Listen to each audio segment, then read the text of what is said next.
There we go. Which is as good as introduction as you're gonna get from me, anyway. Hey everybody.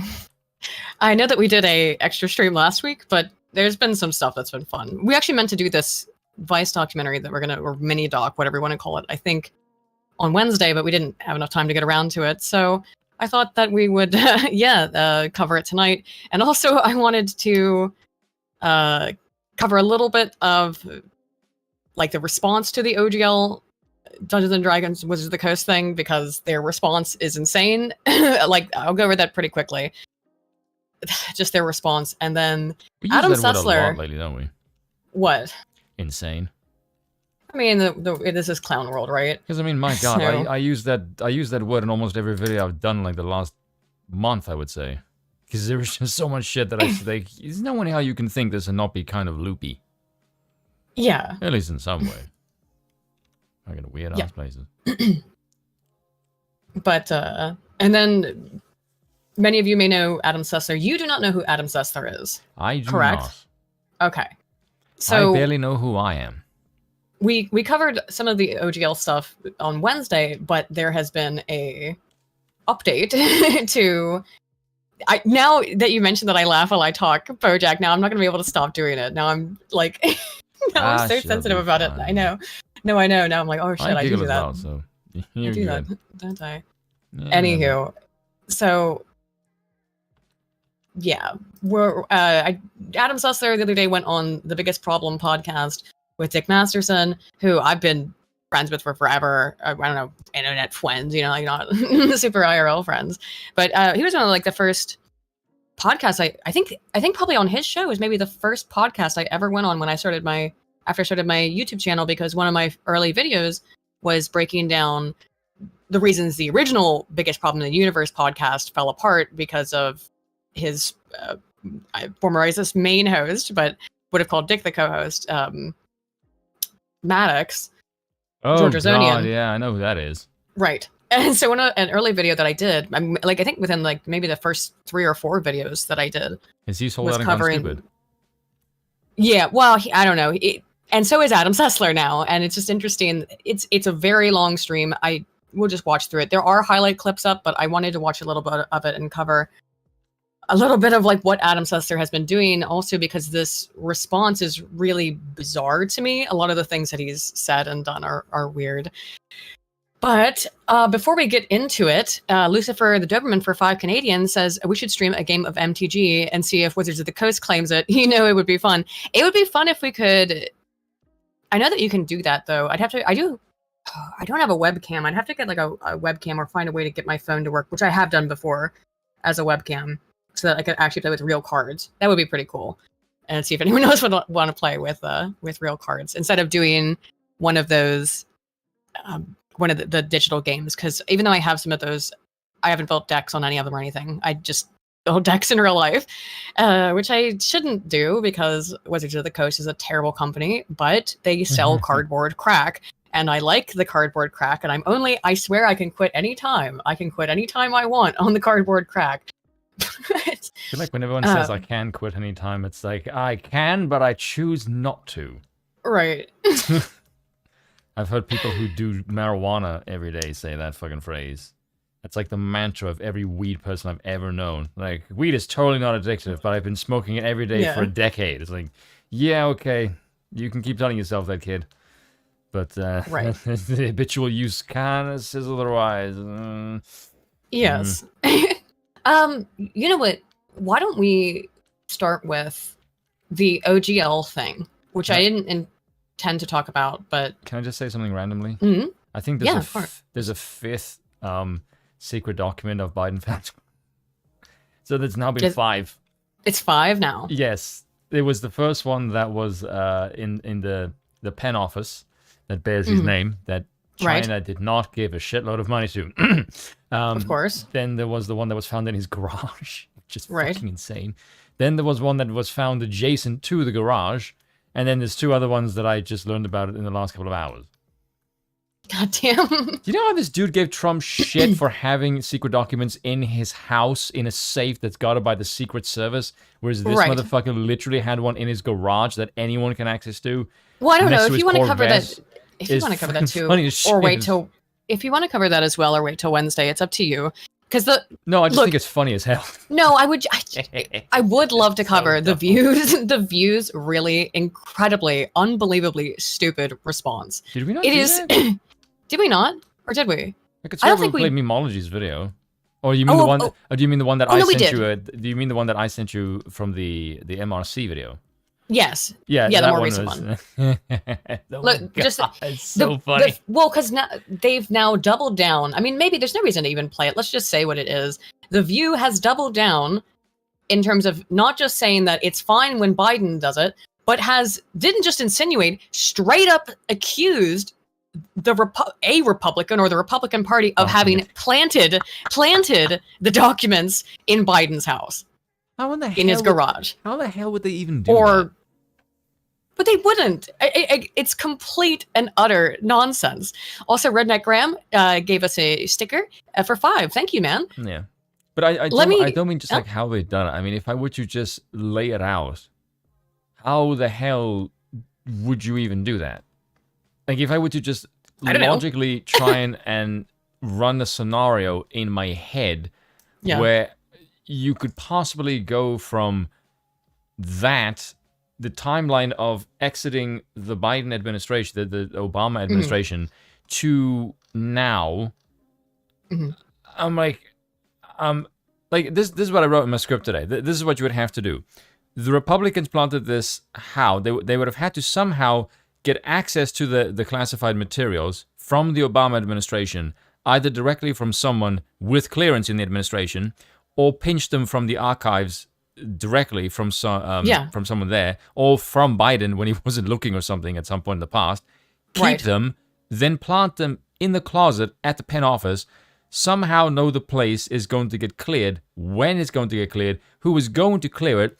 Assume they will contact the archives when they get that material, yet also leak it to the press. Why they didn't leak it, just before the midterms when it would do infinitely more damage. I know what it would. Right. And so now we found out also that one of these documents was obtained back in December, and yes, the second one was in December. I didn't know that. Well, what I had the said, Federalist one. What I had said to you, you asked me like a couple of days ago, was it like, why do you think this is all breaking now? And I said I thought that it was because, it's the midterms are over. The Democrats want to divest themselves. Well, I think the whole country wants to divest itself of Biden because he's a complete and utter embarrassment. So they're probably letting this stuff all come out so they can be like, oh, Biden, he's a poor liability. He's a liability or something. They can't really denounce him, but they want to get rid of him, obviously, because he's a gaffe machine. Yeah. So they've allowed that this all come out now after the midterms. But if they had it as far back as December, I'm not sure why they're waiting till this moment right now to drop all this stuff.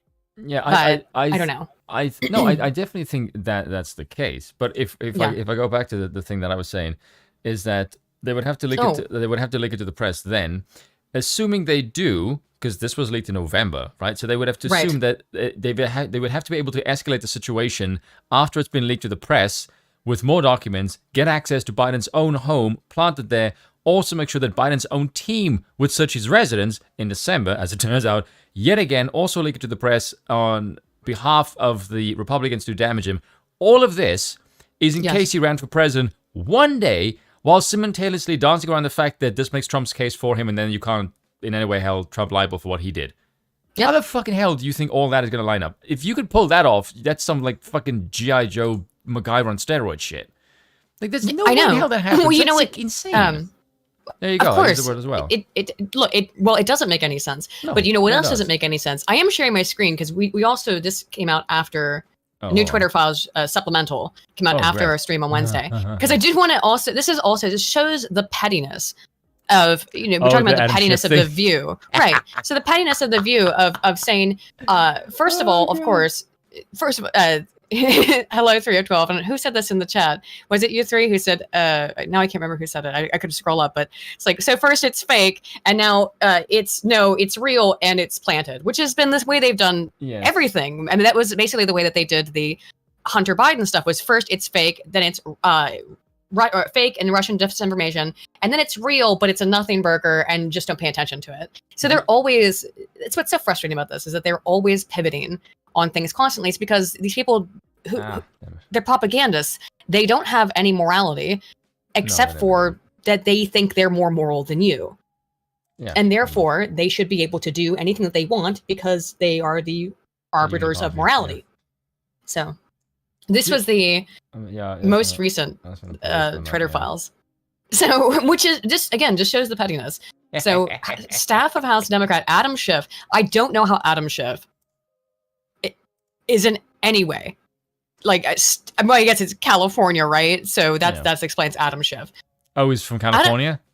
Yeah. Oh, that explains a lot. I said this to you before off the air. He looks like someone who's always done coke, and he's terribly paranoid he's going to find out. Like, his eyes are bug out as shit. Like, he can rival AOC for that. Like, he looks out of his mind wired. If you pull up any picture of him, he looks he looks okay on his Twitter profile. Did Kevin McCarthy really... Oh, here he is saying something. I don't know. But even just there, look, he looks kind of... Yeah. There's something about his face that just make his eyes look like he's on drugs. He looks like he's got Botox or something. But yeah. Bags under his eyes. So... He looks like if Gavin Newsom didn't get work done. This is the most recent supplemental Twitter files leak. So Adam Schiff wrote to Twitter quite often, asking that tweets be taken down. This important use of taxpayer resources involved an ask about a Peter Douche parody photo of Joe Biden. The DNC made the same request. So, and this is the thing. It's actually a video. It's a deep fake. Here it is. I don't know, Spoon, if you can tell that this is a deep fake or not. Really? It looks very, very legitimate and real to me, and not at all like a deep fake. It's clearly a joke. I think he's reading Ashley Babbitt's diary. Oh, not Ashley Babbitt, he's fucking, who's his daughter? Huh? Who's his daughter? Was his daughter's name not Ashley? What was her name? Yeah, I think so. Yeah, I think he's just reading that diary. There's a probably, joke in there somewhere. Yeah. Oh, God. So gross. That does look like something he would actually do, though. That's why it's probably believable. Dark Phoenix for 5 says, when you get to the OGL, please read through Paizo's response to the OGL because it's golden. Orc, warg. Okay, I haven't read it yet, but I've seen people been saying orc all over the place. Oh, okay, I see. Yeah. I got it up. Yeah, I'll cover that when I get to the OGL. In all seriousness, we think this is petty because it's stupid. It is. Right? But they didn't. Yes, no, but bear in mind, if we're going purely by propagandistic purposes, this is like Xi Jinping. You can't make fun of him because he looks like Winnie the Pooh. Mm-hmm. It's the same thing. It's like you cannot question the leader. You can't make fun of him. Yes. You can't do anything. Yes. He is beyond reproach. Yes.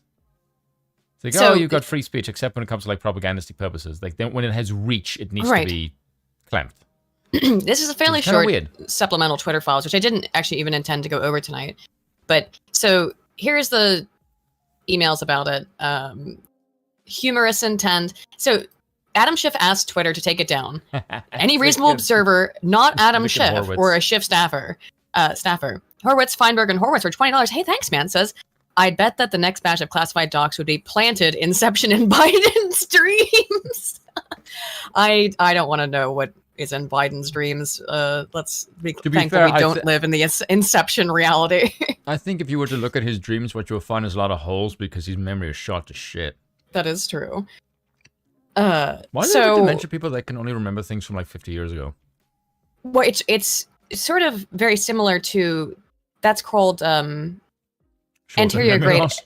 No. That's called anterior grade amnesia. There's the two general forms of amnesia are retrograde and anterior grade. So retrograde amnesia is what we typically think of when someone has amnesia. It's that I don't know who I am. I can't remember who I was, or I have no memory of my past. Anterior grade amnesia is now, in terms of amnesia, it's usually caused by some kind of damage to the brain itself, instead of just the natural degradation of the brain, which is, of course, is in and of itself also brain damage.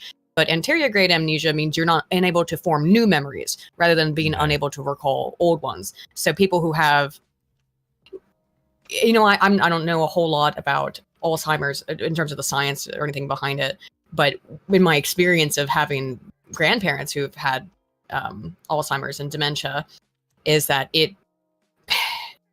they get frustrated because they can't form new memories, but they can remember that old stuff because those memories are more, deeply seated, I guess, in the neurocognitive structure. So they feel safe reminiscing on that kind of stuff, but with new things, they get very easily frustrated. That's why they can, when people have, I think, why, I don't know this for sure, but I think that's one of the reasons why when people have dementia and Alzheimer's, they can get so mean, right? That explains Biden. You know, it's not uncommon. It's not at all uncommon for people who have dementia and amnesia to become really, really mean. I did say this in my video, though, as much as that may be the case with Biden, if you look at his political career, he's always been this much of a shithead. Like his behavior right that's now the thing. Is just everything that he does on dementia, he did when he was younger as well. He's always been a exactly. If you ever want some just clear evidence of that, look at the confirmation hearing for Clarence Thomas.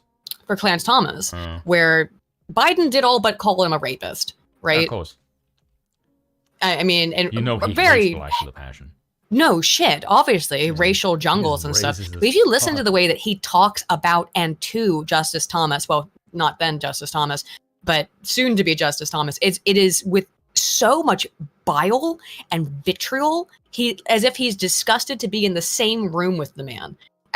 You know, I would be too maybe, if I was Clarence Thomas, for that matter, to be honest. Oh, I would be disgusted to be in the room with Biden, in general, but particularly, if I was Clarence Thomas. And he's also incredibly intelligent, and Biden, the way that he talks about him, and that was when Biden was lucid. I mean, that was 20 years ago. Yeah. You know, when he had no excuse of his dementia, which he, still clean bill of health. Actually, has he even taken a cognitive test? Hell no, because he'd fail it. I didn't think so. Well, of course, because they demanded that of Trump, and they had him take it, I think, twice. I thought they had him take it even twice. No, I could be misremembering, and my memory's failing. But here's so Adam Schiff tells Twitter, you have to go get rid of this thing because this Biden thing. Biden poopy pants look bad. But I mean, how does it look? It's clearly a deep fake, and it's just it's nothing. I mean, all the stuff they did with Trump, all the orange Hitler stuff they did with him, and the tiny hand stuff, like constantly making fun of his physical appearance. But you can't even have Biden making a stupid face. So actually, this was one time when Twitter said, no, we're not going to do that because it's obviously a deep fake. And even if it wasn't, I guess, but it doesn't, how does it even make Biden look bad? It's just a dumb face. Yeah. It's obviously fake. So then Schiff staffer Jeff Lowenstein. Even Twitter was like, you are taking the piss. Just stop now. You were abusing. I feel like maybe it was the Twitter staff just saying, we're sick of being bossed around. This is where we draw the line. Fuck off. So this guy comes back saying, no, we're not giving up on this. This is a slippery slope. If you allow this gif of Biden, then who knows what's next? Oh, God, the cringe. Oh, God, that's so pathetic. I know. Redneck Ram for 20. Joke, then what horrible face will await you. Well, that's how they act about so much of stuff. Is that jokes? That's why you can't have freedom of speech because jokes are literally violence. Yeah, Redneck Ram for 20 says, not to derail you too much, have you seen the new Velma show? Yeah, I was just talking right before we started that we watched it on Wednesday stream, watched the trailer, and Wednesday stream is completely and utterly blocked and demonetized. It's not blocked, but it's utterly demonetized because we just watched the trailer. And I was telling Spoon, I'm so used to... Because we made fun of it. I'm so used to responding to BS copyright claims that I'm just like, no, this a use that is a fair use is defined as a use that blah blah blah. It's commentary and criticism.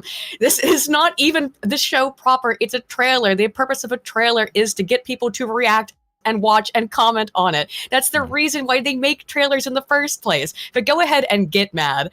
Anywho, Redneck Ram continues, I didn't even manage to make it 5 minutes into hate watching episode 1 before I stopped. From what I've seen, that appears to be the consensus, is about 5 minutes is as long as people can get.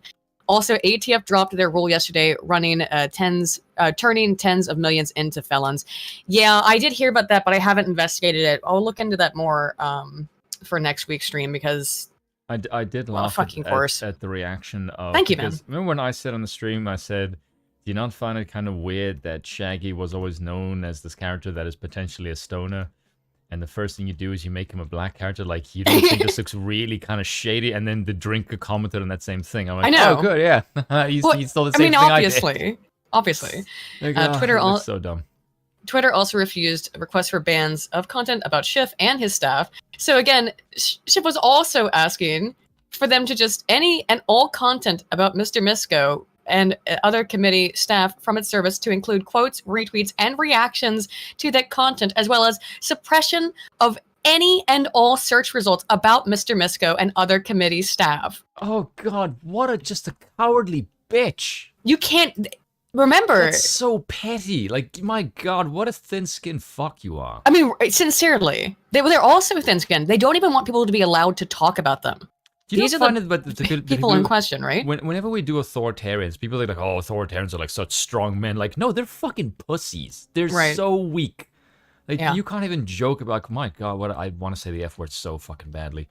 Because I can't think of a better way to describe this kind of behavior. Like, I'm sorry, but if you don't even want strangers on the internet to make fun of you because that somehow upsets you, you're a bitch. Like, you are a straight up fucking thin-skinned coward. Like, it's straight up.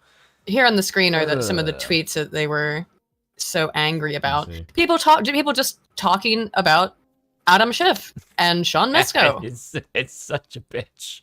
I mean, really, you are such a bitch. Oh God! Even when Twitter didn't suspend an account, that didn't mean you have.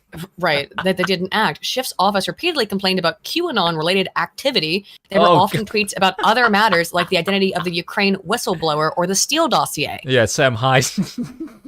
Yes, the time-traveling demon Sam Hyde. Twitter policy at the time didn't ban QAnon, but de-amplified such accounts. They did eventually ban QAnon stuff. About the batch of tweets that included those above, Twitter exec wrote, "We can internally confirm that a number of the accounts flagged are already included in the de-amplification." So again, people talking about the Steele dossier, Sean Misko, and Adam Schiff. If you were talking about them, it was a QAnon account, and Twitter admitted that they are flagged and we are de-amplified, meaning you can't see them. Again, we knew this was happening all the time, but here's the confirmation. We were told, no, there's no of course not. Says Jack Dorsey, you shady little bitch. I can't Schiff's stand him, by the way. Office had a concern about de-amplification, though. It might make it harder for law enforcement to track the offending tweeters. But wait a minute. If you want law enforcement, hang on. But if you want law enforcement to track them, why do you want their accounts banned? Why was that your initial request? Yeah, your initial request is ban them, and then it's like, well, we can't ban them, but we're making sure no one can see their content. They're still allowed to post all they want. Okay, well, if that's what you're really worried about, then wouldn't that be ideal for the feds catching them if they were posting shady shit? Yeah. But you originally asked for them to be removed from the platform, in which case the feds wouldn't be able to track them as easily. Now, would they? Yeah. That doesn't make sense. Nope. Well, then again, no, it sure doesn't. Adam Schiff, so it's government. It's not supposed to make any sense. No, of course it doesn't. So, moving on real quickly to the stuff I originally wasn't going to cover, but things that I thought we should clear up. Just some fun things, some catching up on things that we didn't cover on Wednesday or didn't get to cover on Wednesday, or newer things. So on the OGL, so this was this is from Wizards of the Coast. The stuff that Bill and I were talking about on Wednesday. They've come out with a new release. When we initially conceived of revising the OGL, it was with 3 major goals in mind. Just to reiterate, for those of you who weren't here, or just what this is, to explain what I'm talking about, Wizards of the Coast, the company that makes Dungeons & Dragons and Magic the Gathering card game, have decided that the open gaming license that has been in place for like over a decade, that basically means that anybody can take the rules, because you cannot copyright rules for Dungeons & Dragons, and use those rules to make third-party content, which not only brings in a whole shit ton of new players into tabletop role-playing, it also brings people into D&D. They don't like the fact that the people who buy actual D&D manuals are pretty much only the 30% or so of players who are also dungeon masters. So they are on a really big greedy spree where they have decided to change the open gaming license, which again, because you cannot copyright rules, and it was the way that the OGL was written was in perpetuity. Forever you will be able to use this stuff. And the other reason why, again, not just because it brings new people in, it's because then people can be creative with the rules and make things as they so desire. It's a whole part of, the fact that Dungeons & Dragons is a creative game inherent. So what I didn't know about on Wednesday, but to elaborate upon it, is that a whole bunch of companies apparently had already signed off on the OGL 1.1, which is that it's going to be that if you make more than $50,000 on any project that in any way uses D&D rules, you would have to submit all of your information and tax returns to Wizards of the Coast so that they could essentially audit you. And if you made more than $750,000 or $700,000, I think, no, it's if over $750,000, right? I got it. More than $750,000 on a big project. So these are like, big things like Critical Role. Then you would owe Wizards of the Coast 25% of royalties, or 20% if you made the thing through a Kickstarter campaign. And it's weird because it was specifically Kickstarter, not Indiegogo or anything else, specifically Kickstarter. A 3 of 12, what's the change? The change would be that basically if you do anything that at any point in time, and you make using D&D rule sets, at any point in time, Wizards can basically ask to audit you, to try and get money out of you. And also, it's retroactive, meaning anyone who has ever done it in the past, they could also request an audit from. Which is insane. So every lawyer also on Earth, but every fan looked at this and went, "You're out of your mind, right?" Yeah, because it's not So- feasible. No, it's not only not feasible; it's not legal. They literally said that, yes, we know that originally the OGL said in perpetuity, but the new one says not in perpetuity, so it overwrites it. That's not how that works. That's not how that works. So the entire internet, including people who know nothing about tabletop gaming, has been shitting all over Wizards of the Coast, because this all came out of a meeting where they said that Dungeons & Dragons is under-monetized. So they basically just wanted to squeeze money out of their players. So here's their response after a huge amount of backlash. Oh, and I did mention this before, but it is on Wednesday, but it's also worth mentioning. What's up, Bill? Saying the idea that I know who will try and screw over with fine print. Rules lawyers. Right, yeah, Bill brings up a good point. I don't know if you heard him, but he said, "Oh, well, I know who we should try to screw over with fine print. People who are rules lawyers who love D&D and are obsessed with making sure they know how the rules work." Yeah, that may be a bad idea. But this last year with Magic the Gathering, their other major property, they've done another big, giant, mega dumb fuck move, which is that they were reprinting first edition cards. You cannot play with them in any way. They are not legal for play. And they were charging $999 for 4 packs, so 100 cards. Again, cards that you cannot play with, that are just art, essentially. So Wizards has, and they've been in shit for years. They, as I said on Wednesday, they canned the writers of Dragonlance, basically because they're Mormon women who aren't woke enough for them. But anyway. Oh, they tried to do it with the Forgotten Realms guy, but they can't. The guy's look up his Patreon. He's got 1 sec. ironclad content. Oh, okay. Bill says they can't get rid of the guy who writes Forgotten Realms because his contract is insane. But apparently they don't care about law. They think that they can just make shit up. So anyway, here's their response to everybody on the internet making fun of them. When we initially conceived of revising the OGL, which is Open Gaming License, it was with 3 major goals in mind. First, we wanted the ability to prevent the use of D&D content from being included in hateful and discriminatory products. Oh, shut up. Yeah, that's a bunch of cope that they've we read through the OGL. We read through the OGL, or a whole bunch of it. That part is there. It is in there, but it's like just a throw in, an aside mention. This is absolute cope of being like, oops, we got caught. It's actually because it was about hateful content. Second, we wanted to address those attempting to use a D&D in Web3 blockchain games and NFTs by making clear that OGL content is limited to tabletop role-playing content campaigns, modules, and supplements, except here in just a second, you're going to admit that in doing so, you included, which is not what they were trying to do. This is, again, they're saying, we didn't want you to make NFTs with it and scam people using it. That's why we said everything, including cosplay, would be included. No, we just meant NFTs. We just meant NFTs. No, you meant like cosplay, you meant everything. You meant that you wanted to charge people for everything.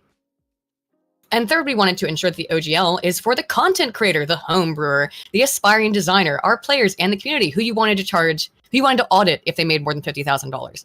Not major corporations. Now, again, as I was alluding to before, they had sent this stuff out. They said, they're going to say here, we were not going to release this OGL. It was just a draft, except for this draft had already been signed and sent out to these major companies. This is basically the PayPal thing all over again. So basically, and also it seems that like Disney, Warner, etc., were all okay with this. They signed off on it. They didn't really care because it's not a lot of money to them in the big scheme of things, right? Yeah, to be able to keep using this, but it's a huge amount of money to regular people. So it was only major corporations that were okay with this. That's who signed off on it. It was not the regular people. Flag. The regular people were not, usually when they do, right, you know more about this than I do, Bill, but usually when Wizards send out Unearthed Arcana, right, they send it out to a bunch of players to make sure it's what they want and that they approve of it. Yes. So, sorry, I had to yell down the stairs, but Wizards does this all the time. When they want to implement new rules, they'll release it as something they'll call it Unearthed Arcana. They'll send it out to a bunch of DMs and then see if the DMs approve of it or not.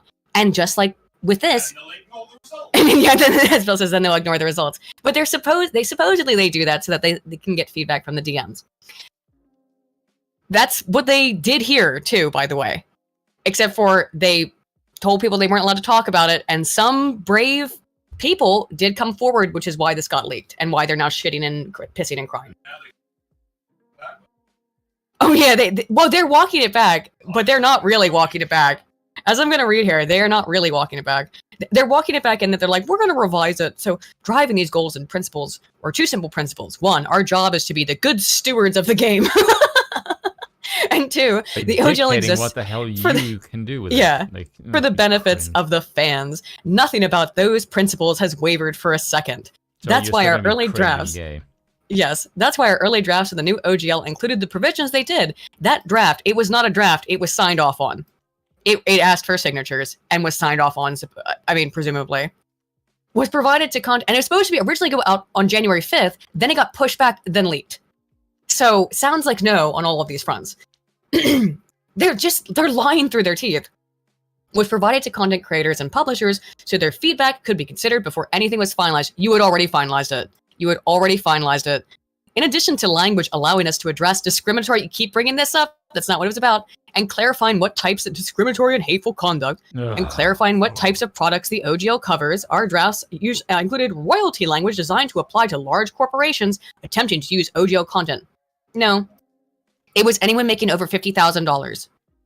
That includes you wanted to audit companies or groups making $50,000 on it, for which the OGL is intended to exist in the first place to protect those people so that they can use, because you cannot copyright game rules. You can't copyright gameplay mechanics in the first place.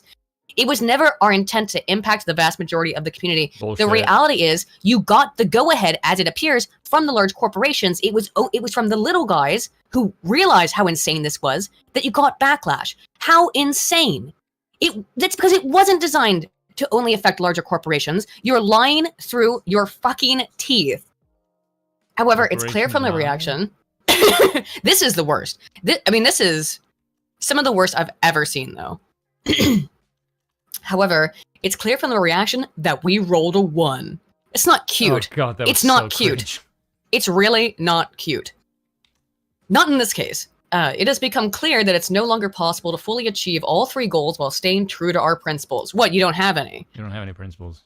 So here's what we're doing. The next OGL will contain the provisions that allow us to protect and cultivate the inclusive environment we're trying to build, and specify that it covers only content for TTRPGs. That's stuff that I told you last time that was an issue. That means other expressions, such as educational and charitable campaigns, which you, by the way, could never have fucked with in the first place. But Yeah, again, you could never have fucked with any of that in the first place because the OGL was in perpetuity. Live streams, cosplay. You see, they specifically mentioned cosplay because they realized that one was that was like maybe the worst look. The thing that they called pantomime, and I said that they mean cosplay by that. Yeah. VTT uses, I actually don't know what that means, etc. will remain unaffected by any OGL update. Content already released under 1.0a will also remain unaffected. What it will not contain is any royalty structure. It will, so walking it back, so they walked it back, that's the thing people were mad about, and you just said it's not going to have this royalty structure. It will also not include the license back provision that some people were afraid was a means for us to steal work. Oh, this is something we didn't even cover too. because the way that this license back provision that was in the original document said that not only are we going to be able to charge you for anything that you've made, if you made more than $50,000 over the years, back in time or in the future, we can also just take anything that you make and use it without asking for your permission. Isn't that the whole thing that they want to do? That's what they want. Yeah, that's what they want to. That was in their new OGL, was to find homebrew things made by regular people. And the new license that they're now walking back said that they could just take your work, include it, and publish it and charge people for it. Without giving... That just sounds like what you would normally do if you take any gaming mods. We're just going to take your handiwork and then just monetize it, basically. Yes, and they don't even have to give you credit. That was the original wording. What? They're not... Yes, they're walking insane. that back now. I know, because that OGL 1.1 was ridiculous. That's why why everyone was freaking out about this. Under any new OGL, you will own the content you create. We won't. Yeah, no shit. As it should be. Any language we put down will be crystal clear. Yeah, definitely that. I think your Freudian one's slip. funnier. And unequivocal on that point. The license back language was intended to protect us and our partners from creators who incorrectly allege that we steal their work simply because of coincidental similarities. No, it wasn't. Yeah, it's because you wanted to steal their shit. As we continue to invest in the game that we love, sure you do, and move forward with partnerships in film, television, and digital games, that risk is simply too great to ignore. Now, I've been listening to some content creators talk about this over the last couple of days, and it's pretty clear that they actively, from internal discussions, the people who work at Wizards now actively, openly hate all of their fans. It's very much like comic books. They want people who like Stranger Things and don't really play the game. They just want people to buy stuff with D&D licensing on it and pay them a lot of money. This is how capitalism dies. It's really stupid because, again, like I said earlier, it's probably about like 1/3, if not a fourth, of players at maximum. Which I'm saying a third at maximum, a fourth probably more reasonably, of all D&D players who buy licensed Wizards of the Coast stuff for D&D, because only one person has to be a DM, and that one DM could be playing with 10, 15 players. I understand why to a company that seems unfair. But there are other ways to monetize your stuff besides this absolute nonsense. Money-hungry certain demographic. Well, again, they just like all these other companies, they think there's all this money in this SJW market. There's really none there. There's no money there. I don't know why they keep doing this. All of these companies keep being like, oh, we have to pander to the woke crowd. That's how, because they're so popular on Twitter. It's because they're on Twitter. Their entire worldview is based on Twitter and LA. Like, what's it like in LA? All these people have our politics, so we should just appeal to them, and that's how we'll make money. Well, it's not how everybody else on the face of the planet is. I have to believe that it has to be more sinister than that, because that's too simplistic. Oh no! It is more it's super sinister. And here's the thing too. What I think the reality is out of this is that right now this is in the news. And they're saying, oh, we're going to revise it. We'll come up with a new one. The new OGL will contain provisions to address that risk, but we'll do it without a license back and without suggesting we have rights to the content you create. Say, without suggesting, does that mean you're just going to straight up do it? Your ideas and imagination are what makes this game special, and that belongs to you. What's going to happen here, most likely, right? Because the next paragraph is by far the worst, so before I get to it. What is most likely going to happen is that right now this is in the news because this is so incredibly egregious. I mean, Pyro Cynical and Critical were talking about it. Like, major, massive YouTubers who reach mainstream audiences are talking about this stuff because it's so absolutely insane. At least, Critical, he does, I think, collect some magic cards. But I watched Pyro's video on it, and Pyro clearly has never played Magic or Dungeons and Dragons. And so if it's making it to people who know nothing about this, that's really a really bad look for Wizards. Yeah. What they're probably going to do is roll out the new OGL in a couple months once this, kind of falls by the wayside, and hope that nobody but nerds will notice. Anywho, here's this fucking paragraph. A couple of last thoughts. First, we won't be able to release the new OGL today because we need to make sure we get it right, but it's coming again once the heat dies down, huh? Second, you're going to hear people say that they won and we lost because making your voices heard forced us to change our plans. Those people will only be half right. They won, and so did we. Can you make yourself sound more evil? Also, really cringe. Can you make yourselves sound any more evil? We still won. We're still going to find ways to screw you over. Our plan was always to solicit the input of our community before any update to the OGL. Well, you didn't. The drafts. Okay, so that's it. I don't really care about reading anymore. We won't let you down. Whatever. Even though everyone who bitched were fans of the fucking franchise. Right, you didn't win. Which doesn't You make didn't any win. fucking sense. This is, like, even though they're walking it back, this might even be worse. It might even be worse. So what did Paizo say? If you don't know, Paizo is, there's no reason you would know Spoon, but Paizo is a third-party TTRPG rule system / company that makes Pathfinder. So they have a very vested interest in this. Tabletop role-playing game company Paizo has released a statement following the delayed announcement of Wizards of the Coast Open Gaming License 2.0. The company, whose staff includes several former Wizards of the Coast executives, developers, and lawyers, has announced it will be pursuing the creation of a new creative license for third-party developers, which it says will be open, perpetual, and irrevocable. Look, here's the thing about Paizo. They're super fucking woke. You've even pissed off the company that is woker than you. They're dunking on you. This Open RPG Creative License, or ORC, Warg, is a direct response to the reports that have come out over the past week about the status of Wizards' updated Open Gaming License. Paizo has offered to pay for the legal work necessary to create this system-agnostic license. However, it states that it will not be owned by Paizo, nor will it be owned by any company who makes money publishing RPGs.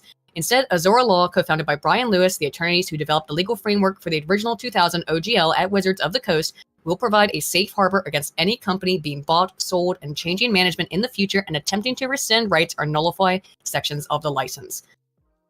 So, org. Good on Paizo. Paizo is, again, an incredibly...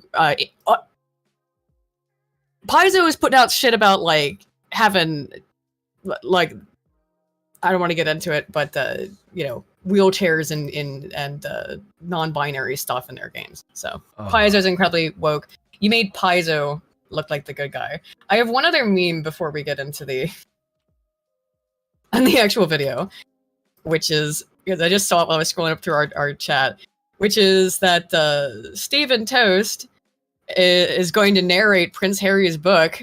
Here's a snippet. Or is he threatening to or offering to? I'm not really sure, but I'm going to play you all a snippet just whichever way it goes, because it's amazing. And I'd also like to let you guys know that this is a real excerpt from former Prince Harry's book. My penis was oscillating between extremely sensitive and borderline traumatized. I have been trying some home remedies, including one recommended by a friend. She had urged me to apply Elizabeth Arden cream. My mummy used that on her lips. You want me to use that on my tudgy? It works, Harry, trust me. I had found a tube, and the minute I opened it, I was transported through time. I felt as if my mother was right there in the room. I took a smidge and applied it down there. Hang on, Clem Fandango. Who the fuck has written this book? His Royal Highness Prince Harry? What a silly prick. Obviously a bunch of fabricated nonsense by his thespian wife. Although I do wonder about that Elizabeth Arden cream. Might make a note of it. My cock's been itching like a banshee for the past fortnight. All right, next chapter. My penis was oscillating between... I could probably read a book in that same accent. It's a real. It's that slightly exaggerated, definitely Brian Blessed inspired kind of accent. Yeah, he was in the It crowd. Yeah. That's what I'm okay. saying. And this one just has that grandiose. I'm very very pantomime kind of stage presence. It's Yes, funny as fuck. it's hilarious. Oh, so shall we move on to the ridiculous watch together? Yes. This. And do please, if you haven't put on the music, remember to put on the music and put a filter on it because it's Vice, and we keep having problems with them. There's a slight soundtrack now, and if people want me to make it louder or softer, yeah, they just tell me so. Yep. You can play it now if you want, by the way. Okay, let's go. I can't fucking hear the music anyway. Traditionally, the far right has been a male-dominated and often openly misogynistic. I don't know if they really said that. They always said Jews will not replace us, but it sounded like you will not replace us. I don't know. I really don't know. Look, that whole Tiki Torch shit, that was cringe. That was unfathomable cringe. And of course, it was started by Dickie Spence. Space. Feminism is good, so thank you very much. Well, he's not He's wrong. not wrong there. At least on the surface, something has changed. At its core, feminism is ideological poison. Across the world, women have emerged as key figures in far-right movements, playing a Oh, and that makes you seethe, doesn't it? Yeah. central role in softening the image and broadening the appeal of extremist politics. How are they softening it? Because women are soft, I guess? Wow, look at these gender stereotypes that Vice is giving. Interesting. I find it softening funny. it, I guess, making it more palatable by being less aggressive. But all those women But- have but- bigger balls than the feminists do. In the good kind of way. I don't know. The women on the right, I would say, are certainly less aggressive than the women on the left. The women on the left are shrieking harpy banshees. That is true. So if you're a man and you're looking at like, who would I rather hang out with? Is it going to be a woman who is like, I openly hate you. I wish I could castrate you because I hate men. And now I'm going to start screaming that your very presence is basically rape. Or a woman who's like, hey, I think that you should have equal rights. And I actually think that feminism is cancer and has been a horrible detriment to the West. It particularly negatively affects fathers. Women who say things like that are sensible, reasonable, true. Yeah, that's a lot more appealing. The fact of the matter is, you don't like you're just butt blasted that feminists are unlikable, angry people. Sorry, I'm still lost in the fact that you said women are reasonable. That's new to me. Concept. No, is I said shattering. women on the right are far more reasonable than women on Sorry, the I'm just taking the piss.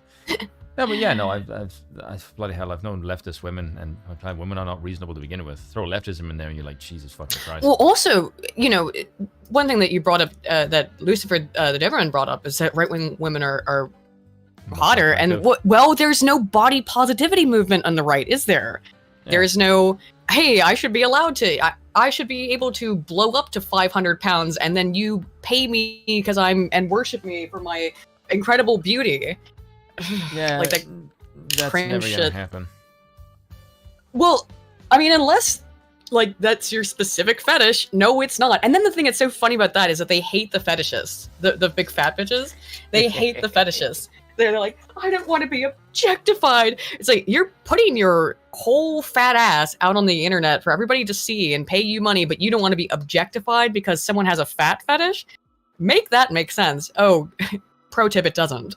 Yeah, cool. They are absolutely crucial to spreading the ideology, but they are also crucial to spreading the ideology with a smile and making it seem palatable. It was women. Spreading it with a smile, like you mean not being a horrible, miserable bitch, is what she's saying, right? That right-wing women aren't horrible and miserable all the time. How dare they?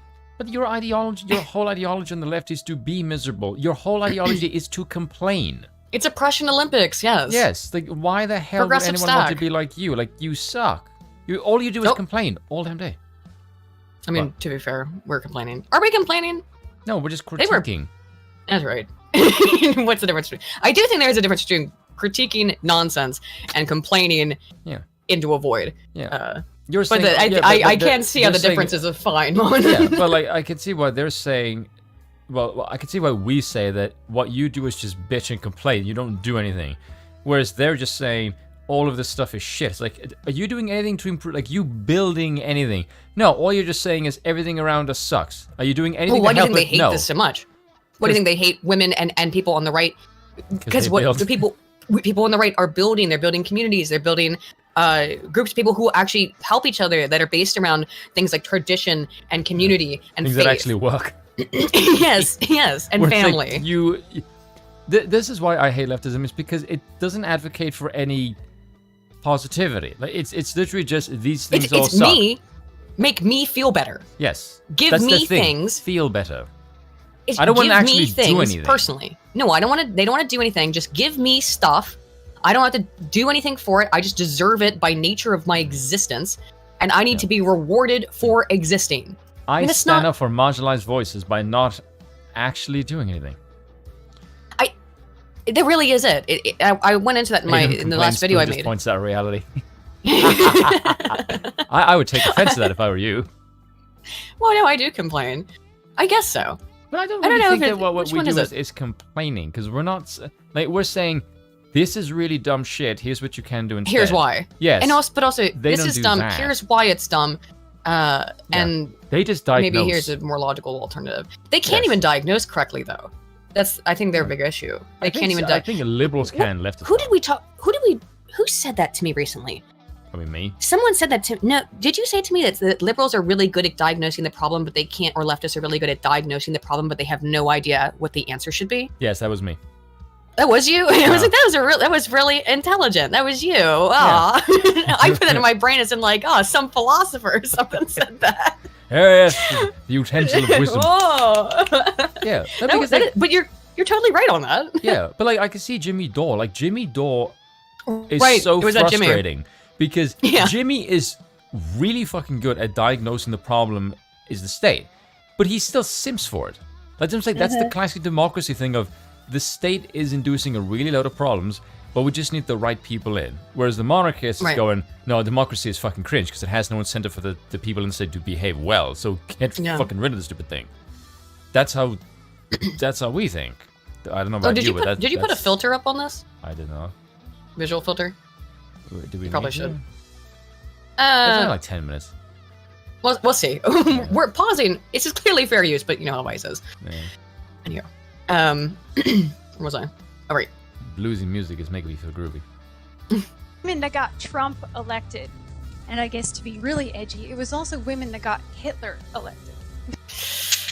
Ooh, I mean, okay, definitely right on the Trump thing, because women did swing hard for Trump. She's also not wrong about the Hitler thing, but also really rich business owners that got Hitler elected.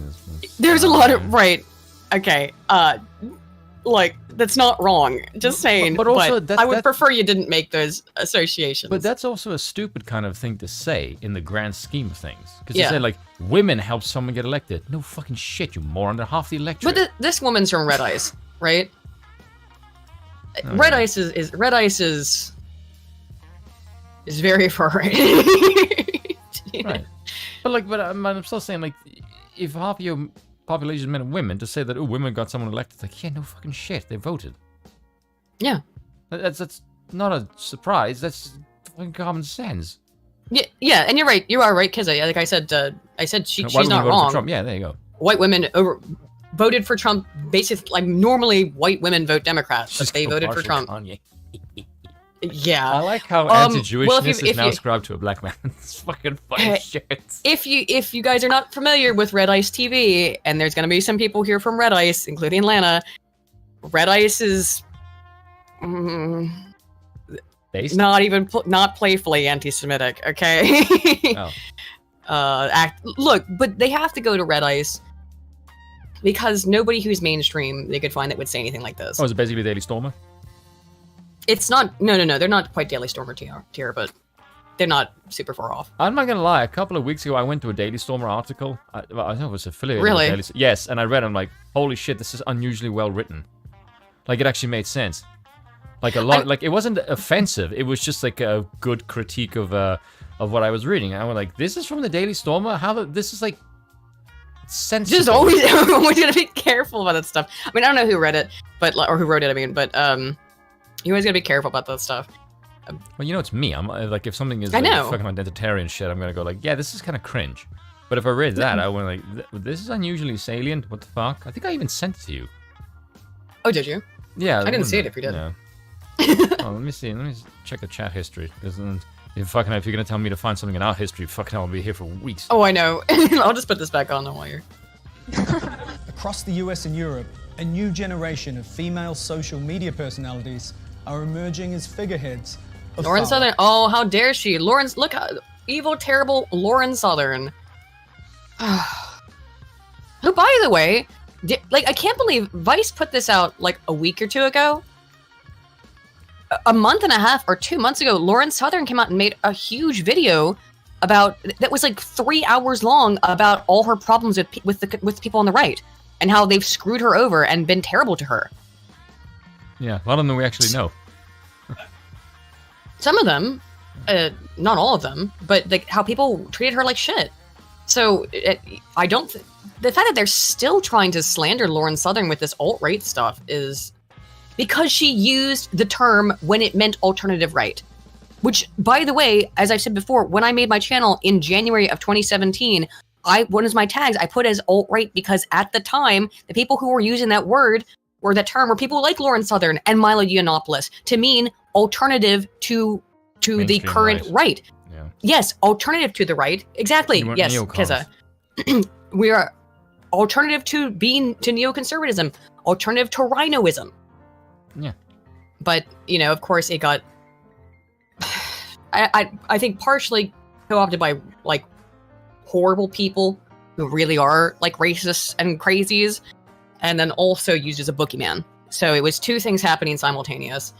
And so and I was telling you, I think before we started too, is that like technically, I mean, alt-right would not be an inaccurate term to describe either one of us in terms of we are alternative to neoconservatism or whatever. It's a non-precise term, but it's not inaccurate. Because, I mean, monarchism isn't exactly mainstream. Yeah, but I think that there's a difference between far-right the slogan versus far-right the politics. Right. Because, like, if you and I were to analyze ourselves as far as politics goes, we would be far-right in that sense, because monarchy is really far to the right. But if you... I don't think you would describe monarchy as far-right in the sloganeering sense. They wouldn't even know what the fuck that even means, because it's so way off the spectrum. Yeah, and it's because it points out... That's because it points out neocons are left-wing. Yeah, that's true. I mean, so we're rhinos, but again, we're talking about people who are calling themselves Republicans, calling themselves conservatives, even though they don't hold any conservative values, right? No. Let's destroy the world for the sake of inflation. No, that's kind of cringe. Right movements. If you get permanently banned on Twitter like I was, I don't know if Blonde is still around. Do not start a new Twitter account. You'll just... I do think she may have called herself alt-right as well, though. And she has some fairly far-right beliefs from what I've seen of her. build up your platform again and get kicked off again. Just move to Gavin Mines. In Italy, the far-right politician Giorgia Meloni has just made history. Tonight, Italy is preparing for its first ever female prime minister. Look, see, it's a problem, though, because she's too conservative. Yeah. It's only a glass breaker of the ceiling if you are the right politics.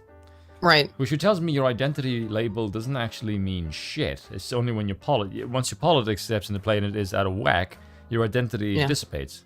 Which is kind of weird. So you're saying your identity is completely void unless you think the right way. It's quite strange. Oh, she's. I knew she had a kid. She just kind of took a. I know she's with Matt Christensen. She just kind of took a backseat. I mean, based and good for her. I like her. I like her a blonde. lot. No, I like. Georgia. Georgia. Meloni. Yeah. Yeah. She has girl balls. I just haven't. I guess I don't watch Matt Christensen's channel too much often. I mean, good. That's awesome for them then. That's very cool.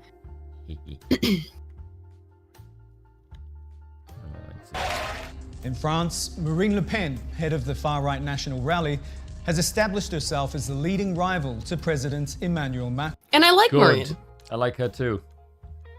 Macron. Le Pen is known for her far-right stances like restricting immigration and banning Muslim women from wearing headscarves in public. My God, how dare you preserve the culture of your nation? What an asshole Well, again, you are. first of all, it's France. Like, it's fucking France. France, I was even talking about this the other day. I don't know how it came up, but like, French people don't want you to not speak French. They're pretty much the only country in Europe that is so headstrong or prideful. I'm not even sure what the word is. That's so French. they're the most French country in Europe, and so they don't want you to speak anything but French. They don't want you to. They're French. Yes, they don't want you to behave in non-French ways. They don't want to have non-French customs. I mean, that is not an uncommon sentiment. That was the why there have been so many protests against their. Shocking. Because France is no longer France. I wouldn't go to France. But there is a lot of sentiment like that, and always has been in France. They're very stuck to their own ways. So I think that's one of the reasons why France has been a giant stumbling block for the left in Europe. I go in a place with like a disruptive population. I'll go back home. I'm not. By the way, I'm not necessarily praising the French, but I'm saying good for them and being one of the few European countries who has fought back against this stuff. Secret weapon for the far right. A secret weapon based. Oh my God. Decade of hate. So fucking dumb. Oh my God, they take this so seriously. Women on the far right have emerged as major social media presences. Becoming... Except for you constantly try to get us all kicked off. Constantly. We're under perpetual attack. I mean, maybe less so than men, but I don't think so. They really hated Lauren Southern. Because she's pretty. They still do. Leading influencers of the radical right. I blame feminism for the reaction to what's going on and for the perpetuation of what's going on and why this migration, this mass migration into Europe has gotten so bad. I'm not familiar with her, to be completely honest, but not wrong. No, but she's not wrong. Exactly. I'm not familiar. I never run across her before. Which, sorry if that makes me uneducated. Anna Locktiff made her name spreading racist and anti-Semitic conspiracy theories through the white supremacist media channel she runs with her husband. I don't know if I'd call it white supremacist. That phrase means nothing to me anymore. Like it's no, I know. It's just cringe.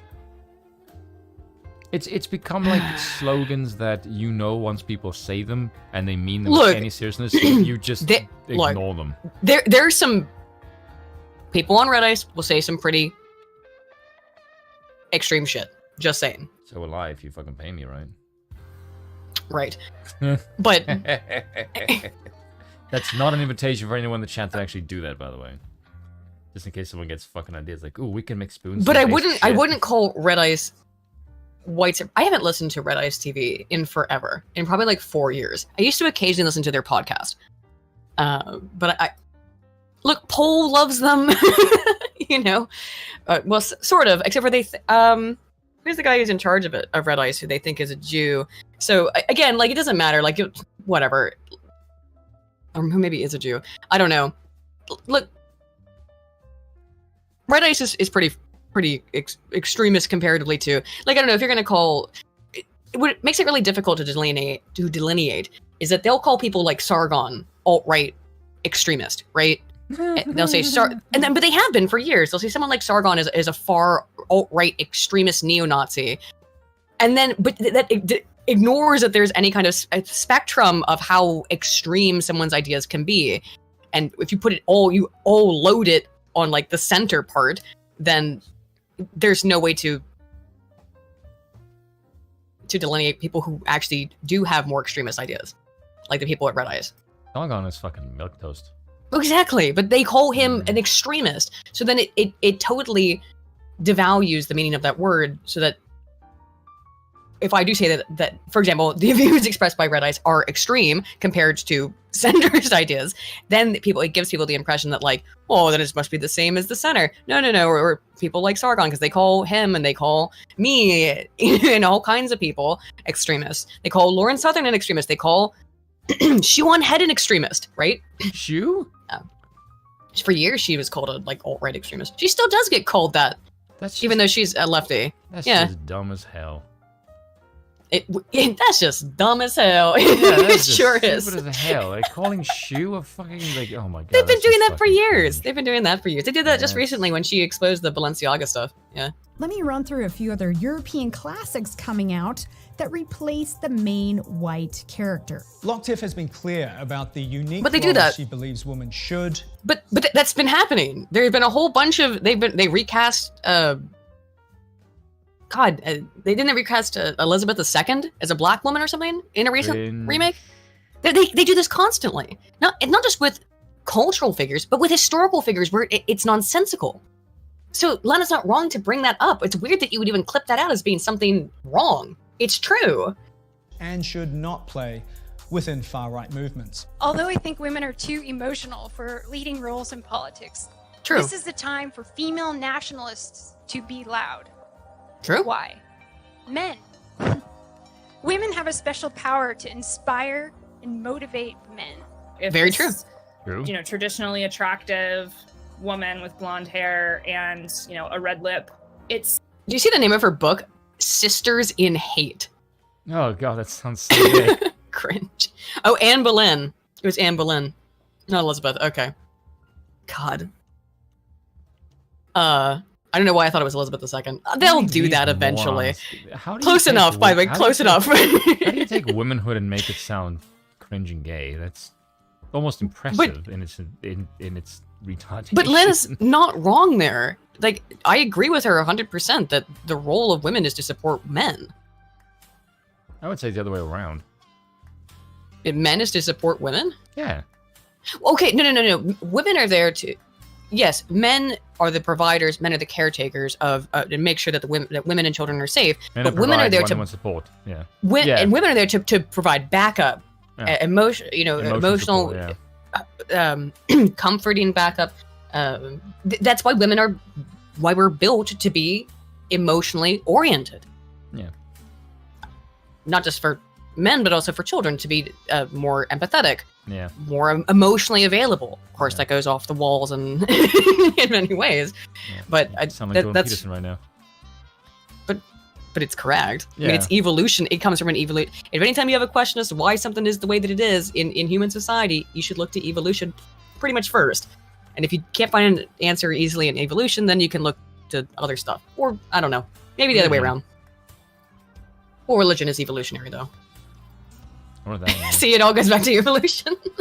somehow it's supposed to seem less odious when they talk about, you know, white superiority, but it's about putting a certain veneer. It's also absolutely about... Oh, there's my boy, Dr. Jared Taylor.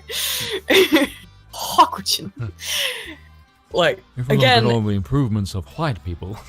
but the thing that's so bizarre about all of this, like the things that Jared Taylor says, is that he's not a white supremacist. He just wants, like, I would say, call their own.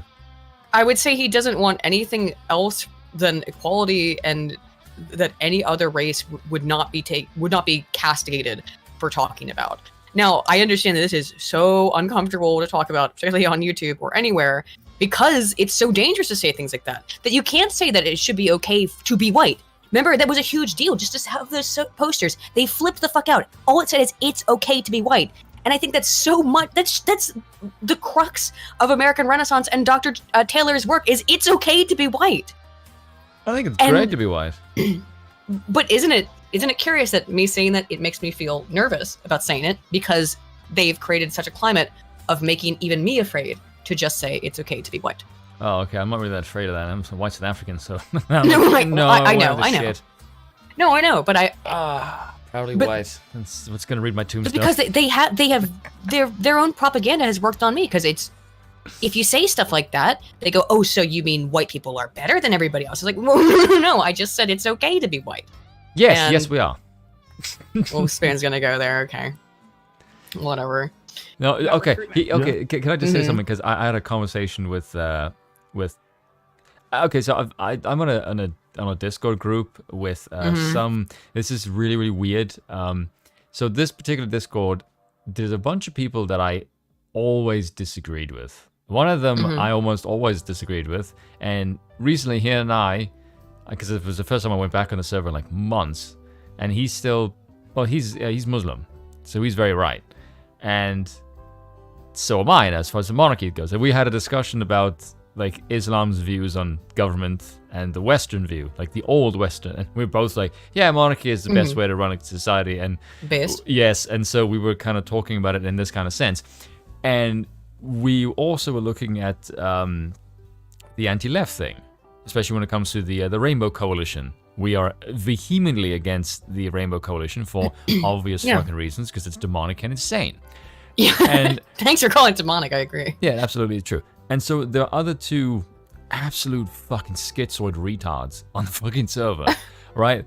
And for like 2 bloody hours, I was talking to these morons, and they couldn't speak about their perspective without mentioning whiteness. Oh my god! It was insane. And there were 2 other lefties. Basically, it was 4 lefties and me. But the 2. Oh my god! Yes, but the 2 Imagine lefties. not going insane. Yeah, but the 2 lefties that were somewhat sane, I always disagreed with as well. And in this particular instance, they were the saner ones. And so it was bizarre, because I just said, like, how in the fucking hell am I agreeing with these 2 people? I've had shouting matches with these people in the past.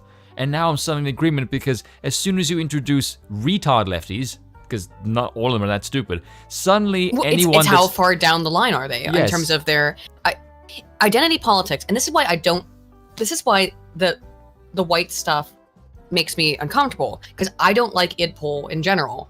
I think that idpol basically, it always ends up into purity spiraling. There's a great episode. There's a great episode of Murdoch, which is not going to help my case here, but I would suggest it. There's a great episode of Murdoch where they finally build the great white utopia. If you guys don't know what Murdoch is, don't worry about it. But it's, if you want to talk about alt-right, there you go. But it's hilarious.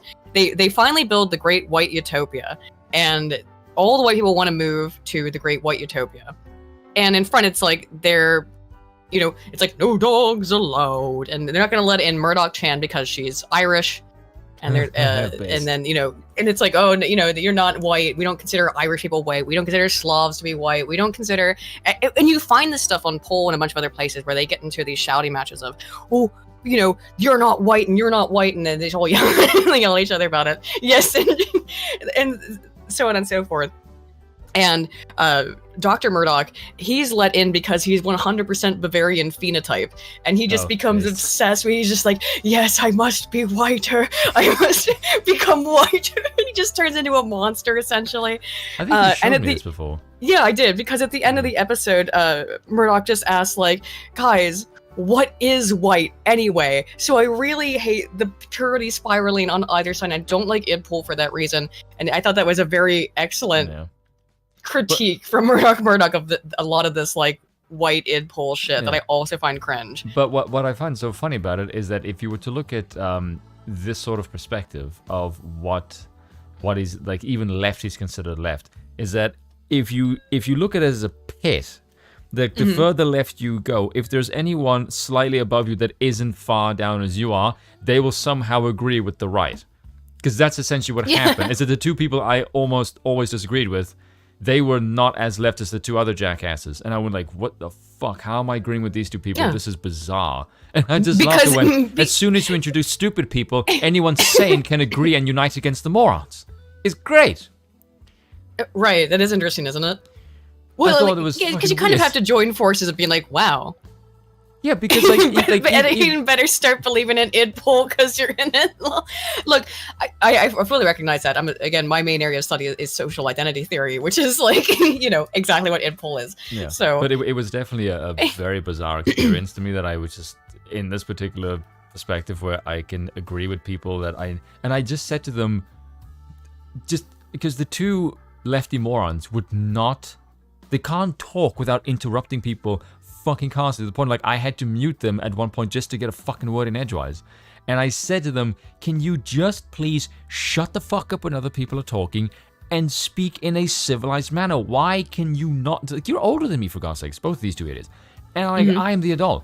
And later on, the one guy even defended me, just went like, me yeeted as my name on Discord, and he just said, I don't normally side with you two, but he behaved really well today. And we're like, holy fucking hell, this is like Twilight. Yeah, it's shit. only because he had someone to compare and contrast you against, though, who was way more insane. Yeah, but it's not even that. It's just that I just told him, can you just speak? Can you just please be polite? Like, I can hate you, but it's just so difficult for them. Yes, but like, it just is shut so the fuck difficult. up. And just like, let somebody else talk for the love of God, or else I'm gonna beat you over the head with a tire iron. It's so bizarre that people just can't fucking talk to human beings. I know. The left really has. I mean, they won't come onto people's shows. They won't come onto people's shows unless they want you to come onto their show so that they can dogpile you and just scream at you and call you a Nazi and a white supremacist and blah blah blah blah blah. Which is like, you know, fun Jared. That they look insane if they do that. The one thing Jared Taylor and why, like, his Nazi belief, which I'm putting in like 1,000 quotation marks and stuff, and I'm using air quotes in real life right now, is that he just wants what he thinks that it should be okay for white people to live. He thinks that people of any group should be allowed to live separate from each other if they so desire. So basically, he wants like pre-colonial society. Yeah, pretty much. And by the way, Jared Taylor lives in Japan. Yeah. So, you know, and speaks Japanese. Yeah, and how do Japanese people feel about his views?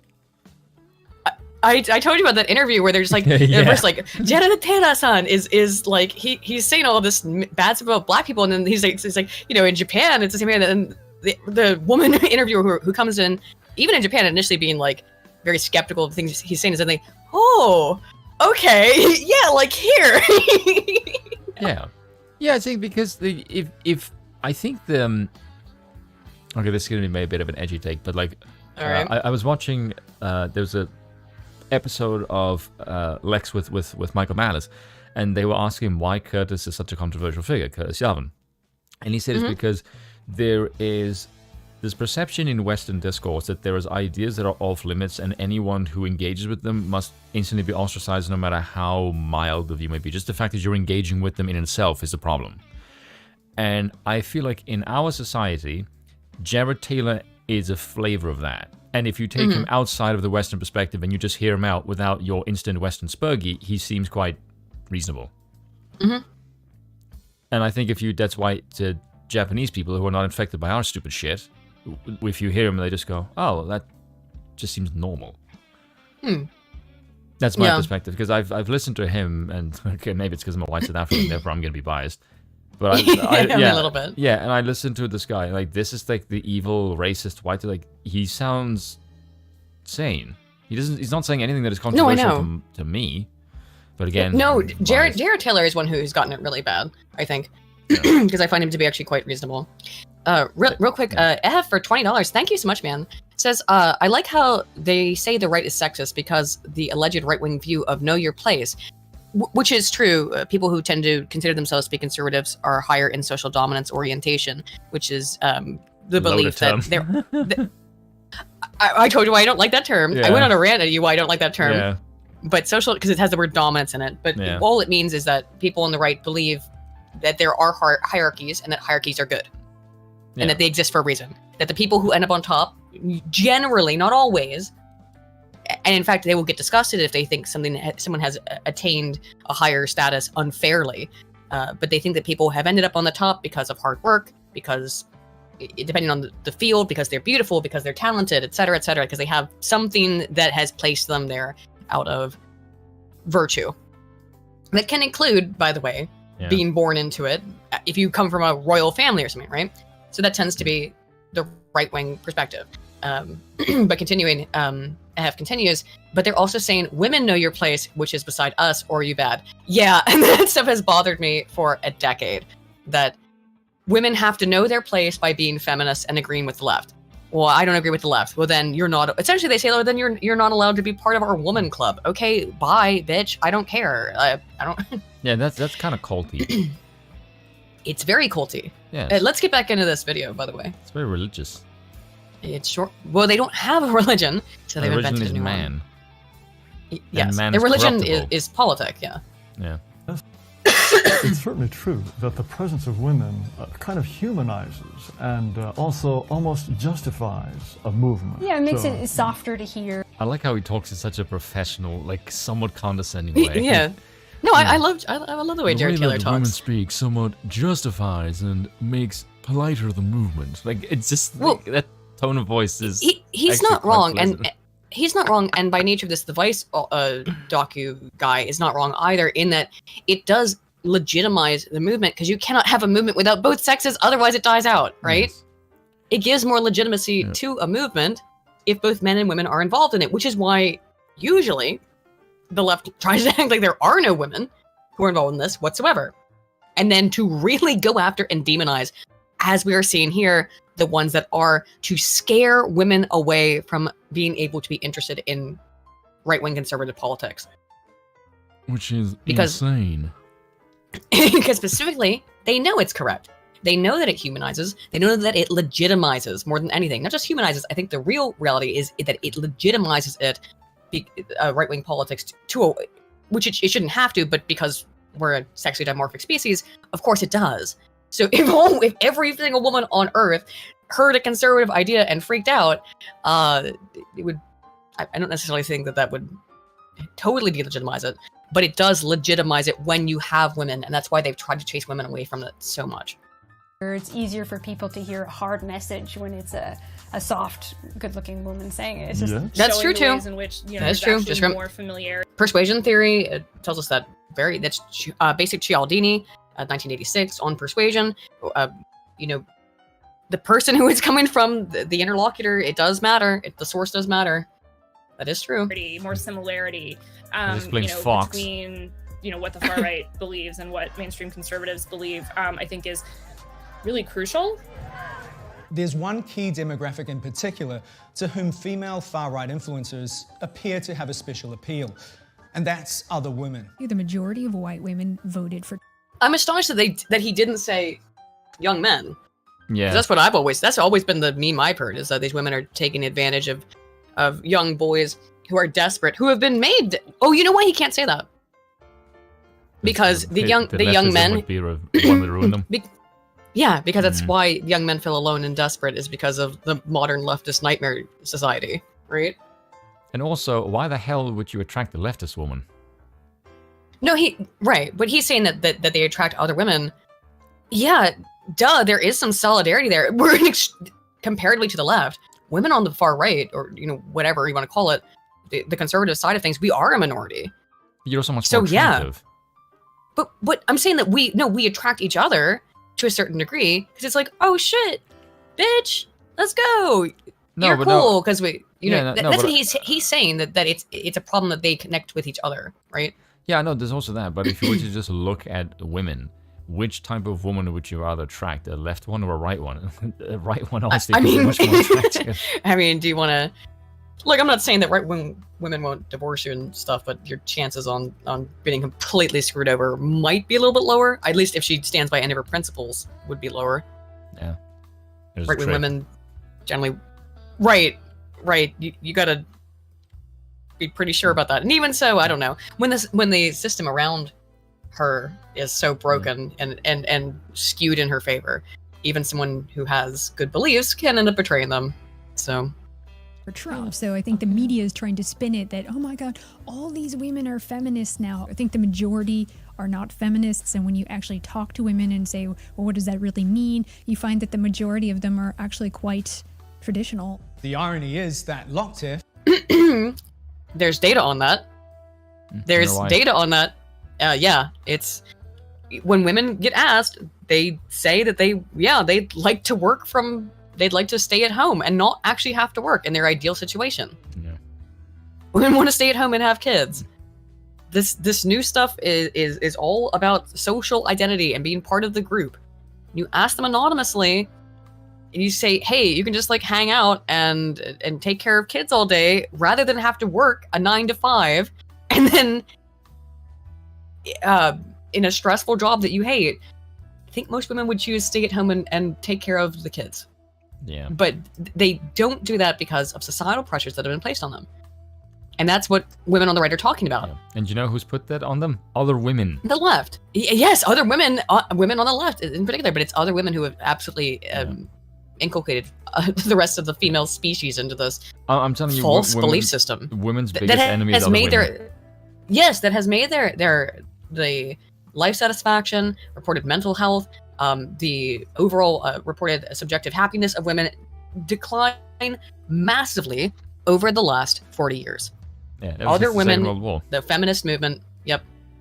Well, not, yeah, less, since the real 40 to 60 years, since the real height of the feminist movement. Since the liberation of the right. sexual revolution. And the pill, yeah. and the pill, big one, big Oh, well, one. that technically does the same thing. The pill causes chemical differences that fuck women up in the brain. So, oh yeah, not just social ones. You have chemical differences now that are making it difficult for women to be able to pair bond. And other far-right influencers spend much of their time railing against the feminist movement that won women the right cringe. to a public political voice in the first place. I think of women back then not being able to vote and having the whole one house, one vote thing. Why would you marry a man who wouldn't vote in your best interest or you wouldn't agree with politically to begin with? Based. Yeah. Why is that? Based, agree. Yeah.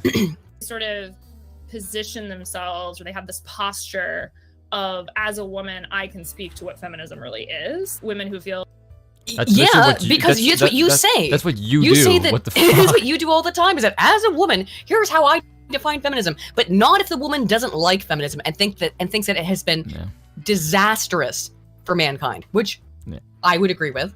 Yeah. Just like the Industrial Revolution and its consequences, feminism and its consequences have been disastrous. I think government is worse than the Industrial Revolution. Well, the current scope and power of the government is a product of the Industrial Revolution. I blame FDR and Woodrow Wilson for the vast majority of the last fucking 100 years going wrong. Well, me too, but Insane. The dissolution of the European monarchies was the worst thing to happen in the last 120 years. Yeah, I would agree. Especially if you were German. Then you have a great reason to hate the English, the French, and the Americans. True. There, I said it. Look, I will stand by the You should have gotten your Germans. Kaiser back. I'm just yeah, saying. that's what I'm saying. You're better off. If there's any Germans in chat right now, like, oh my god, Spoon's based as shit. I Like, don't know if I saw Patricia's here tonight. Yeah, but that's one thing. If I've read any of your books and some of the stuff I've read, like, the worst thing we've ever done is get rid of the Kaiser. We should have kept the fucking German monarchy. Yeah. Yeah, you have to put some blame on Abe Lincoln as well. He massively increased the scope of the federal government, but it's not just him. Speaking of that, Razor Fist just did a documentary that he'd released, like an hour-long one, on Abraham Lincoln being America's first dictator. I didn't even know about this. Yeah, it was like an hour When did ago. he put this out? Oh, okay, that would be why I didn't Yeah, see it. so 'cause- Holy shit. Oh my god, I have to send this to my dad ASAP. My dad has been railing against how much he hates Abraham Lincoln for his entire life. My dad's a historian. Oh, your father Now- would really, really like that then. The thing is, I know Razor Fist, so I know he's going to curse like a sailor, and my dad won't like that part. He'll have a hard time with that one. But I think you might tone it down for a full hour one. But yes, well, yeah, I'll send it to him either way. Razor Fist is very direct in his history, and he hates federalization and centralized government. That's why he doesn't like the monarchy. So do I. Why I know, and I feel like But he's very American, so I can understand why he has a perspective. No, I think that there's not miscommunication. That maybe I think that it's the basic idea of monarchy. It just has an instantaneous revulsion effect for Americans. They go and they think like, oh, so you mean massive state overreach? No. I don't mean that at all. By the way, I think that it's the best way you can get closest to a pure libertarian system that exists underneath of it. But like, everybody has always been theorizing about this for every system of government. Is how do we get the most libertarian society? And I don't even know if I even totally agree with some of the social libertarianism stuff anymore, because degeneracy is really off the charts, and it's clearly awful for mankind. So yeah, that's maybe that libertarian stuff needs to get shut down. I don't know.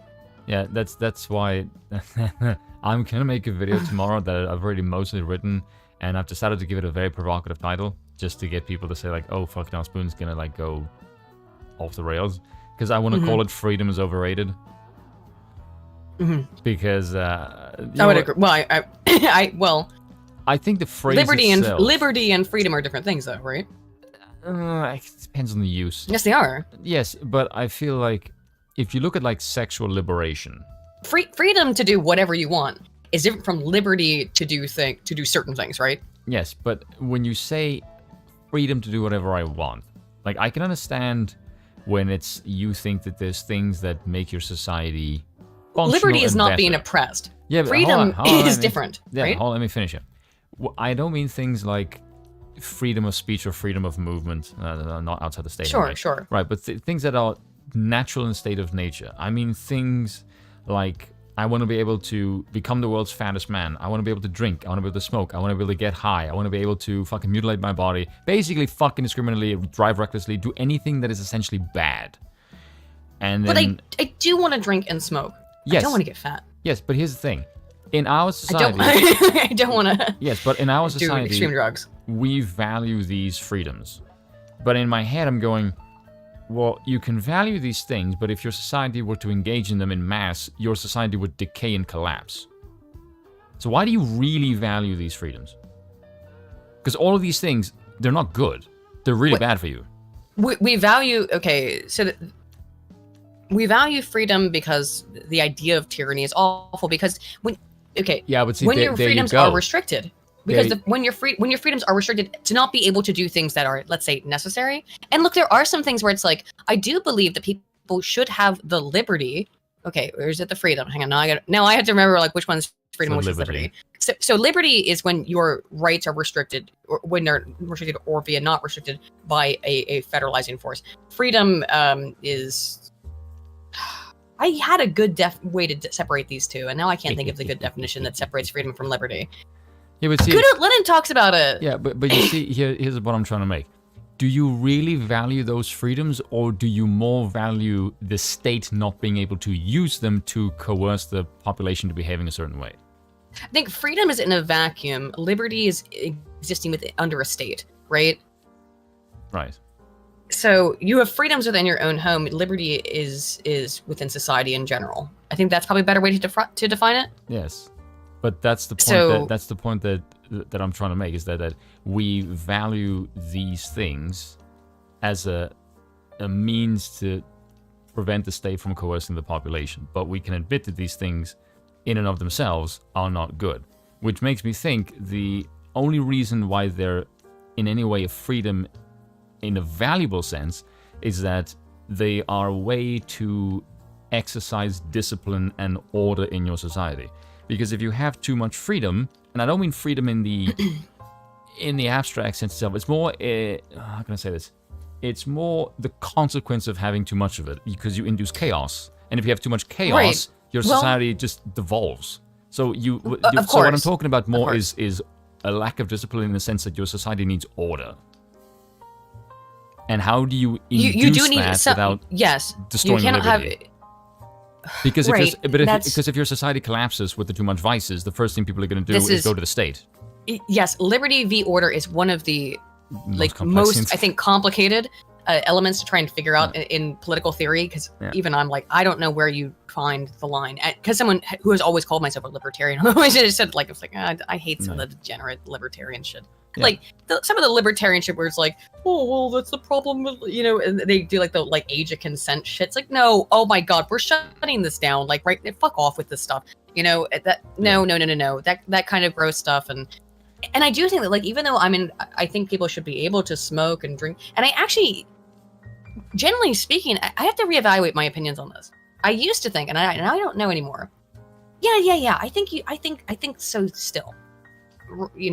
Asking myself this question: if you want to smoke and drink and do drugs and blow up to 500 pounds and have a heart attack and die, I don't care as long as you don't hurt anybody else. The problem is that you inherently are hurting somebody else by nature of existing within a society. Do you know what I mean? No, not just setting a bad example, but like, even if there's no public health care, which is, I'm not in favor of public health care, and that Good, we'll do based. that in general. I mean, of course not. Holy shit. But just as Mark shows up, hello, commie Mark, hail Mark. But like, I think you should be allowed to blow up to 500 pounds and smoke and drink and do drugs, even if it's, as long as you don't hurt anyone else. But the problem is that you're inherently going to be hurting somebody else. I think you're dragging your family, your friends.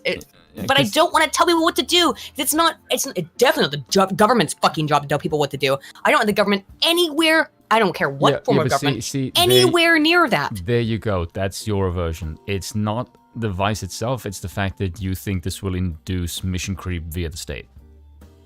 Which it has every single time it's been implemented throughout human history. Yes, so the whole point thing is, what in your society can you gatekeep, because you need the gatekeeping, I don't give a fuck what any libertarian says, to make sure that these vices are kept under control through a sturdy, iron-willed, I'm going to say this, Germanic kind of style of discipline, because that's what the Germans are very good at.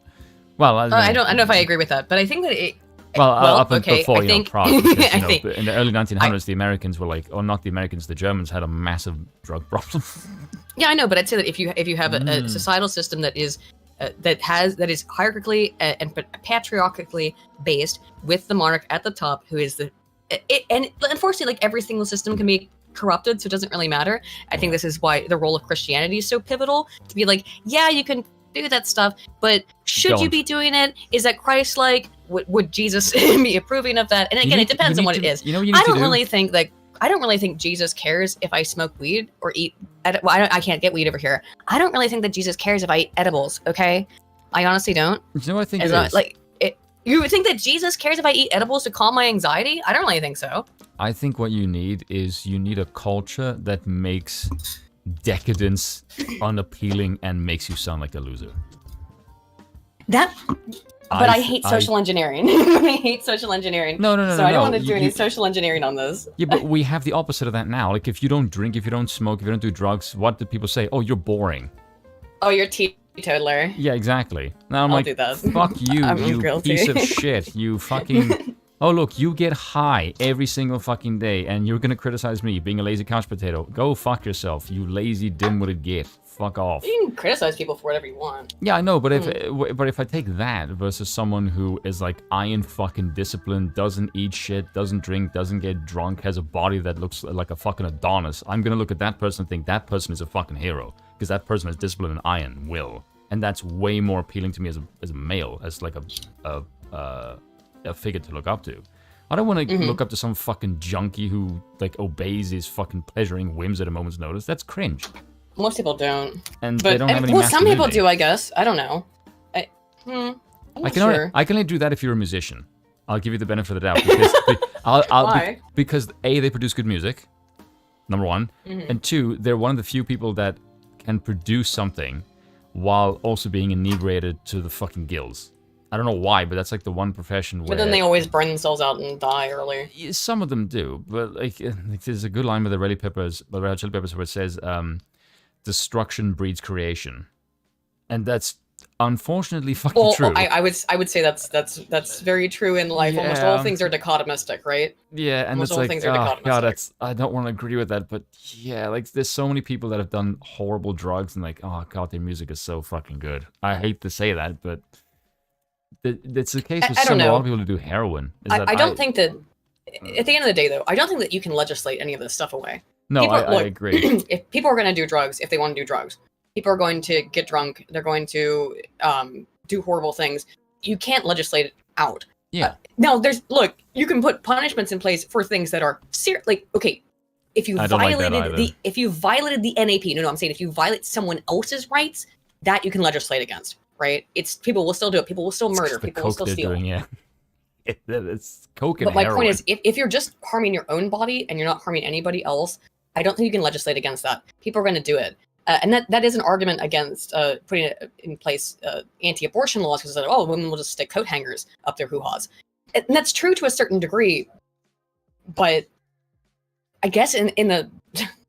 I hate, I am very against some of the extremity of the abortion laws. I think that there should be...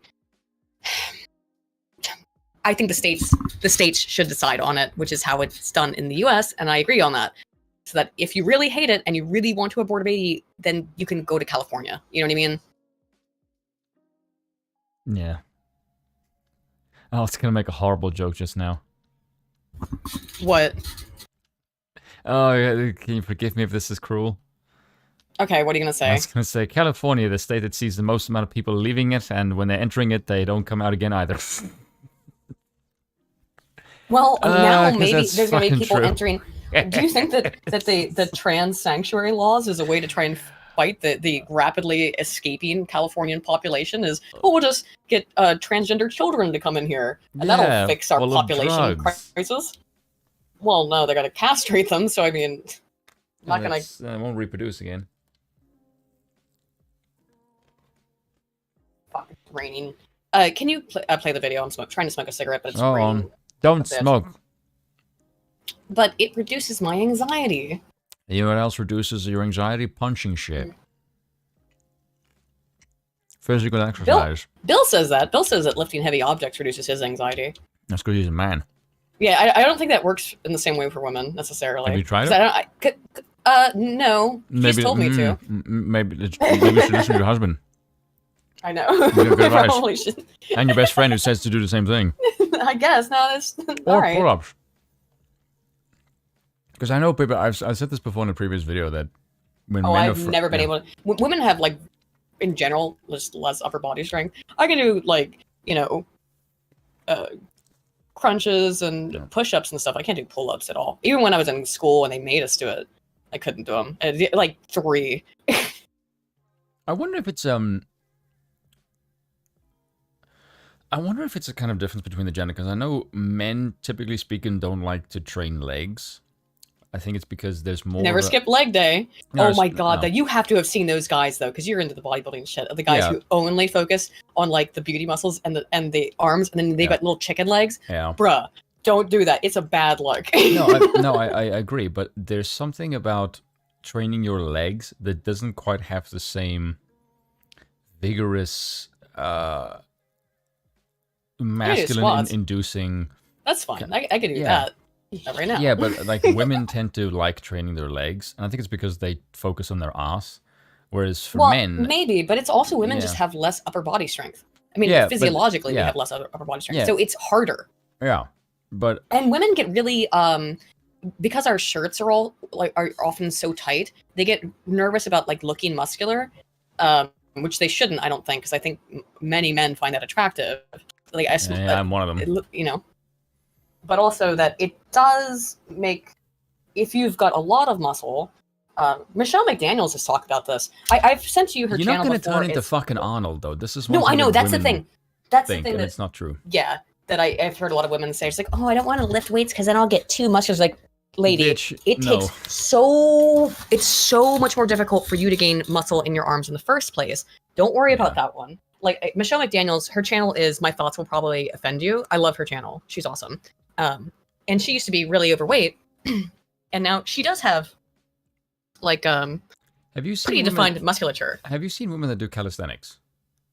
Yeah. I mean, women that like can do cardio bunnies. Yeah. You know? No, like kind of like seriously strong shit. Like women who can do handstand push-ups and then can do like all kind of like gymnastic yoga poses. And, like, yeah, and they're strong as shit, and they don't look masculine at all. They just have really strong power, and I've looked at those women and think like that is extremely attractive, and they don't look the least bit masculine at all. They just have power that would, well, rival pound for pound, would probably rival some guys.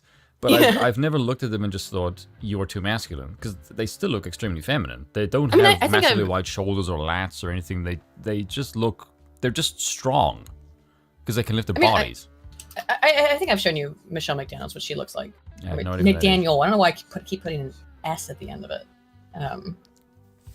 But is this an American thing? Yeah, I do that a lot. Oh. Spelling her name wrong? Is it with an S? Can I just not spell her name? Apparently not. Oh my gosh. I'm just trying to find a picture of this lady. Oh, it's all her thumbnails and stuff. I don't know, just go watch her videos, I guess. She's in really good shape, and she gets that when people go like, ooh, you have too much muscle, ooh. No, she really doesn't, and I think it's a lot of like jealousy there going on. Of course. Anywho, we've been on a tangent. We should get back to the video. I have actually trained some girls before, and I train them the exact same way that I trained. Almost exercise per exercise is the exact same way. And one of the girls, because she like has to lift boxes at work and stuff, and she said to me she liked training her arms now because the boxes actually feel lighter. Like, yeah, because I actually gave you muscle and strength in your arms, so yeah, there you go. And she didn't look in any way more muscular. She just had more physical strength. Abigail says, "Oh, she's black. Now I know why Aiden likes her." I do think she's very pretty. Oh, is that why? Oh, okay, there we go. That's why. That's not why. I do think she's pretty. Get off my case. Yeah, jungle fever. I just think black ladies are pretty. Yes. That's my type. I'm a half of a gay. I'm allowed. Well, I guess we're not allowed to have types anymore, right? Yeah, you can. Called preference. Well, I know, but like the left says you're not allowed to have preferences in anything. Yeah, if someone is morbidly obese, you're not allowed to have a preference. No, I do think she's pretty. I also think she is incredibly witty and funny and smart, and I really like her channel. Yeah, so and it's just way bigger than my main channel, so whatever. Yeah. And the fact that she isn't white is in no way contributing to that at all. No, it's not actually. It's not. Maybe with the physical attractiveness, because as I've said before, I grew up in Baltimore City, so my first 2 girlfriends were both black, and the women, so therefore, first 2, the only 2 women I've ever dated are black. So that's, I don't know. Oh Lord, she's going on safari. It's just, look, Baltimore City is 80% black, so I grew up around a lot of black people, and I like black women. I think they're attractive. Not all of them. To the jungle. What about Sweet Anita? Sweet Anita's adorable. Yeah. Anyway, let's get back to the video and away from my thing. Yeah. Threatened by it, women who don't see a place for themselves.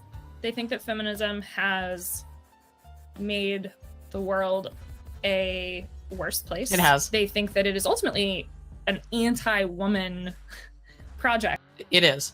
It is inherently anti-women. Like I said, you can see the decreasing rates of happiness, increasing rates of depression, decreasing rates of life satisfaction. All across the world as feminism has taken over. It's not happening in men, it's only happening in women, and men are the ones getting the short end of the stick on this, and yet their happiness is not decreasing in the same way that women's happiness is decreasing. Wonder why. So yes, feminism makes women feel alone, it makes them feel adversarial against men. It pits the sexes against each other when we're supposed to complement each other. Yeah, that's kind of the whole point. Yeah. We're sexually dimorphic. We're supposed to complement each other. We're not supposed to be at war with each other, and feminism is so like, we gotta fight against the men. It's not helpful. Yeah. It's not healthy. They all describe partnership and motherhood as political action, because when your whole project is about guaranteeing the future of whiteness, fulfilling all of that is a matter of politics. Okay, you do have to understand, lady, that the left is very open that they hate white people and want to destroy white people. Yeah. They sometimes will say it's fake, but then in other articles written by left-leaning journalists, they'll say, yes, and it's a good thing. It's the same thing with everything, like with the, with the Biden document leaks. It's like, yes, and first no, but then yes, and it's a good thing. That's how they always pivot, is no, that's not happening, and then yes, and it's a good thing. It's the same thing with this. Do you remember there was a video several years ago of Jimmy Fallon introducing the show by saying that for the first time there's been a decline in the whites in the country. And there's like and everyone's clapping. Yeah, so it's like this split second where he realizes like, why the fuck are people clapping this? And I think to this day the top comment on that video was Sargon. I think it's actually still there. If you look for it, it's probably Sargon's comment is still the top on that video. Unless it's been deleted. I do recall that happening though. Yeah. But lady, first of all, women want to be mothers. Okay. Genetically, we're designed to. I don't know if you realize that you need to have children to propagate the species. And women, when women have children, it floods the body with an enormous amount of the pleasure, the bonding hormone, which is also a pleasure hormone called oxytocin. So women are made happy by our own bodies, make us happy and reward us by having children. It's because it's biology, it's evolution. We're supposed to want to reproduce. Yeah, unless you're panda, in which case you know. I mean, there's a couple species. It's a little weird. I'm only talking about human women. Sex, please. I'm only talking about human women. human females. No. So yeah, it's not Bamboo, incorrect. Leave me alone. These are the people who claim to be the party of science, and then you deny science at every single Oh, come chance on, where it doesn't that's a align with. fucking I know. slogan. Of course it is. Anytime that science, that reality, doesn't align with your particular worldview, then you deny science. Women want to be mothers. How about we discuss Okay. IQ among the races? Like, oh Jesus Christ, that's like, oh Let's fuck. not do that. Look, even when I've done that in passing in videos, like just to be like, hey, here's a thing, maybe this could be a contributing factor. Wee woo, how dare you? It's like, okay, whatever. Yeah, science, oh no, I don't like it now. Yeah. Awesome. All right, that looks great. Now, this is complete. You're done. You've got this cute... How interesting, by the way, that they're using this particular clip of Lauren saying, fuck Islam. Islam is a patriarchal religion. It's like the most patriarchal religion. Yeah. So why... You complain about tradition, and then she hates the most traditionalist fucking thing, and yes. then you find that a problem. It's like, what the They're fuck? and the other woman that they complained about earlier was it Lana, who they were complaining about, saying that they wanted to ban women being forced to wear headscarves or wearing headscarves at all. But at the same time, you're complaining about patriarchy, you're complaining about masculinity, and these women appealing to masculinity. But then you're also complaining. Sorry, Lauren. You're also complaining about women. These same women also being opposed to Islam, which is explicitly very hostile towards women, as we and femininity as we see it in the West, right? Yep. So which one is it? Oh, it's both at the same time because your ideas are all hypocritical. Okay. Ad-friendly makeup look. Figures like the Canadian alt-right star, Lauren Southern, operate as independent, empowered entrepreneurs and consciously use the same social media strategies as other online influencers to build their following. Underestimated the amount of people that were going to be here. I said there was only going to be 1,000. There are thousands. Hey, it's someone who watches the channel. How's it going? Alongside the anti-feminist rhetoric from influencers has been the growth of an entire online... Tradway's been... Okay, did I tell you that I on complete accident bought a dress that looks almost exactly like this? I did that by accident. I did. I just saw it. We were at there's this place here, the Guernsey Garden Center. It's like the closest thing that Guernsey has to a mall. But it's a big rotunda that has a bunch of like little different shops, mostly garden related, again, but they also have some clothing shops and stuff. And they had a really adorable floral dress that looked just like that. And I was like, oh, this is so cute. I bought it, and I took it home and I was like, oh my god, this is the trad wife dress. It doesn't have the neck part, right? But it's and it doesn't have the It looks like Jim Jams. sleeves. It looks very similar, and I didn't realize it looks at the like time. I old was Jim like, Jams. Jim Jams? Oh, that's my phrase for pajamas. Oh, it's not pajamas. I know, but it looks like old Jim Jams, and I'm just gonna say that phrase because I like saying the phrase Jim Jams. I like sundresses. But I buy all Jim Jams.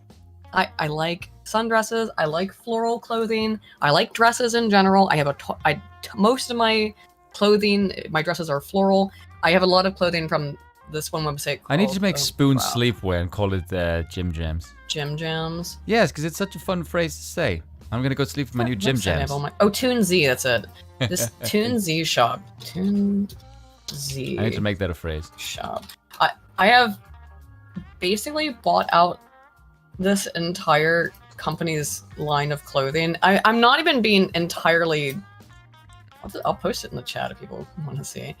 I've basically purchased this company's entire catalog. Not entire, but I own... I'm gonna say about like an eighth of every product on this website. I really, really like this website and their clothing. It's my favorite. So this is what I have a lot of stuff from that website. But I also have a lot of floral stuff. I have a lot of floral jewelry. I don't know. I've always liked that. I've always liked floral stuff. But that's like, women like that bitch was talking. So we can't want to look floral and feminine. We can't want to look pretty. We have to, and trust me, I used to dye my hair blue and do stupid shit too. But it rhymed. But that's the only way. Again, they're putting all these prescriptions on how women have to be, right? Blue and stupid? Yeah, that you have to look ugly, essentially. Well, yeah, because you can't look pretty, because if you're pretty, then you're better than everybody else. And we want equality, so we have to look equally shit. Right, but I'm not trying to like do this trad stuff. I just find like I don't buy clothing very often, but it's like when I find clothing I like, and I did kind of have to rebuild my wardrobe. Weird fucking wardrobe. Well, when I find clothing I like, I also had to rebuild my wardrobe when I moved here to the UK because I could only bring like one suitcase, so I had to like rebuild my whole wardrobe. So whatever. Also, Mr. Twisted Frenzy for €5 says, I'm pretty sure telling people what they should do used to be the role of the church. Yes, it did in many ways. So. Yeah, whereas if you look at my wardrobe, well, most of them are band t-shirts, I'm not gonna lie. Yeah. Yeah, because I am still a heavy metal rocker boy, and I probably always will be. And I also have an assortment of t-shirts with amusing and offensive slogans. I'm gonna be honest, like half of my wardrobe, now that I think about it, is because women buy me stuff. I'm just. I know they do. Which is yeah, it's actually like a sizable chunk of my wardrobe. I thought about it the other day. I'm like, there's like 8 of my shirts that come from girls, and it's not just one. I'm like, that's kind of sus. Like, just it is a bit sus. A little bit. It's just, it's not my fault. I'm pretty. Oh. The only one thing I'll say, Lisa, if you like the shop, I can totally, not at all sponsored, I've given them too much money, is that they're like, this is actually like pretty nice quality stuff on this website. But it's all very like hippy-dippy, pagan-y. It's like pagan-y style stuff. Pagan-y? What the fuck does that mean? I don't, they say gypsy, boho, and fairy style. Oh, okay, yeah, I see what you mean now. Do you look at the website I'm talking about? No, but I just go with the jippy thing you said. What? Fuck you. What? You're just reading the fucking thing. I know, I was reading from the website. Okay, Anywho, so that was just to say that I have the trad wife dress. I something very, very similar to it on accident. If I go to, whenever I go to another conservative conference, I'll be sure to bring the trad wife dress. And subculture known as trad wives, who actively reject pursuing their own careers. Whoa! Did you see the one that they fucking posted though? Their example. Hang on. Growth of on an poll. entire online subculture known as trad wives. Okay, the person is posting with the African flag. So this is a flag that you can choose. This is the Pan-Africanism flag. And Anon, I want to make mixed babies with you. What an interesting choice of post to put up. How interesting that this would be the one that they're using. I don't know why they would pick I honestly, this isn't really selling. Most people wouldn't pay that close attention to the clip because it's only like 2 seconds. I don't think even they noticed it, did they? That's what I'm saying. Wives, who actively reject pursuing their own careers or independence in favor of raising families and submitting to their husbands. Dude, don't listen to this narrative of feminism that is killing white Western society. Don't buy into it. The trad movement is this They're movement furious. to celebrate women who are in Oh my traditional roles. You are creating Oh content my god, I want that kitchen so bad. celebrates that. I want that dress on the highlights top. How that looks good perfect. the trad That's what I life want to is. do. This is what I want to do right here. Yes, I don't care. This is what I want to do. Like, Except and the fact you want the drink. I want one too, but I want but did I say what I cooked earlier today on stream, or did I just tell you about it? No, you just told me. Okay, so Always with the here's food, what every stream. because I love cooking. So I cooked.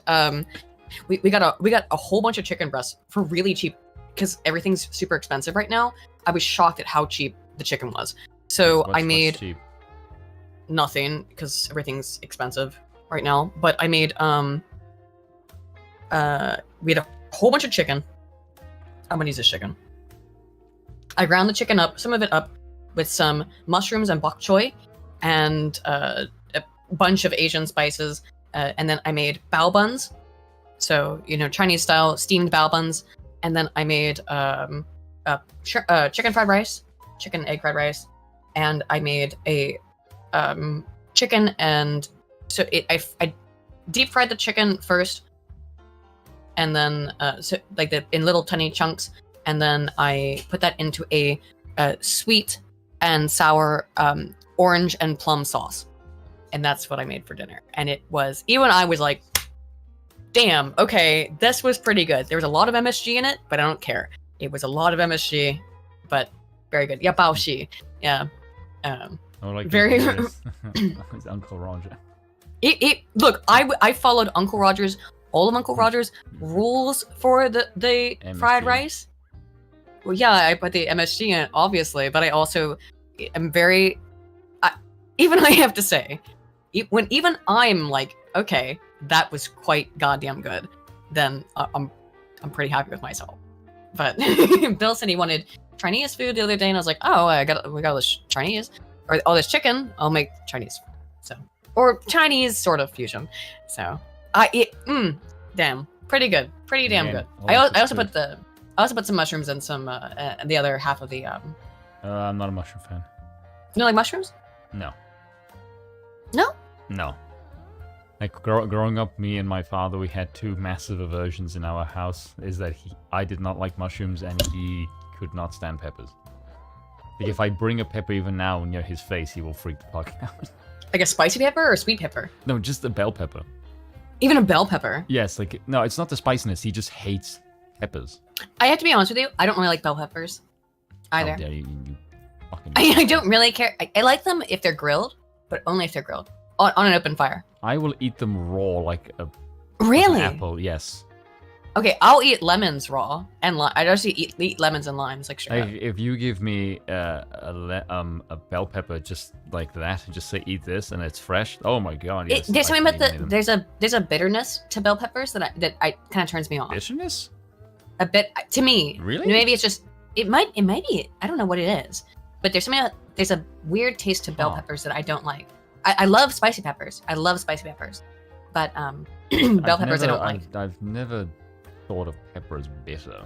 I don't know. It might be like one of those yellow ones. You know, it might be one of those things. I also salt lemons. El de Gusto. I do that too. I just put salt on lemon and eat the whole thing. Oh god, you like the straight people up. who put like salt on watermelon. I also put salt on watermelon. Oh, I had God, watermelon the other day and I put salt all over it. You fucking heathens. You are. No, it's delicious. I will never apologize for that. You are ungodly demonic creatures if you put watermelon. If you mix watermelon salt. What? Just fuck What that. the? How are you? What is wrong with you? You are going you to need hell. salt on watermelon. No, you don't. No. I'll fucking fight you on this. You do not put fucking salt on watermelon. And anyone in the chat who disagrees with me on this, I'll see you in hell. Like, no, you don't put salt on fucking watermelon. You fucking weirdos. Salt, you don't fucking mix with fucking fruit. It's weird. It's like, I've seen people put chili flakes on fucking apples. Like, what the hell is wrong with you weird-ass people? I don't know. I disagree with you at all. I don't agree whatsoever. Abigail, Anywho, how are you anyway. Okay, I don't know. Lisa, see, look in the chat. Like, okay, salt and watermelon. Ew, see, I like Lisa. Lisa's good people. Salt on watermelon is the only way to eat watermelon. I'm just saying. You It's a southern thing. It's a southern thing. Okay, it's a southern. But anyway, I would love to do this, and that's what I do with my life, more or less. I have my own shit that I'm doing, Salt but and like, shit. no, in the Yes, video. you are a salty bitch. I mean, I am a salty bitch. I'm a very salty bitch. But this is ideal. You stay at home. You get to make your husband a drink, make him, food. Which did I make you food today, Bill? What? By the way, what was your rating of my dinner? Because even I was like, damn, that was pretty good. Your scale of 1 to 10. You can. I'm talking about it on stream, so. Just solid overall. Solid. Yeah. All right, that's good for me. Bill, this could be us, but you playing. I think Bill will look at the hair and go like, fuck that, I'm never doing that. Gosh. That's what actually was my big criticism of this image, is that those are ghastly curtains. And the dress match, that can't be fuck ugly. See, look, someone Her said cardigan or salt and his? watermelon is major weirdness. Thank you. Salt on watermelon is a southern thing. It is a southern institution. My lawyer has informed me not to make comments on watermelon or the eating thereof, so I'm going to take that lead. Thank you. No, wait. Where does Bill stand on this? Bill, you are being asked what your stance on the watermelon and salt question is. I don't like watermelon. Fine. All right, there you go. He doesn't like never watermelon. So Bill is even. Okay, but I wouldn't go out my way to eat. Oh, I love watermelon. If there's like, if I was reduced to 5 foods for the rest of my life, watermelon would be on my list. Yeah, I'd say so too. Yeah, Potentially. along with oranges and grapes. No, I can totally do without grapes. No, grapes. Oh my god, grapes are the shit. No, I'm not a big fan of grapes. I could easily eat And just oranges. I could easily eat just fruit too, but Oh, I don't like but I oranges need because they're protein. pulpy. I don't like oranges because they're too pulpy, and I don't like grapes because actually I don't know why. I like grapes. I like grapes, but not as like my top 5 foods. If I'm only allowed 5 ever, no. I'm sorry, Alicia. We always get off topic by talking about food. It was my fault. You brought that I up started. food. I know I started. Also, let's just say just top fruit of just when they're done, right? No, Kiwis. This is not an okay. Yeah, that's actually one. I eat kiwi raw. I love kiwi. I'm Papaya? gonna say Mango. Okay, mango, yes. On my list, I would say. Oh, lychee, yes. Lychees. Is it called lychee? I Yeah, said lychee. lychees. Yeah, I would go with. Lychee is too special. That's the fucking problem. I would go with oranges, grapes, watermelon, mango, and what else? I'm torn between an apple and banana because like there's some apples where if I eat the apple and it's a good apple, I'm like, oh my gosh, just in my face all damn day, please. Apples are hard. I'd say watermelon. Okay, good. Okay, watermelon I really want, but I want to pick another melon. Watermelon, honeydew, kiwi, strawberries. Am I killing berries in this? Yeah, you can if you want. It's fruit, right? Yeah. In which case I'd include fruit. So strawberries. Oh no, fuck strawberries, raspberries. And Raspberries over strawberries? Yes, I love raspberries. Okay, They're my that's favorite. strange. But I'm trying to put my last one in. I'm trying to pick my last one in which case I'd pick peaches. Peaches or plums, one or the other. Do you have hairy peaches? How dare you, sir? What did you mean by this? But do you guys have hairy peaches in America? Yeah. The one that they have like fine hairs on them. It's a big yellow peach. Oh yeah. Yeah. Oh, blackberries are so good too, but I like raspberries more than blackberries because blackberries are too seedy. Raspberries are less seedy. I don't know if anybody else has hairy peaches because I've only had them in South Africa. Well, peaches are always fuzzy. I've got a bunch of I made the plum sauce with the chicken I made. So like I have two plums left over downstairs. They're just for me to eat. Anywho, real quick, we should get back to the goddamn video. What do you think is the difference between peach and nectarines? Nectarines are a little sweeter. Okay. And no, they're tartar. They're not sweeter. They're tartar. Or maybe both. I'd have to try them both. Peaches I feel like are softer, like squishier, and then nectarines are a little harder and a little tartar. I think. Yeah, okay, yeah, I'll agree with that. Ehef for $10 says, if memes are a problem, their heads are going to explode when they find out deepfakes and CGI exist. And what can be done with that? Oh, yeah. Oh, I mean, that's been a problem for forever. Anywho, let's continue with... It is awful drapery, but still. It's making traditional gender roles seem appealing, seem cool, I love that seem kitchen. a part Oh of my the God. future. But if you really spend time with it, and you look at some of these Instagram accounts or TikToks, what you'll realize is it's as much about what it's against as what it's for. Thank you. Do you want me to keep playing it, Spoon? I want to keep playing it. It is inherently against something because it is for something. That's how things work. It's called a dichotomy. For not being ashamed to be traditional, to be Christian, to be conservative, and to be white. I'm feminine, not feminist. But what she said, nothing she said there was wrong. At this point in time, it is kind of, in a way, brave to say, I'm happy and proud to be what I am if what you are is traditional, Christian, and white. You're told by every major source in the world that those things are all evil. So she's completely right. Isla, is that her name? Ayla? I'm sorry. I know some of the people in the chat mentioned that they know her. I'm just not familiar with her channel. But she's completely correct. And this bitch is just upset about it. It is brave at this point to be those things. because you're denigrated by everyone around you. Right? And so seeding these ideas that, you want to be like me, look how great my life is, children love me, men love me, like, look how celebrated I don't even think that's what they're selling at all.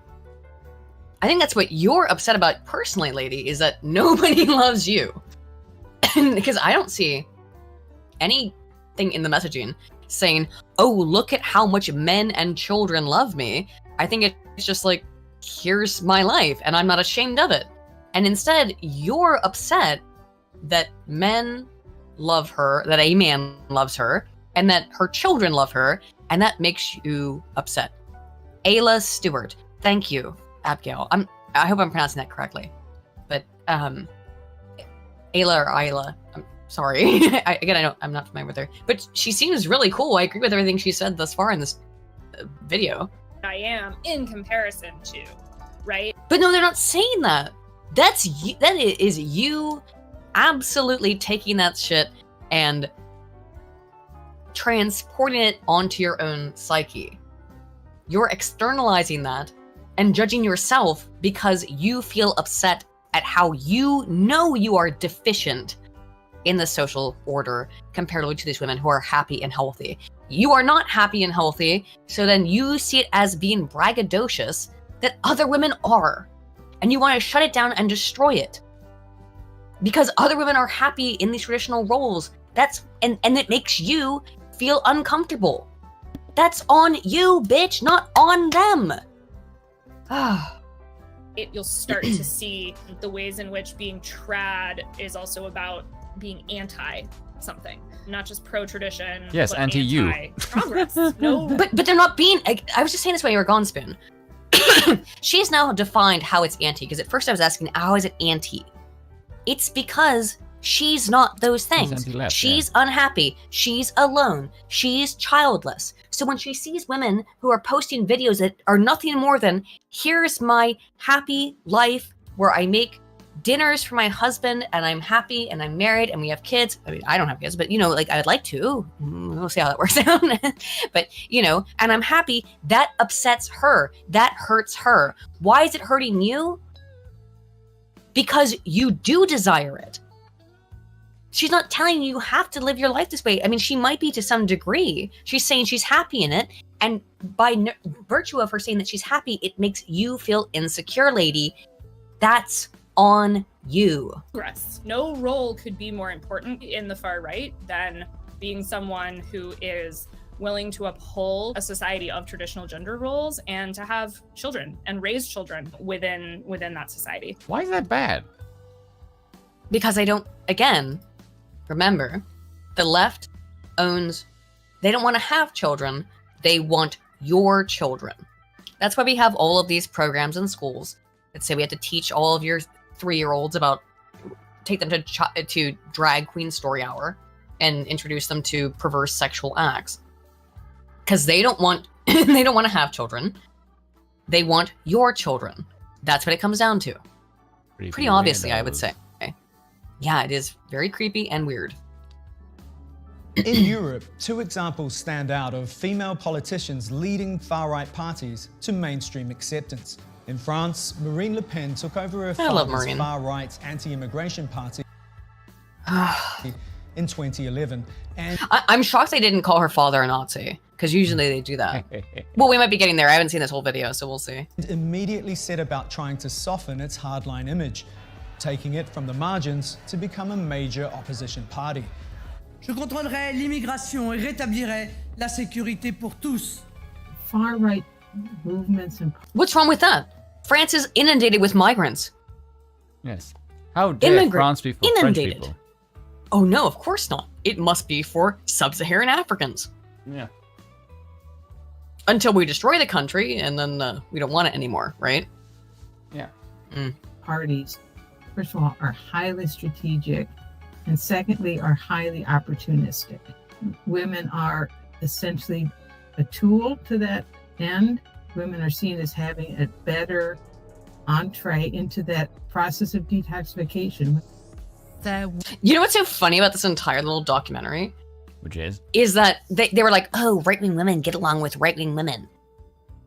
The whole goal of feminism, or like one of the goals, is women sticking together with other women. Here we're going to tear down other women because they disagree with us. Because that's how all women work. I know, right? What a fascinating microcosm in this little micro doc of how women hate other women and want to tear them down because they are threatened by the success, power, sexuality, and by sexuality I mean sexual reproductive status, meaning they had children, of other women. It's pure, unabashed jealousy. Bitch, get yo entire life. How about that? Whoever made this. Will be in these immigrants terrorists. Maureen Le Pen is a very smart and adept politician. She wants to project racist ideas to potential voters, but she also sees that there's a boundary, and if she goes too far... Yeah, it's almost like, you know, if you're in a democracy and you have to appeal to the people because that's how you get votes, and then when a whole bunch of her population says, we're not a fan of foreigners, and then she adheres to that message, it's somehow her and not the voters doing this. Yeah, as 3012 brought up... fucking sense. As 3012 brought up in the chat, this entire thing is gaslighting about the nature of conservative ideals. Yeah. Ideas. Preservation of the nation state. Right. The Vice documentary is telling you what conservatives believe in, and then misrepresenting it.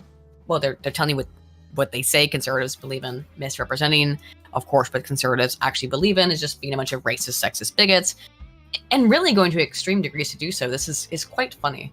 It's funny that they're basically saying... It's funny if it wasn't so insidious, right? Sorry. They're saying nativism is bad, so by that logic, those of us who... like I said before, I don't understand how you can be anti-immigration but also pro-global homo. Yeah.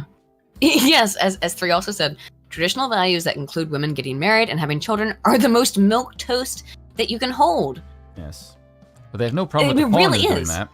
No, right. There's no problem with foreigners doing that. It's only a problem when white people do it. And that's why they get so upset by people like Jared Taylor who say like or anyone who says it's okay to be white. The problem that they have here, that they are expressing intrinsically and extrinsically, but really more subtly than they're not saying it overtly, is that they hate these ideas because it's white people enacting them. They would not have these problems if it was a Mexican woman doing it, talking about cooking it, cooking for her la familia, cooking la cocina para mi familia. That would be fine, right? That would be, oh, you're just doing your culture. That's great. But it's not culture when it's white people. They say white people have no culture. It's fine for people from other countries to come into the West and have 10 kids. That's great. They'll say that's your feminism, sis. They'll say that kind of stuff. It's only a problem when white people do it, and the hypocrisy is prima facie obvious. Women's rights. A day after the allegations of mass sexual assault were made public, Cologne continues to search for the perpetrators and for answers. On New Year's Eve 2015, large numbers of women were sexually assaulted by groups of male immigrants at celebrations in Cologne and other German cities. Far-right parties immediately seized on this to... Did you see that fucking pivot? You didn't want to note the fact that dozens of women were raped? Yeah. By immigrants. Far-rightists seized on this.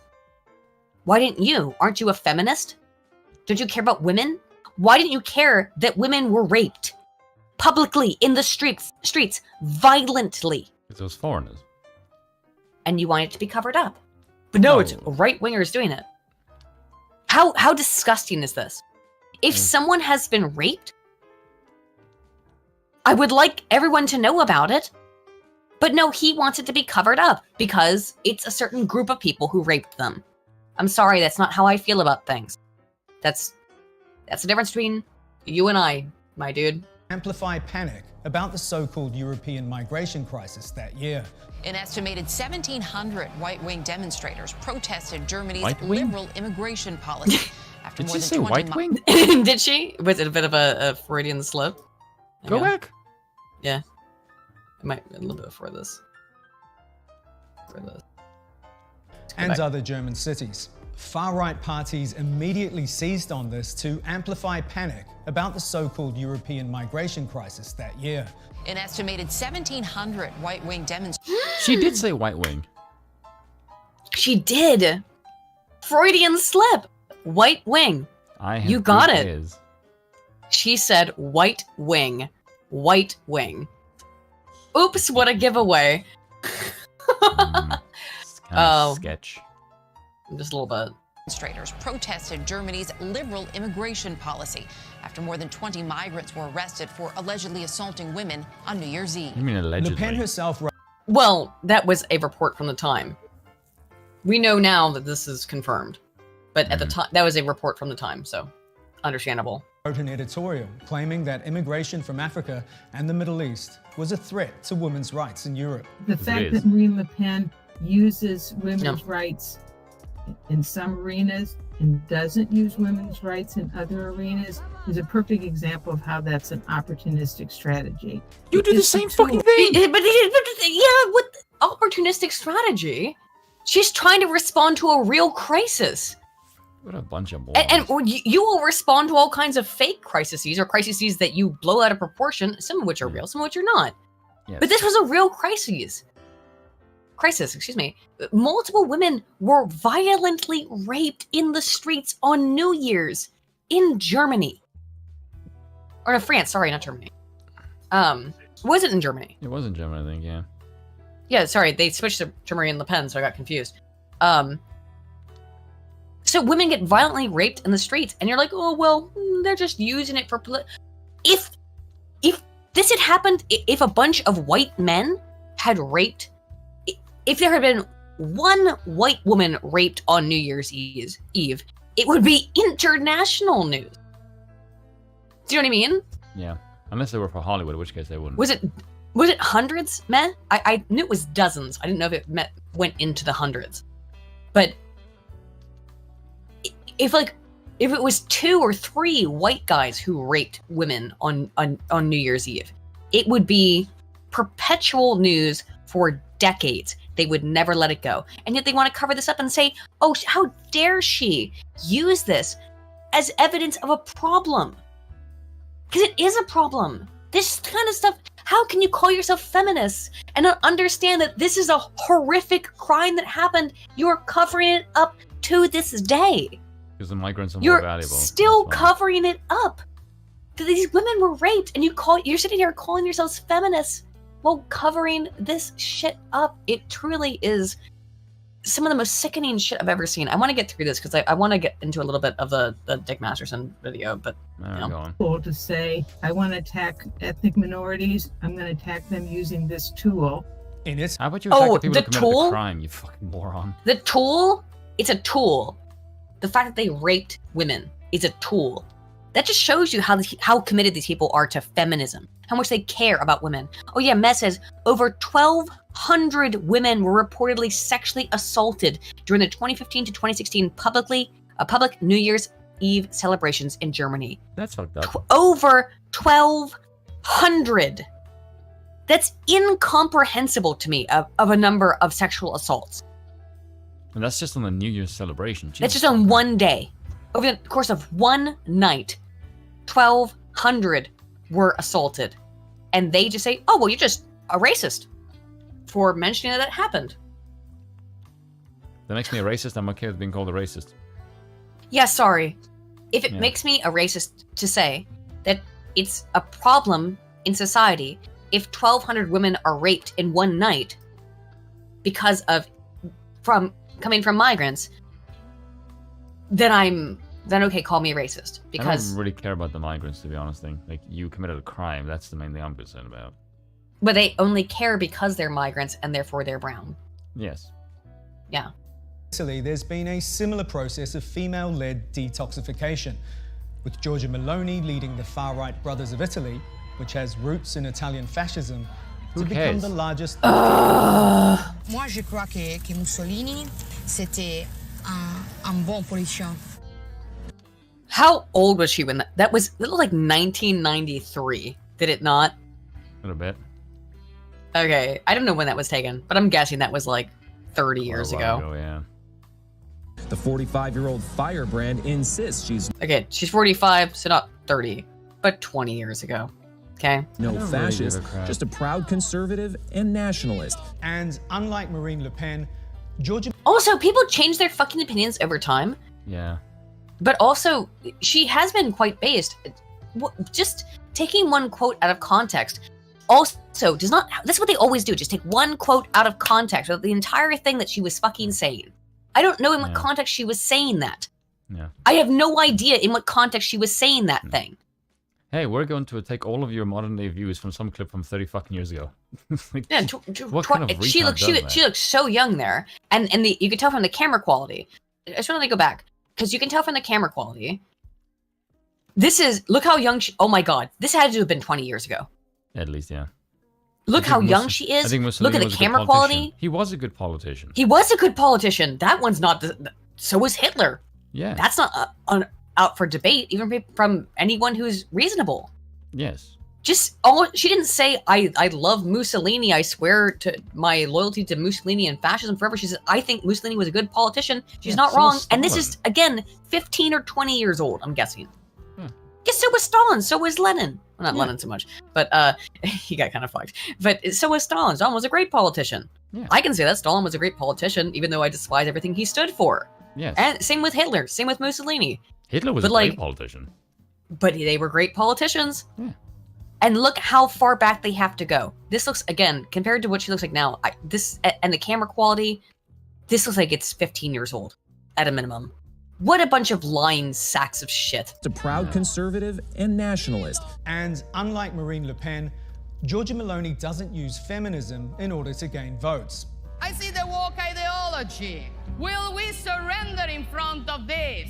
In fact, she openly I didn't know she rails spoke against English. modern feminism, I didn't either. instead championing Yummy. so-called She was at traditional CPAC. family and gender roles, despite herself having faced the stigma of being an unwed mother. Sí a la familia natural. No a los lobby LGBT. Well, how about base Base? and good on her? She has Yeah. been criticized for being an unwed mother, and yet still stuck and said, you know what? Who's yeah, giving, that who's was giving wrong. a shit for being an That- underdog? Probably you fucks. I guarantee. Well, no, I'm probably both sides do. I don't give a But- shit if she's an unwed mother. Is she a good one? Yes. Then shut the fuck up. I Uh, don't give a shit. But still, if she's still fighting the good fight, Also, I don't know why she's an unwed mother. I don't know. Also, it's kind of a weird thing to bring up. Well, no, of course, because they have to bring it up. But if she's still continuing to do it and holds these beliefs, then I don't really care about the other aspect of that. It doesn't Yeah. matter to me. Meloni's, like virtually all far-right politicians, extremely contradictory. Some parts of feminism. Oh, my sweet. That's like, how dare you Good not be as golly pure as we gosh. are? No, all far. Sorry, that's a terrible thing to pause on, but she said all right-wing politicians are extremely contradictory. I don't know how. Do you have any idea from what podium you're speaking from? The No, left no, they is don't. contradictory on everything. You can't even you can't even. Yeah, I coming can't think from of a them, single. that's I can't think of a single position that the left is consistent on. I'm gonna play because it's Hating a white horrible people. pause frame. Yeah, they're going on that one. They're completely consistent on that one. Some work for her as a politician. At the same time, absolutely interested in using anti-LGBT, anti-women's rights, anti-welfare for. Oh, how's it? They're all the same thing. It's all part of the same sphere. Women's rights, LGBTQ, I bet she's welfare. So yeah, so they all are the same thing. And then you can't understand why we're against them in a block, because you are just illustrating here that you see them all as a block of ideas, right? Immigrant rights rhetoric when it suits her. Very important to realize that women are not politically a monolith now or in history. We create our own peril by failing to understand how central women can be in the far right if we have blinders on that make us think that far right is a man's terrain and progressive politics is a women's terrain. It's because it kind of But is. that's what you're trying to do. You've been trying to do, and you're furious that women don't agree with you entirely and vote with you as a bloc. That's what's pissing you off. And guess what? Now we're pissed. And we have very good reason to be pissed. And I hope you're not twisting this for your liberal media. This is a brown woman, by the way, but they are twisting it for their liberal media. How funny, right? How fucking. We don't pause in good places, do we? But just like, how funny though that they did do that. I mean, how ironic. Influencers use the platforms won for them by feminist pioneers to attack feminism itself. But as long as they keep pulling in I'm votes... sorry. Who, like Margaret Sanger? I'm sorry, but when the fuck like is like YouTube, racial when like the racial fuck is eugenicist? YouTube a pioneer for feminism? What the fuck are you smoking, you jackass? How about this? Okay, feminist pioneers like racial eugenicist Margaret Sanger. Is that who you want us to bring up with your feminist pioneers, my dude? They should really co-opt them just to see the reaction. They probably should. Anywho, I'm gonna be back 1 second. I have to pee, and then we're gonna move over to the Adam Sessler thing, which will take me 1 second. Will you entertain the chat for me for just 1 minute, Spoon? Be right back. Yes, I have to. I have to say basic things now, which I'm not gonna. Oh, for God's sake! Do not ever make me play games on a live stream, because I will rage like a fucking lunatic, like I'm doing right now. Although the music is oddly calming me down. Probably what's making me drive bad. Because the music is too good. You fucking pricks.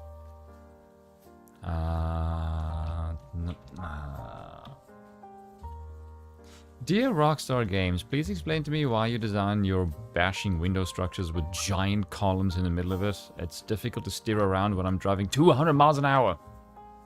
You fucking assholes.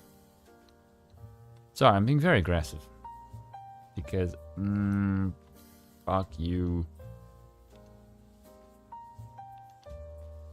Am I the only one who feels wintry with this music, or is that just me? Because this music makes me just go like, fireplace and jazz. It is comfy. Okay, it's not just me then. Okay. Okay. So I have a couple things that I want to do before we move in to Adam Sessler, the video. I want to show you guys some things that Adam Sessler has said. Oh. So I have an article. I just Did he say base things or really retarded shit? Oh, much the latter. Oh, the retarded stuff? Yeah. So Adam Sessler, which again, you don't know him at all. But back in the day, Adam Sessler used to host a show on G4 Tech TV, which was like, it was a manly oriented channel, I'd say, in the US. Clearly aimed at men. They had things like Attack of the Show. They had, which was just women with their titties out, you know, and that's what it was. It was a very masked. It was in the 90s and the early 2000s when you were allowed to get away with that kind of stuff. So Adam Sessler has been going absolutely goddamn crazy all over the place. This is actually not the article I wanted. Here it is. Wait, no. Oh shoot, I sent it to you earlier. Did you? Yes, I did. Apparently you don't go to the bathroom to relieve yourself, you go to the bathroom to yell Game Awards. Yeah, obviously. That was not the article I wanted. This one. That's not a bad thing to do, actually. So, G4 TV host Adam Sessler goes off on Twitter user who told him to live in a cardboard box. So, here's an example of some of Adam Sessler's tweets. So, again, Adam Sessler used to host this show on G4 Tech TV called X-Play. And X-Play was, they would review video games. Now... It was a simpler time. G4... No, he was actually quite funny. I used to find him hilarious. I used to love watching him on G4 Tech TV. A G4 TV host, Adam Sessler, went off on a Twitter user who told him to live in a cardboard box. Twitter user FedGhost, FedGoat, tweeted to Sessler, writing, "Liberals and Democrats are the disease. Look at the country now. Biden is destroying America, and your hate speech means I will never watch G4. So, but I want to... Here's what someone sent to him. Sally has feelings, like strong snowflake feelings, like Tucker Carlson puts his hands up my ass and moves my mouth feelings. Fuck your feelings, you fucking Republican pussy, from my cardboard box. I'm just gonna read some more of his tweets. So, just so I can get it out of my system once for the day, Republicans are stupid, racist, and drink piss. I'm past the point that things like this will affect Republican voters because I'm past the point that they have comprehension skills more developed than black man bad. This is him That's like talking about Liz meme. Cheney, by the way. What? I know. Yeah, I know. And Republicans have small from this. Republicans have a small parabola. They only swing between white nationalism and Nazism. Okay, so I want to laugh at. So in his world, no conservatives can be Republican or can be black. White only. No. Okay, so he's not the brightest man. He's a. I told you earlier he had one of the worst cases of Trump derangement syndrome I'd ever seen. Did you think I was joking? Not now, I don't. Yeah. I want to laugh at how the Republican Party is now a feckless cult supplicating an unelected bloated pustule of nominal intellect in a crappy hotel, but I can't because that's a factual statement. Do you like how he likes to use overly large words that he almost assuredly looked up on thesaurus.com because he doesn't have that high of an intellect? But he would have definitely posted an "I are very smart." Utter Reddit tier posting. Until they clean their ranks, Republicans are a terrorist organization. They are Nazis with no fashion designer helping them. What? This is in 2021, okay? Republicans are Nazis. They are cancer. Fuck them all. They don't even know what that word means. The word No. Nazi has just become so fucking ubiquitous. Not for me. As I said yesterday, all the Republicans in my family can eat shit and die while I sip on something bubbly. What a absolute piece of human garbage Adam Sessler is. See, I'm not even worried Holy about shit like this crap. anymore, just because like I know. But it comes we're gonna across watch. like, do you know what this sounds like? It's more like what is the how much cliched, edgy, lefty slogans can I cram in a single sentence? That's all it is. You're right, yeah. Because when I read that, I'm go, oh god, what a hateful person. I'm just like, nah, this is like a left-wing version of someone trying to be an edgelord. Yes. That's all it is. And I'm this like, and this you're is just why kinda and this is why I won't even attend the funerals of my Republican relatives in the Midwest. I'll just enjoy an Aperol spritz upon hearing the news of their passing. oh, Aperol look, or Aperol. we got a badass over here. Yeah, It's you're like, very, very all. correct. Very Yes. correct. Yeah, it's just like but just like them trying what to be he's cool. been so while this was happening, G4 was trying to relaunch as a web series funded by Comcast with him as its main host. Okay. That did not go down well, I imagine. I'm gonna show some more recent tweets of him going off on gamers. Oh god, this should be fun. He's just screaming at people all over Twitter. Jesus Christ, you're an officious fucknut, aren't you? I can't hear you clearly. You might want to take the Nazi cock out of your mouth. Hold on, This is so just is him, it- people is it- talking to him do you have about this the fact that on screen. yeah. Oh, yeah, hold on, let me see. Oh, did I not share my screen? Yeah, I I know if did. you have. Hold on. Yeah, I have. Hold on a second. I'm trying to fucking put this. I was reading that entire stuff off my screen the whole time.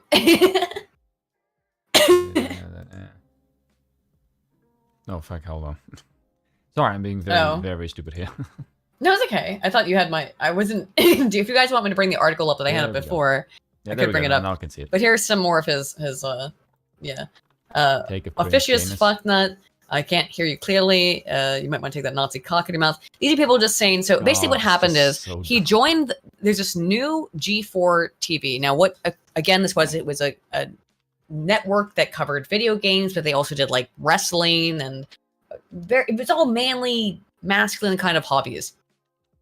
They relaunched G4 in 2021, I believe, and it immediately crashed and burned to the ground because unlike no one was watching. It was funded by Comcast and a bunch of other giant No one was watching media this shit. I conglomerates. can't imagine why. No one was watching. And then, have you not heard the Frost grant? I have not. Are you kidding me? No, I'm not. I don't pay attention to Vinci? any of this fucking culture shit, Aiden. Okay, hang on. I'm an intellectual fucking nomad for the most part. Okay, hang on. I'm not, by the way. If you ever hear me call myself intellectual, it's because I'm fucking memeing it. I don't actually take that fucking seriously. Within like about I think 2 to 3 months of G4 relaunching to very little fanfare attention. One of their presenters just said this.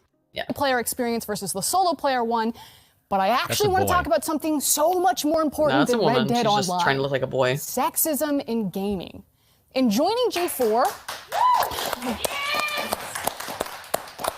some woman, yes! By the way, if you're a man and you're clapping that, you have no balls.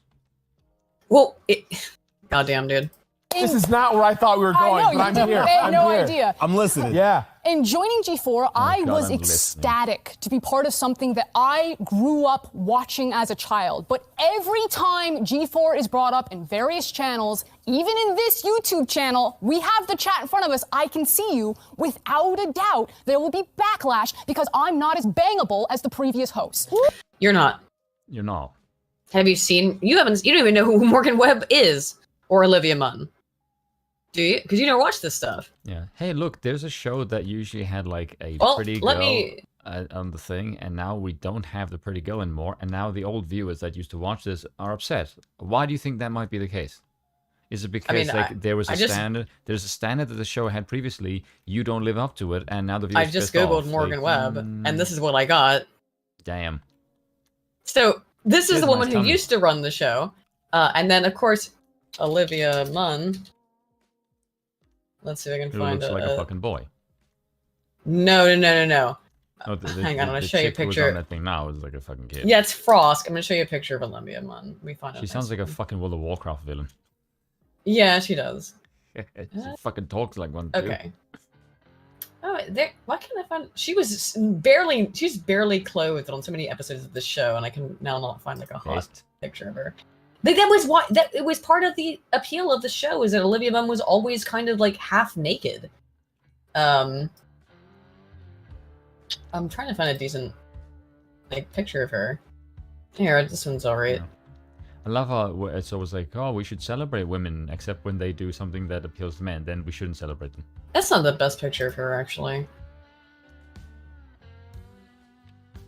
Because she's quite hot, but like, I don't know why. I feel like Google is trying to hide sexy pictures of Olivia Munn. That's a nice picture of her, though. No, it's not the best. As I'm saying, like, yeah, very attractive woman, right? She has a very, like, classic Hollywood kind of look. I would say, however, I don't think that Olivia Munn did not exist on G4 for your sexual interest. I'm going to show you a GIF right now. And you tell me, did Olivia Munn exist on G4 Tech TV for your sexual interest, Spoon? No, she totally did that as like a fucking man versus food challenge.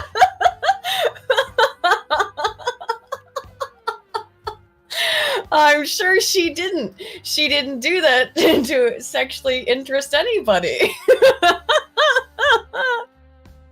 I mean, if you're a competitive eater, you might find that as a fucking like throwdown. Maybe. Amsang says Leo Laporte is on YouTube with his Twit channel, This Week in Tech. He seems to be doing all right. Oh, cool. Thank you, by the way, for the $5. Hasahoppa for 5 says, proving once again that the most oppressed group of all is gamers. Adam Sessler was always cringe. There weren't alternatives in the early 2000s. By the way, can I just be honest about something? Yeah.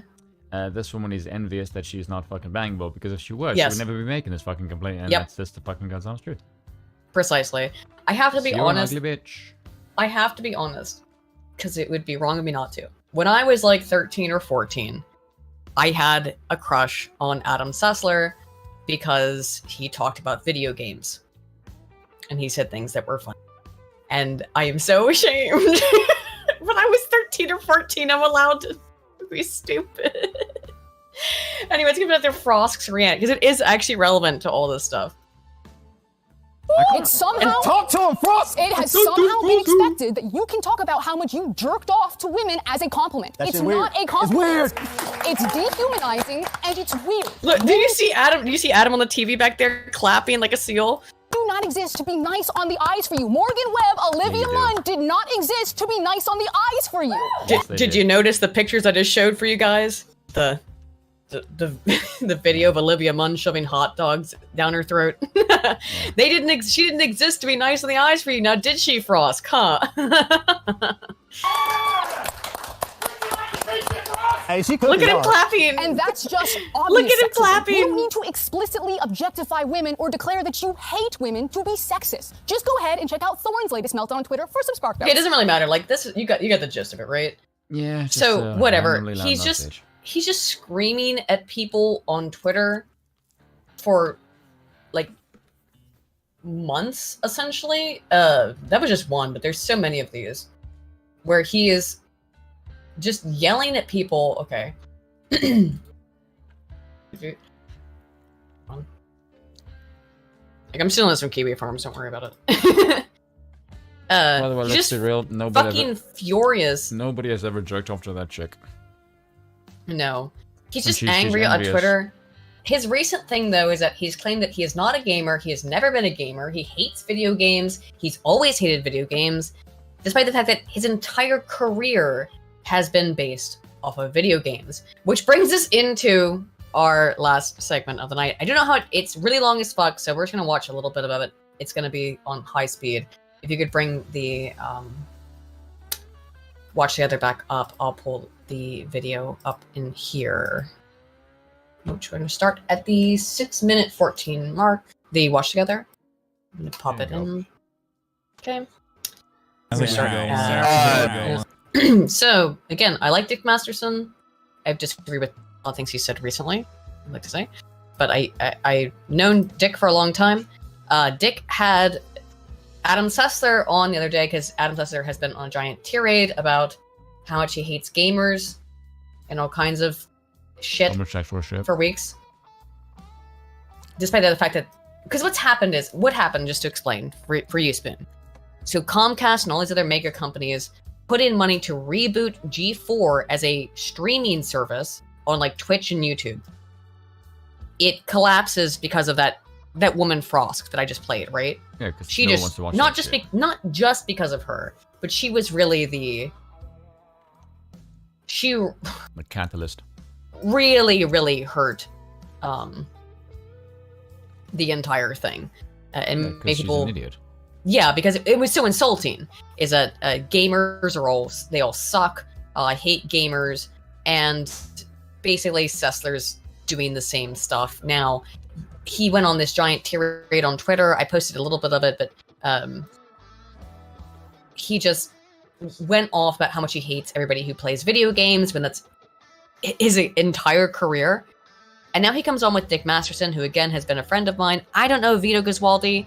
I've heard weird things about Vito. I just don't know him, so I don't like the fact that they both supported cuties. I was outspoken about that. I didn't tell Dick that personally. I guess I probably should have, but I didn't. I found his support of the film Cuties to be really weird and gross.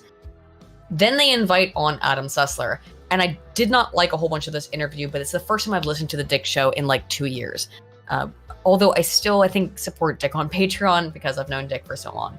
I am going to apologize before I play these clips because Adam Sessler, his mic setup, despite being a tech guy, is awful, and it's going to sound like he's screaming constantly. So I do apologize preemptively. There's something we can do about it. There's something that Dick and Vito could do about it. So it's just how it is.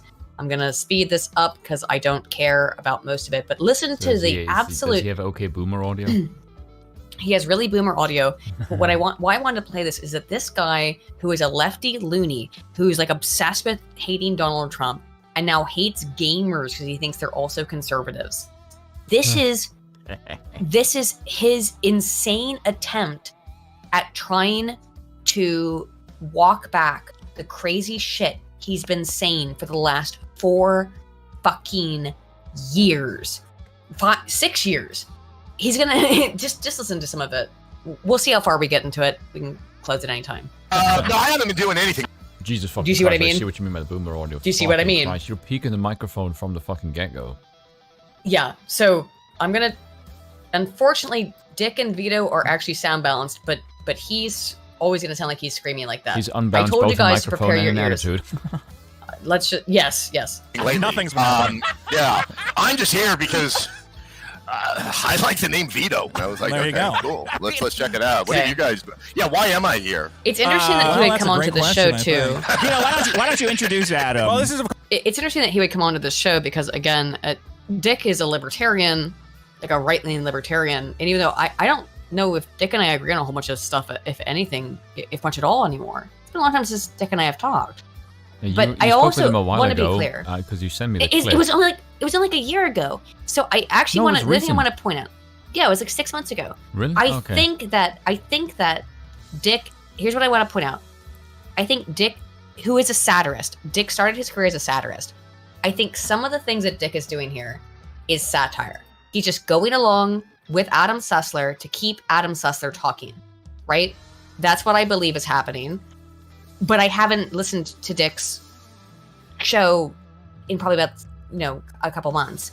So I don't believe I don't think he's changed this much.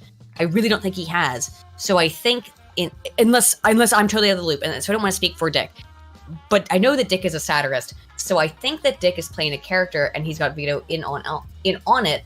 I don't know that for sure. So I'm fairly confident that Dick is trolling the shit out of. Unless we're really insane has changed. That Dick and Vito are trolling the shit out of Adam Sessler by making them think that they are like aligned leftists. Now they are going in for some things, but I don't know.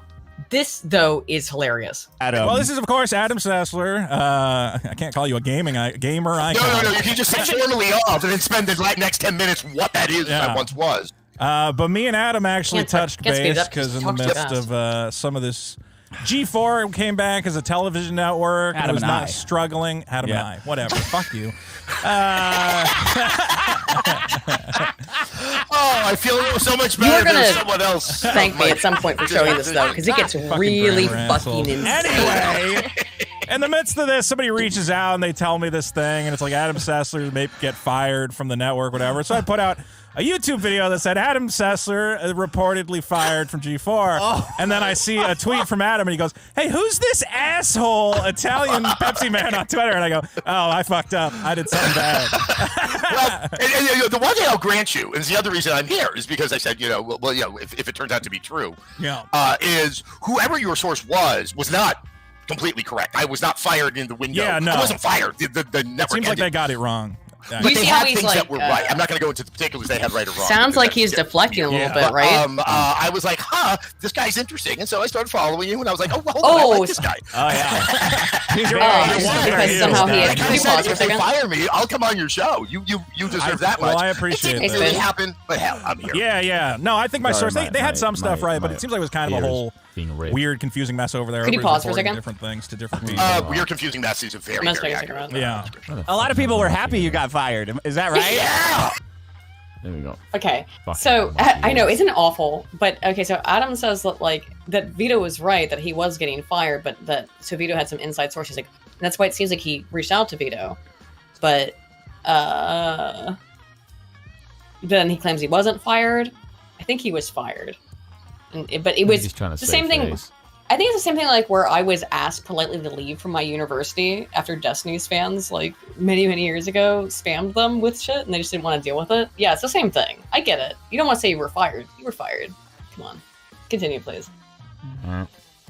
Oh my god! Why is that? You think it was the Wicker Man 2 or some shit like that? Yeah, God, his I mic's have so built my awful. career on upsetting idiots. Yeah. Oh, me too. Yeah, I now call them gamers. Because I'm not one anymore. The people I've you been built on the your internet career on. Games. explaining that I'm not a gamer. I don't want to be associated with gamers. Yeah. And that's all I've said. And it's just kind of the same way when you say I like to punch Nazis. Everyone's like, "Oh my god, that's so discriminatory." Something like that seems to be happening. And You see, I'm loving there- every yeah. minute of it because Yeah, can I'm you pause tired. it? I love shit. Yeah, you're in a. So he says he wants to punch Nazis. Now he considers Donald Trump a Nazi and everyone who's a Republican a Nazi. which is why it's kind of cute that he's on with Dick Masterson, who was a huge Donald Trump supporter. No, I don't think Dick supports Trump anymore. I don't support Trump anymore. I think that anyone who's reasonable isn't a giant Trump fan anymore, because Trump has done things that I don't know. What's your opinion on Trump at this point? Based go more than I did in 2016. Really? Yes. I'm more in the DeSantis train. No, fuck DeSantis. Why fuck DeSantis? DeSantis is a uniparty dude. I don't trust him for shit. I don't trust Trump either, though. Why would you not trust Trump? What has Trump done to earn your distrust? He didn't do what I wanted him to do. And do you? And I know that's not fair. You did not elect the king. You elected a fucking one-term president. I know. So what do you think he's going to do that DeSantis could do, or that he didn't do that DeSantis could do? Very good question. I don't really have a good answer for that. No, I don't know. Yes. I'm just I don't like Trump's brain. No, hang on. I don't like Trump's NFT shit. I don't like all that stuff that he's been doing. I don't like it. I don't like all the stuff he's been doing. $1 million in a fucking 12 Yeah, but I don't hours. like it. Who cares? I don't like NFTs in general. I think it's all What does this have to predatory. do with his politics? I guess so. Continue. I should bring you back to the days of Trump. Who gives a shit situation, it sounds like. Wait, It sounds like you want to you're punch Nazis? I don't know if that's such a good idea. I'm older, so I would rather hire someone to punch a Nazi in front of me. Yeah, I got a guy to do Of course it. you would. You totalitarian Scale him dick. up a tiny bit. Okay. He's a little smaller than us. What was I going to say? Well, of course, when G4 came back, I remember thinking... Again, he this thinks is everyone who interesting, but I disagrees don't with him know if is it's a the right Nazi. time for this sort of He wants thing. to It kind of hire felt someone to like- do it. He's an I don't know, authoritarian, the gaming industry has totalitarian moved on to a bunch cocksucker. of loudmouths and psychopaths that you almost can't do. Who are you talking about specifically when you say that? I'm not going to... Who are you talking about? There's certain people who are considered my colleagues on YouTube or whatever. Do they consider themselves your No, colleagues? Wait. Do you guys really consider yourselves to be collegial? No, like, not at all. Intramural softball events and stuff like that? No. But there has been a trend of just kind of a lot of these spaces have been taken over by pure assholes. So you kind of can't do any kind of just boring, not boring. Could you pause for a wholesome second so I can content. explain some context on Vito? A lot of people think that he's a pedophile. He was very, very supportive of cuties in a way that even Dick Masterson was not.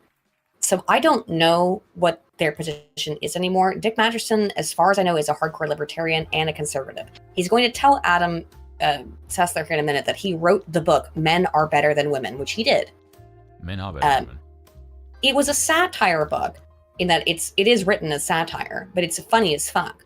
And I do still think that Dick is a libertarian conservative. So I do think they're gaslighting Adam and they're kind of shitting on him here. I don't know about Vito's opinions, though. I really don't know anything about Vito whatsoever, so I can't comment. But I've known Dick for 5 years, and I would be shocked if his opinions have changed that vastly in that course of time. In just the last 6 months since I was on his show, I would be shocked. So I think that this is Dick and Vito fucking with Adam. I do think that's the case. Continue, please. Thrives on pure negativity at this point. Yeah. What are you watching? Fucking Michael Landon home the Angel Show? What are you talking about? You watch all that shit. Yeah, but this is but didn't you hear? Turns out he was a dick. Oh, he was? When he was on Little House on the Prairie, apparently he was just absolutely horrendous to his co-stars. And I watched neither show, but even that, as a child of that era, I was like, really? He was a dick. And I was really worried that Bill Bixby, who was David Banner on the TV show, something bad was going to come out about him, because then that's just when the vortex opens up and when we all get sucked into it. That would have shattered your worldview. You see, now this is just a foreign perspective. When I see Americans communicate, this is how foreigners think all Americans communicate. Overly aggressively loud and just amped in a way that no other culture in the West does except you guys. Oh, Dick is loud. That is part of his kind of thing. Adam's loud because his mic is terrible. But yeah. Continue. Yeah, but even if the mic could still be terrible, but he can still speak at a normal volume. But he sounds cranked. As in, just his personality is way too, well, frankly, People American. have hypothesized for years that he's on cocaine or some other kind of that would not surprise me. drug, because he has been so his energy level. Well, his energy level has been so high, and by the way, guys, I do have the speed cranked up a little bit because it's a long interview. We're gonna watch what we can get through. It gets there's so much crap all through it. That's why I was trying to just look at clips, but I thought that was unfair. So I thought that we should watch the entire interview. And I just want to put some context into who, Dick and Vito are, in that, and who Adam Sessler is. So I do think they're kind of fucking with him. He is a raving lunatic. Yeah, but continue. He's a tech guy with a literal like dog mic. No, I can handle the Americans. I'd just rather not. Yes, exactly. Yes. I would have felt like a gamer for a moment if that happened. This is gonna be the anti-gamer hour. Should we put gamers on? Is this Gamergate related? I remember when Gamergate came out, and people were like, gamers are like related to that. It's like I look, G4 collapsed. Yeah, a bunch of people I really liked. Was it collapsed or was it destroyed? It was collapsed. Yeah, it was kind of like someone saw the plug, pulled it, it went away, and they're like, we might want to just keep that going. And some good people lost their jobs. And some good people lost their jobs. Yeah. People I really enjoyed working with. And there's all these jackasses who were... Okay, G4 collapsed like a decade ago. It stopped airing. They brought it back in 2021, and then it collapsed almost instantly again because of Frost. So I'm not even sure which one he's referring to. Which collapse? The original one or the one because of Frost? Because he is going to go on here in just a moment here and talk about about Frost's brilliant soliloquy, which we just listened to. Continue. That was a brilliant soliloquy. According to Adam Sessler. It sounded more like just a grumpy bitch just being a lefty. That's my take. Being jealous of women who are prettier than her. Yep. Yeah. Were celebrating it. They considered it some political victory. They always do that, yeah. They were, like, I have very open liberal leanings. I am actually not a Puritan progressive by any stretch of the of the definition. But they got very angry about kind of he is a progressive. a very well-written soliloquy by another one of the hosts on X Play Frost defending I thought they said women's brilliant presence in space and not having to be necessarily a dancing monkey for the men. They got really angry about that. They decided that had to be the reason that the whole thing fell apart. Could you pause a second? They make these very simplistic assumptions. Okay, so at the time, all of them claimed that they had no idea Frost was going to go on that rant and that it was unscripted.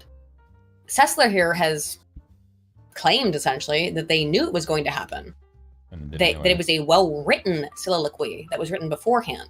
That was not impromptu, because it sounded impromptu, it looked impromptu. But now it was a well-written soliloquy that they knew was going to happen beforehand, and which was the downfall of their channel.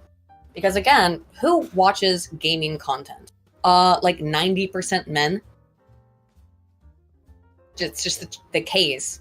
And then she's saying, fuck you for enjoying video games. Fuck you for liking hot women. Continue. I'll be there to man the controls in a second. Where it's obvious there was a lot of problems going on at the network, and to try and boil it down and go to, well, one lady said some stuff.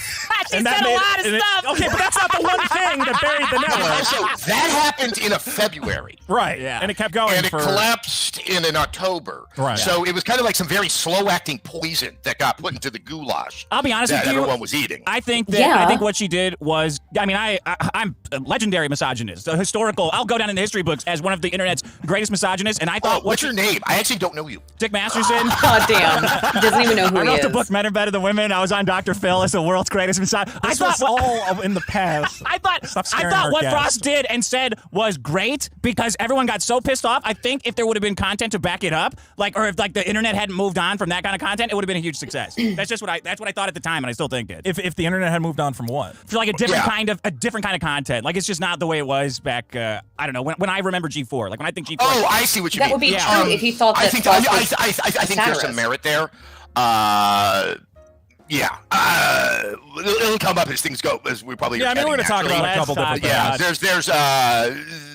It needed more time to find its direction, and that time really wasn't available. Yeah, that's not how the internet anymore. Works. That's kind of where I would say. Yeah, it because seems like it was one of those things where the network just pumped way too much money into it way too quickly. Like if it had gone slower at first and found its ground, and then you start sinking money into it. We could have done it correctly. Yeah, that's all I know. What Vito's kind of describing is getting laid your first time, and we should have been doing it more like a seasoned veteran, a Will Chamberlain, if you may. Yes, yes. Slow. All right, let's review the problems from last week and see who won. This is the most important part of the show. E-Whores won. Last week. Salvo Pancakes. Stupid problem. This drama. People didn't like Sitting that. reviewing Whatever. last week's Gimmick problems. Twitter accounts came in second. Adam, do you like gimmick? Do you have any favorite gimmick Twitter accounts? Other than mine, what are they? Like God. See, he's claiming that his Twitter account and all the insane shit he posts There's is a gimmick. the one I love is Los Feliz Daycare. Okay, I haven't seen that one. It's a great comedy account. There's Let's some that reiterate, are good. he's claiming that Your his problem own is account because you is, didn't bring any. he's claiming his own account is satire. It's not. He goes on unhinged rants on Twitter. Super Manendorf for $5 says, how the hell does someone who has made a career out of producing internet content not figure out how to keep his mic from peaking? He has no idea. He claims he's not a gamer. I guess he also claims he has no idea about tech, even though he worked for G4 Tech TV for like a decade and a half. And he has no idea. Criticisms of me from last false flags. The last one, we never really figured out what that one was about. Fox. That one is how you guys keep telling me that everything is a federal plot, and like you have nothing to back it up, and it's ridiculous. Adam, does the federal government lie or not? Yes or no? They lie all the time. You know, back in college, at UCLA, they I think they still have the same radio station that like its broadcast is like 15 blocks into Westwood. But I was part of a TV show, a radio show called "The Government Is Lying to You." Mm-hmm. So Thanks. yeah, Look, I don't think they lie all the They don't time. lie all the time. No, I think The government does lie all the time. The government lies constantly. I don't Why think would it they knows tell how you to the do truth? anything but lie. Yeah, I agree. state governments are actually far more pernicious in their lies than the federal government is. Get the fuck out of here. Except for the, Oh my except for god. the military. Also, They're did he send his volume to 100%? At the beginning of this episode, they tried to balance his volume. This is their best. This is what they got after trying to balance his volume. It still sounds like this. That's why I told you guys before. More than the local. Yeah, of course. I mean, well, all governments lie, but yes, the federal government lies more than the local government. They all lie, though. See, Stoy says, find someone who simps for you as hard as Vito simps for the federal government. What do you think about that? You guys can't say everything is a federal plot. Some things no one's gonna stop legitimately us. happen. No one's going to stop us from saying that, actually. Our rights. My buddies died face down in the Everyone muck. at January 6th was not secretly working for the government. Everyone on both. Some of them were. Some of them were. We know that for a fact. Yep, Ray Epps. Some of them definitely were. That's not a question. That's confirmed. Both sides was working for the government. The guys in the government. The guys attacking the government. I but was anyone like sending him like pornographic images of like James Madison or anything like that, like an actual Federalist? To get them all riled up. I was trying to do some American Revolution humor here.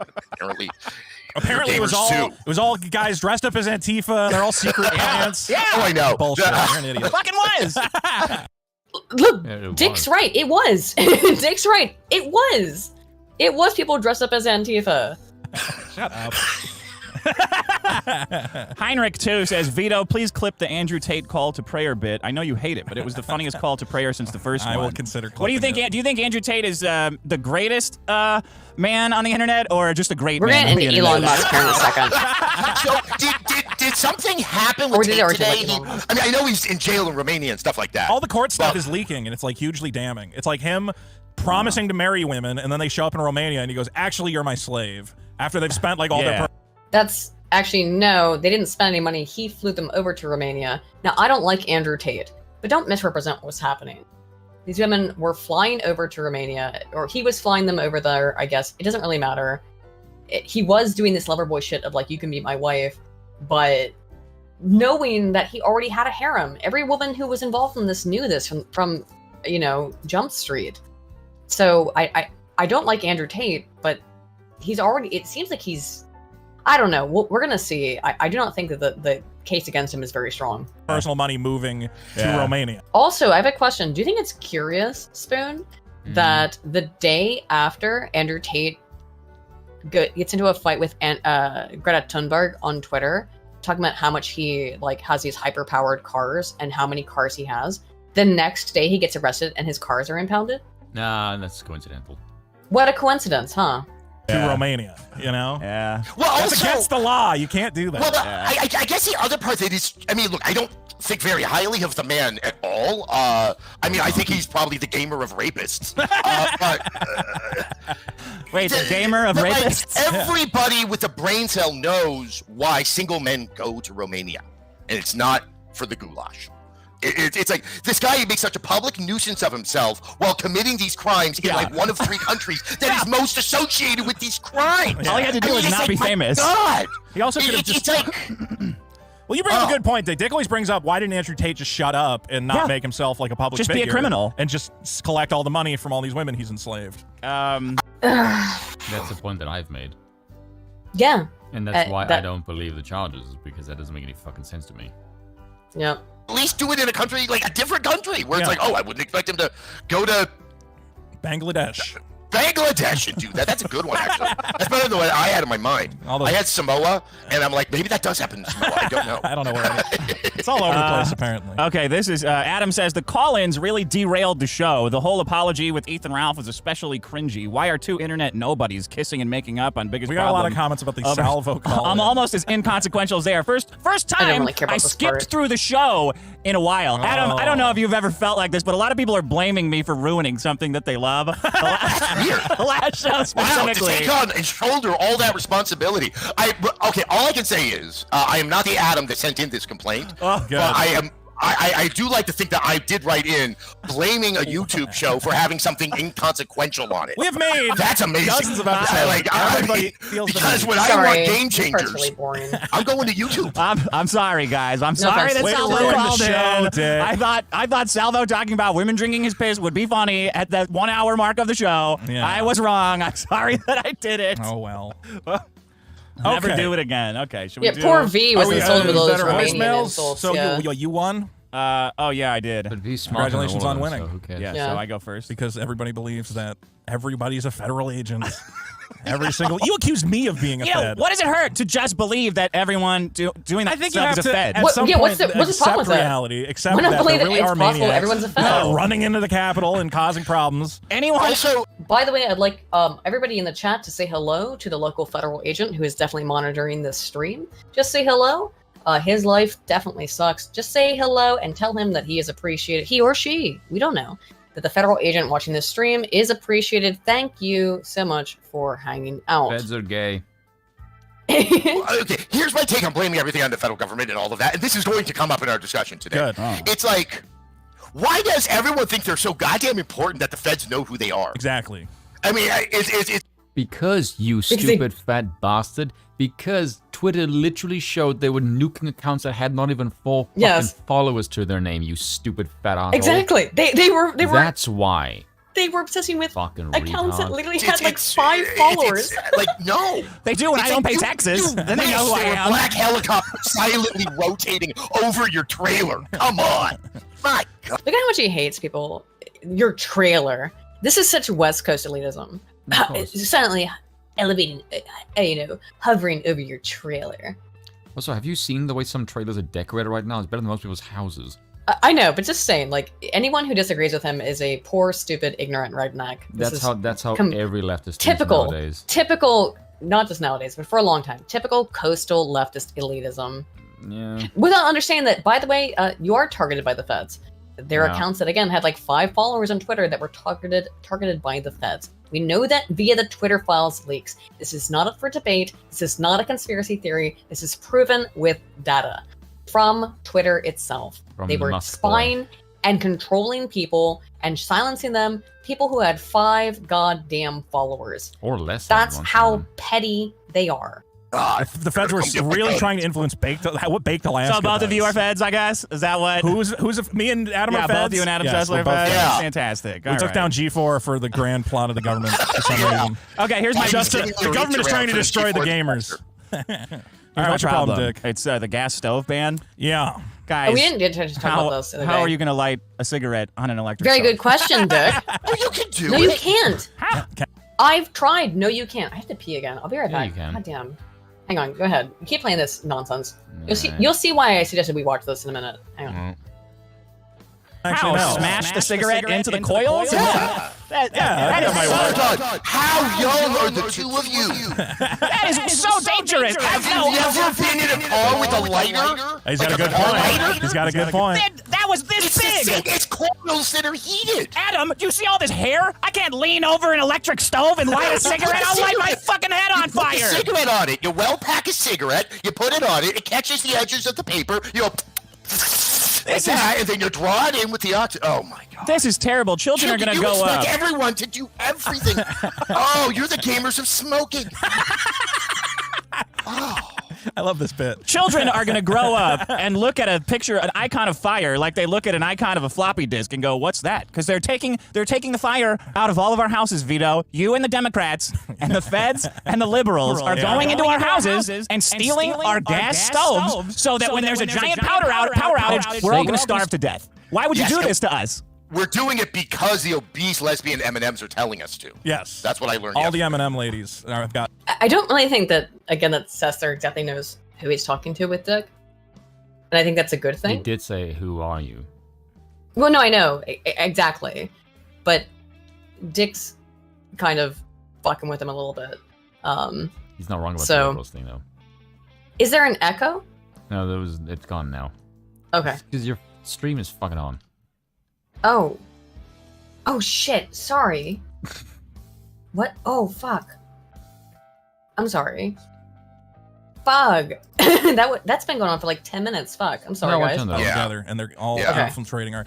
Why can women? Okay, look, I kind of get it. I like having a gas stove. Yeah. But is there why are they getting rid of gas stoves? It's because of the environment? Because they cause autism or something? No, that's what I said. Because of the joke. Oh, I stole that joke from you. Stole that joke from I gotta watch my steal my The other thing is with the electric stoves is I have always preferred a gas stove because if you cook, you have a lot more control. You have so much control. Fire. Yes. Yeah. But I live in San Francisco and I live in apartments. Do you live in San Francisco? Who could have guessed that? Everything's moving over to electric.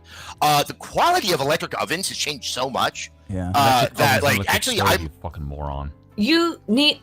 So I cooked my fried rice on an electric stove, on induction stove. I know Uncle Roger crying and sister cry. It was still really good fried rice, but even you can't get any wok hay. He's right. You can't get wok hay on a fucking electric stove. I started to do it. I have a wok. I was doing it on my wok. I was like, what the fuck am I even doing? There's no reason to do wok hay on the fucking induction stove.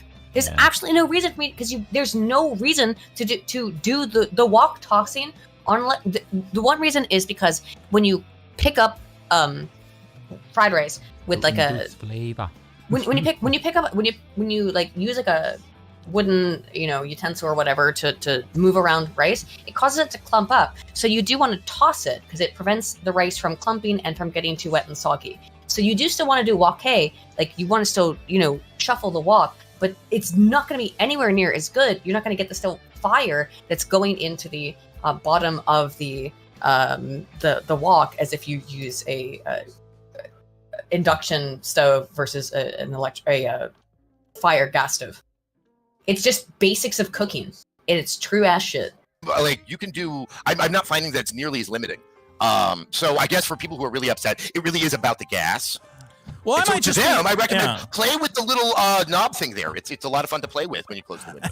I just want to have like a stretch of about 12 days where I'm not told I can't have something that I'm perfectly fine with and that I've had for 40 years. Don't you have an electric oven though? No, it's gas. Is it gas? And it's a huge pain in the ass. Every time. Does it have a broiler? It has an You don't actually think someone's going to come to your house and take your oven away. Yeah, Vito's probably going to open the door for them. Well, yeah, I do think they're going to try and take that stuff. Well, they're going to try to make it impossible for you to use it.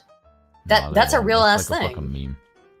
But no, they're going to make it too expensive for you to use it. They're not going to come to your house. That's the ridiculous part. They're going to make it so expensive that you have to replace it.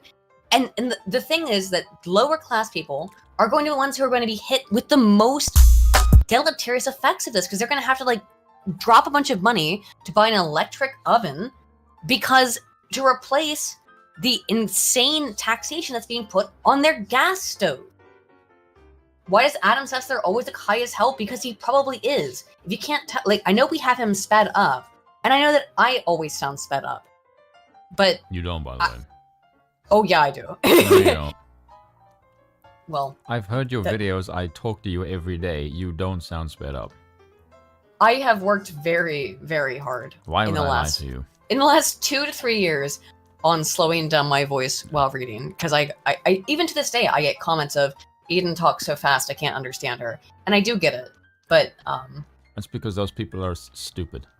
No, I don't think they're stupid. Nah, I think that's definitely just stupid. no. Yes, they're definitely stupid. Again, if there's anyone else who's gonna tell you to your face what I Aiden's really not think, as it's gonna be Aiden's me. not as sped up as her brother Ben. Why does everyone think I'm related to Ben Shapiro? Okay, here's the thing. When you think about it logically, I'm actually not that sped up. I like the way that you do Ben's voice. You go higher than your own.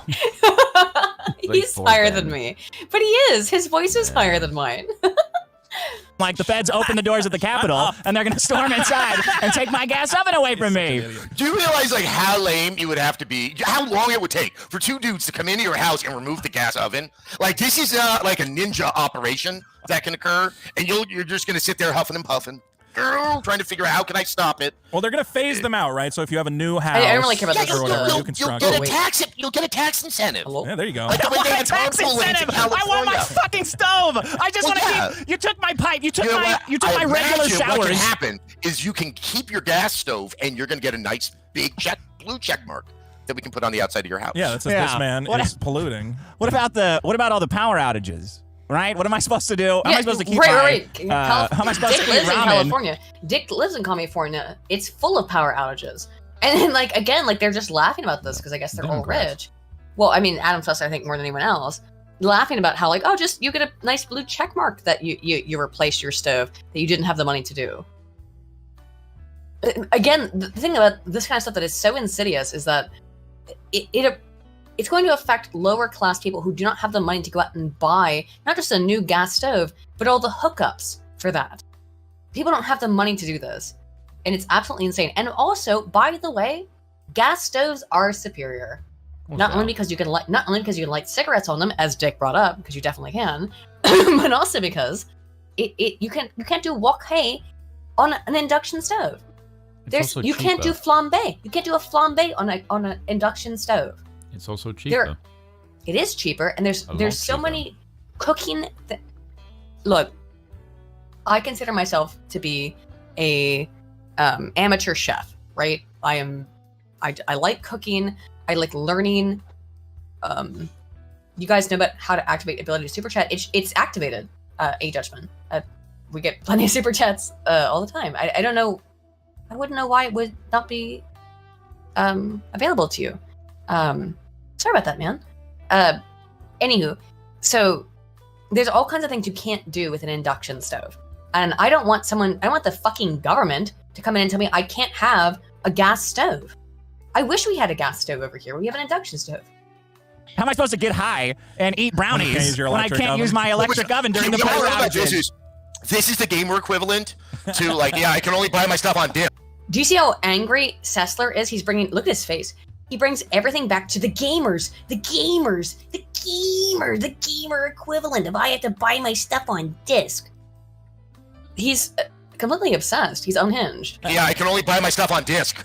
Only on disc because I don't know about this digital. Microsoft owns my living room. Oh my god. Let me backfeed my... Yeah, it's kind of... That's a problem, is that, like, I have a big Steam library. If Steam at any point went under or decided to just fuck me with a new OGL kind of thing, as we went through earlier, I could lose the right to play any of the games that are in my library because I only own them digitally. However, I can go downstairs. But do you know what I mean? However, I can go downstairs. And play any of my games that I own on disc without having to worry about it ever. Right? Yeah, this is why piracy is bad. But I'm just saying that there's a reason why people get concerned about this kind of stuff, Adam. I don't know. Here's the angle you should have. I don't want to call him Adam because I always feel like I'm talking to Adam Friended because he's the only Adam I ever talked to. So I'm going to call him the Sess. How about that, Sess? Yes, electric stoves turn off when the power goes out. That's a problem! We have a lot of power outages here! Because of gas! How much cooking do you do when the power goes off? Does cooking include telling my girlfriend what I want her to make for food tonight? Because I do a lot then, in that case, Vito. Thank you for asking. How much cooking do you do? Not as much as I could. Do you care about kids getting asthma? Because I don't. I don't have any kids in my house. I don't know. Maybe. I don't fucking care. Here's why you screwed up this problem is you didn't bring in the racial. I grew up with a fucking gas, with all gas stoves. I never got asthma. The move from gas to electric is that Asian restaurants and Asian cuisine specifically involve a lot of cooking over an open fire with a wok and everything else. Yeah. I'm serious. I read about this. Okay. So a lot of Asian restaurants in LA, they're saying I think they already put in this ban in California, and they're saying all restaurants have to phase out gas ovens first. Yeah. So you go to like Korean barbecue and you're cooking over a fire. They're gonna have to get rid of all that, and a lot of the Asian restaurateurs. Those aren't real fires. Sometimes they are, depending on where you go. They are real fires, you ding dong, and you need. Has he never actually seen a gas stove? That it's not real fire? Has he lived his entire life in California for so long? He has no idea that a gas range has real fire in it. Do you think the fire is fake? Do you think is he so? How do you think the gas removed? is lit? Is he so removed from reality that he thinks it's like a virtual gas, a virtual fire? What a crazy person! And Vito is completely correct here. Yeah, Asian restaurants require gas to do wok hei. You need a gas. You need gas. You need fire to be able to cook Asian food. It's again like my attempt at making, fried rice will never be as good as if I had real fire underneath my wok tonight. Just the truth. Okay, a couple of places in K-Town, but there's most of the places are trying to offer these smokeless Korean barbecue. Are they? And there might be a flame to an extent, but it's being controlled by But if there's a flame, it's controlled by gas. He's this stupid. If there's a flame, it's controlled by electricity. Are you out of your mind? Where do you think fire comes from? You're Oh my god. Oh my god. He thinks that a flame can be controlled by electricity. What an idiot. Oh my god. Have you ever seen a Bunsen burner by any chance? Do you know what that is? Oh my god. This guy thinks that you can create a virtual fire from electricity. Oh my god, what a fucking... This is such a wonderful... I want you guys to all appreciate why I wanted to watch this. I hadn't even watched this far. A beautiful illustration of the complete and utter idiocy of left-wing coastal elitists. They're like, why can't you just use electricity to make your little fire? Do you understand that gas produces the flame, which produces the heat? And you can relay this, you fucking idiot. What a fucking electricity. Look, I don't know what's in there, but they still cook over a wok. It's a big part of it. Why are you being racist, Adam, towards the Asian community?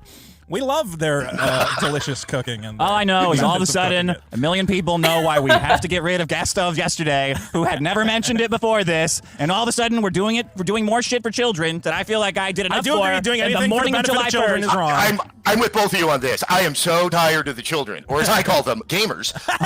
He keeps coming back to it. He's so mad. Look how obsessed he is with gamers. The children, the gamers. Every time he gets a second to talk about gamers, even when it makes no sense.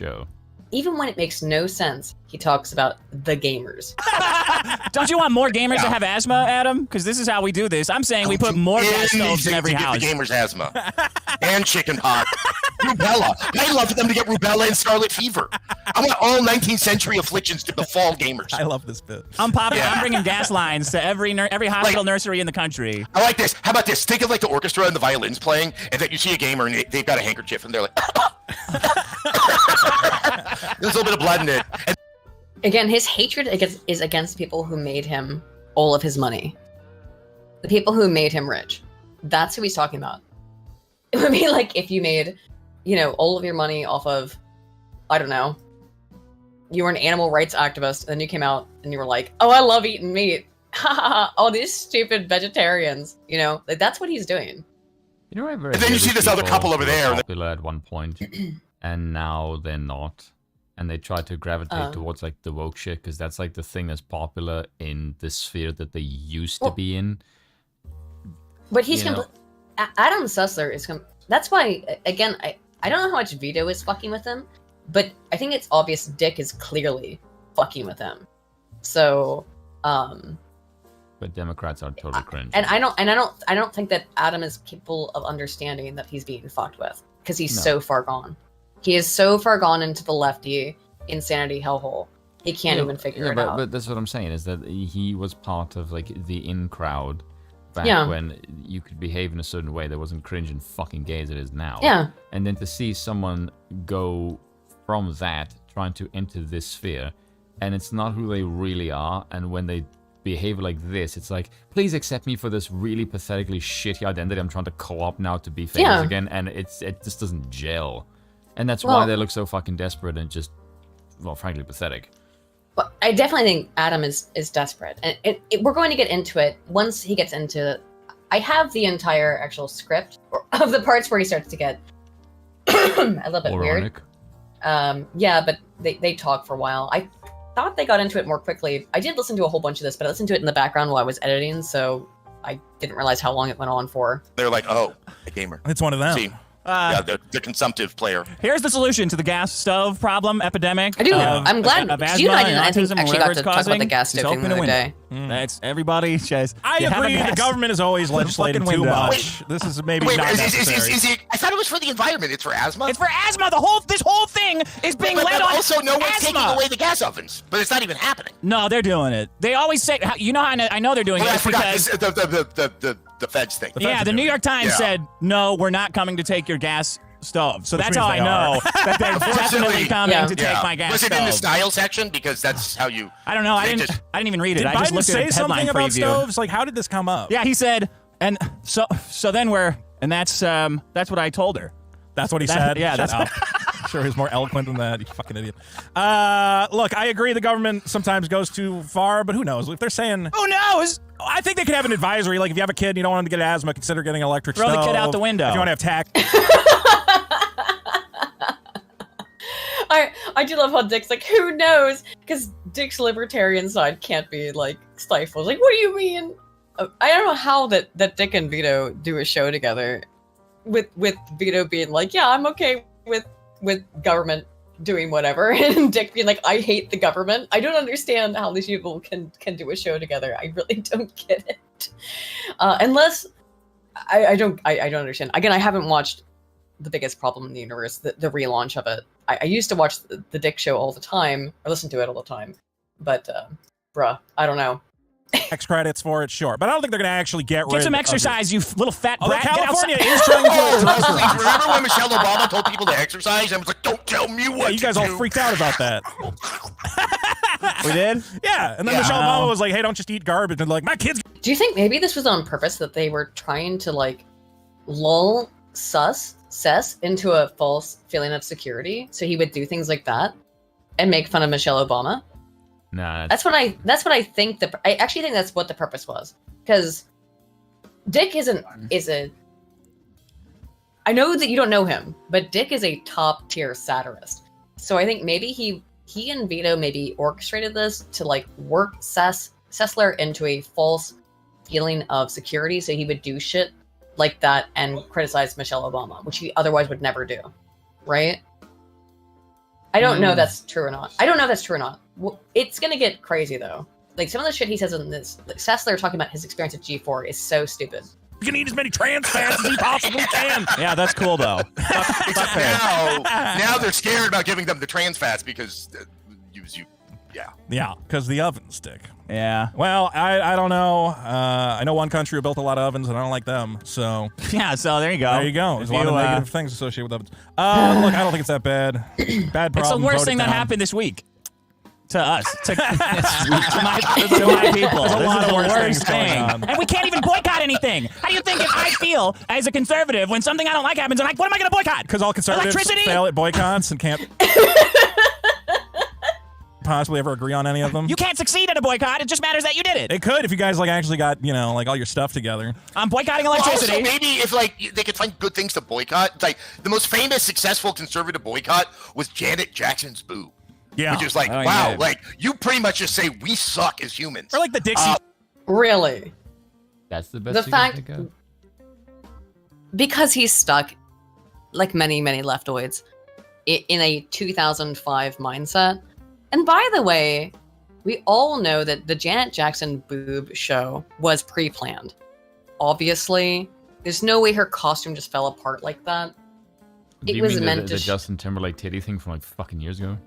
from like 2006. That's what he's talking about. That's fucking ages ago. I know, something from 14, 15 years ago. That's what he's talking about. The fact that conservatives were upset about that, which, by the way, why should you not? The Super Bowl is watched by children all over the country. The world, yeah. And even the world. And there was a full-on titty flash for little kids. It's not appropriate. The entire thing was not appropriate. It was all too sexual. The entire thing was too sexual. But he's talking about something that happened... Okay, when was the Janet Jackson boob flash? Janet Jackson... 2000...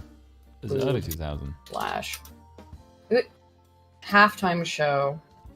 2004! Yeah, there you go. 28 years ago. 28 years Right? ago? 28. Not 28. 18. I can't do numbers in my head. 18 years ago. I was gonna Not say. 28. Bruh. Excuse me. I was gonna say 20 years ago and my brain got confused. So 18 years ago, nearly 20 years ago is what he's upset about. You speak Japanese, you should be able to do better numbers. No, I have dyscalculia. I don't care what you want to call it. I know. I have a hard Greek. time. Look, I have a hard time with little numbers. I'm fine with big number. Amsang for 5 says, could have been worse. Remember when the Beatles said they were bigger than Jesus? Oh yeah, I sure did. So basically, it's been it's been 20 years since the was it 30 years? Was I right? No. No. 20 years ago, 2004, 2014. Aiden, what's 2004 plus 20? It's okay. So it's 20 years ago. Almost. It's 20 years and not 30. Not 30. It's 19 years. 19, 18 years ago. And that I put it on the 18 years ago part. I always said 18 just because it's too fucking. But still, there are people are old enough to drink who were born that year. You know what I mean? Not old enough to drink, old enough to smoke. Okay, old enough to drink in the UK, right? Okay. Just saying, that's a old ass fucking pool, right? Old ass fucking pool. 18 years ago. It's like, come on. Yeah, Hook, you guys, they always boycott. They're saying we're going to boycott Netflix because it's woke. Conservatives can only like opposite boycott. Like we can only buy stuff. Yeah. You can't stop buying stuff. No. So you can go like. It's interesting that he talks about the conservatives can't boycott Netflix because it's woke. Because Vito wasn't in favor of cuties, which. No, thank you. You can go like race. Right, so homophobic chicken. Like, yeah. When the left says New Balance is for Nazis, like they're like, oh, come on, let's bring on the New Balance. So they can't do the opposite whatsoever. Can't do the opposite. Yeah. Don't buy? No. Wait, I gotta buy. Trump said Goya beans are. Yeah, what was that big Those thing? fucking beans. You can eat beans with anything. Everybody's. You can eat beans with anything, and I like Goya products. I can get papaya from Goya. Fuck that. Everybody's buying beans. What, like do you want to live in motherfucker? fucking electricity world like the Matrix? Because that's what Andrew Tate wants us in. I hope you guys can notice that Dick is being very satirical. I don't even know if his own co-host understands it. I think, I know that Sessler doesn't, but I think this is kind of funnier than I was expecting this to be. What do you think, Spoon? A little bit. In terms of the things that Dick is saying. Yeah. And Sessler and Vito seemingly both not getting it, but whatever. If there's too much electric shit, it doesn't work, okay? None of it fucking works. Just give me the old gas stuff. Come on, smells If you had brought in some stats, but all you brought in is it's going to be harder to light a cigarette on my stove. What do you want? What do you want? I just thought of that. It's going to get even worse. You could have like actually done some research, found some. All of these stats are bullshit. 13% of childhood asthma cases in the U.S. are caused by gas stove use. 13%? Yeah, right. I don't fucking believe that. That's a fucking lie. You can't say you don't believe. You can't say I wouldn't believe it. Let me ask you this. Is it correlation or causation?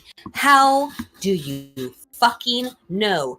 Children who have a gas stove in their house who get asthma, how could you possibly? There is no way scientifically to delineate correlation v causation in this particular instance. What you have just said, Vito, is scientifically not only illiterate, but absolutely fucking nonsense. Oh my fucking god.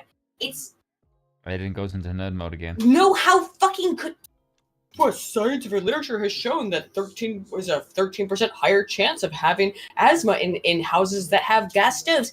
You can't delineate. You can't delineate it. You cannot delineate it. You have to be able to conduct it within a total scientific laboratory experiment to be able to understand if it is causally related. You can't do this. What you have just done is scientific apostasy. Fuck off. Oh my God, I hate this shit, dude. Oh, fuck you, dude. Fuck you. You brought in the Let's go get another stats. cigarette now because I'm so mad. That made me so angry. You're going to have to Adam turn it on off again. Gas stove bans. If you like the government, vote up or vote down. Vote down. Fuck, never mind. Just do it. Vote correctly, like you know I want you to. Okay, Adam, what's your problem? What's my problem? Oh, Yeah. that's right, because it's called the biggest problem. Yes. What is, Adam, The show. the biggest Here we problem go. in the universe? I've been doing some research Yes. on the internet about what is a problem. And I kind of started maybe around Friday. I started doing some research. I think I know what the problem is.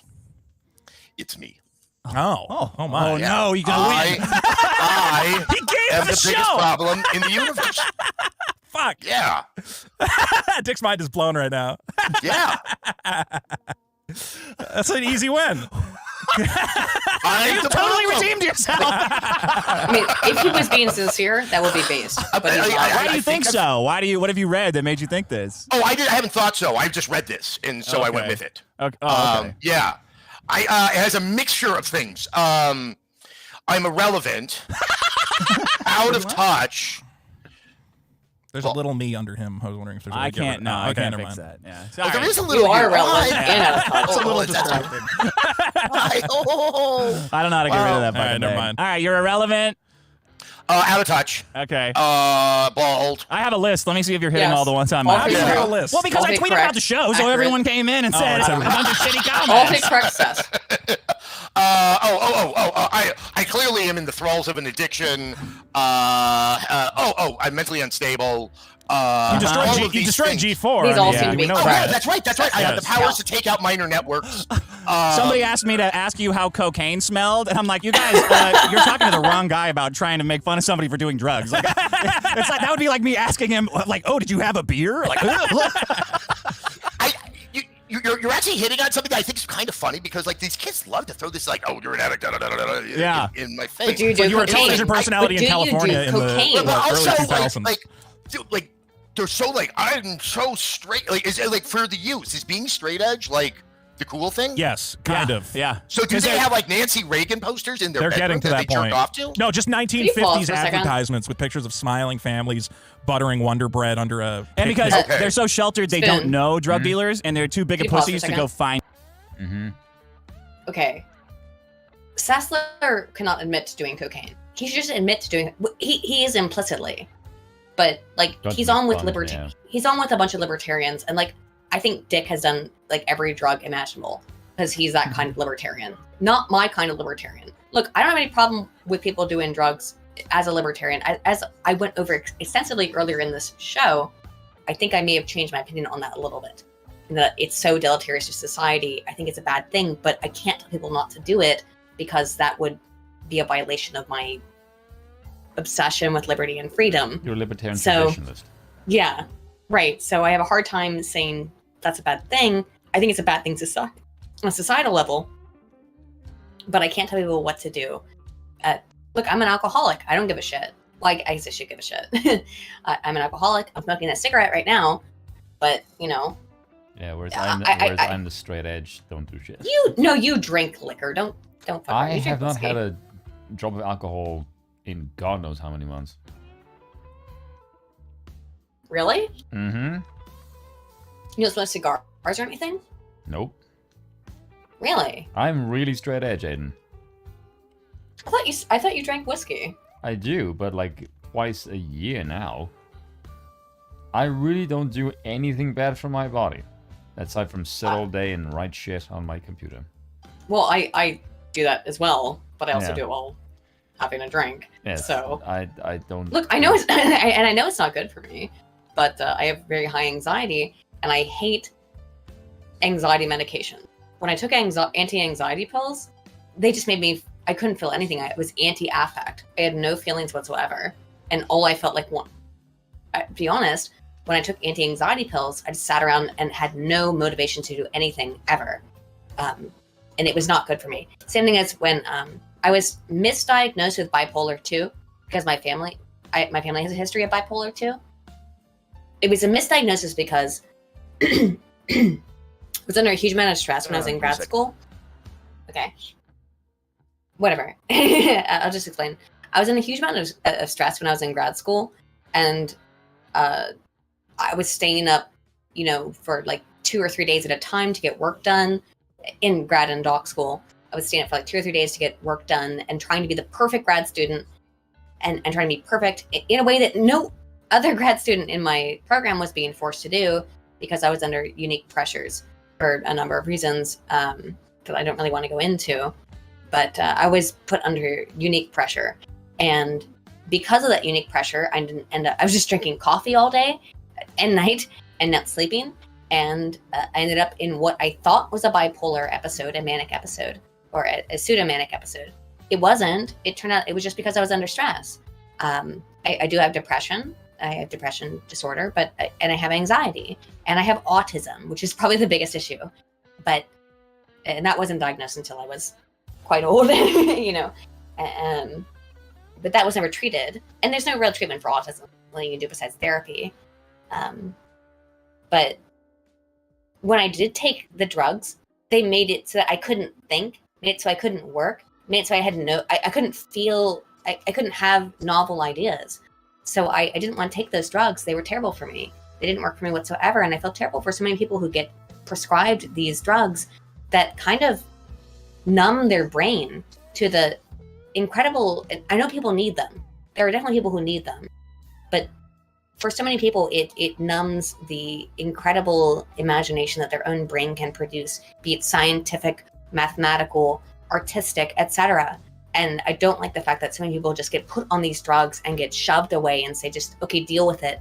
And now go be a drone, essentially, and not feel anything. Because unfortunately, feelings are things that we do all experience, for better or for worse. And not unfortunately. Fortunately or unfortunately, I should say.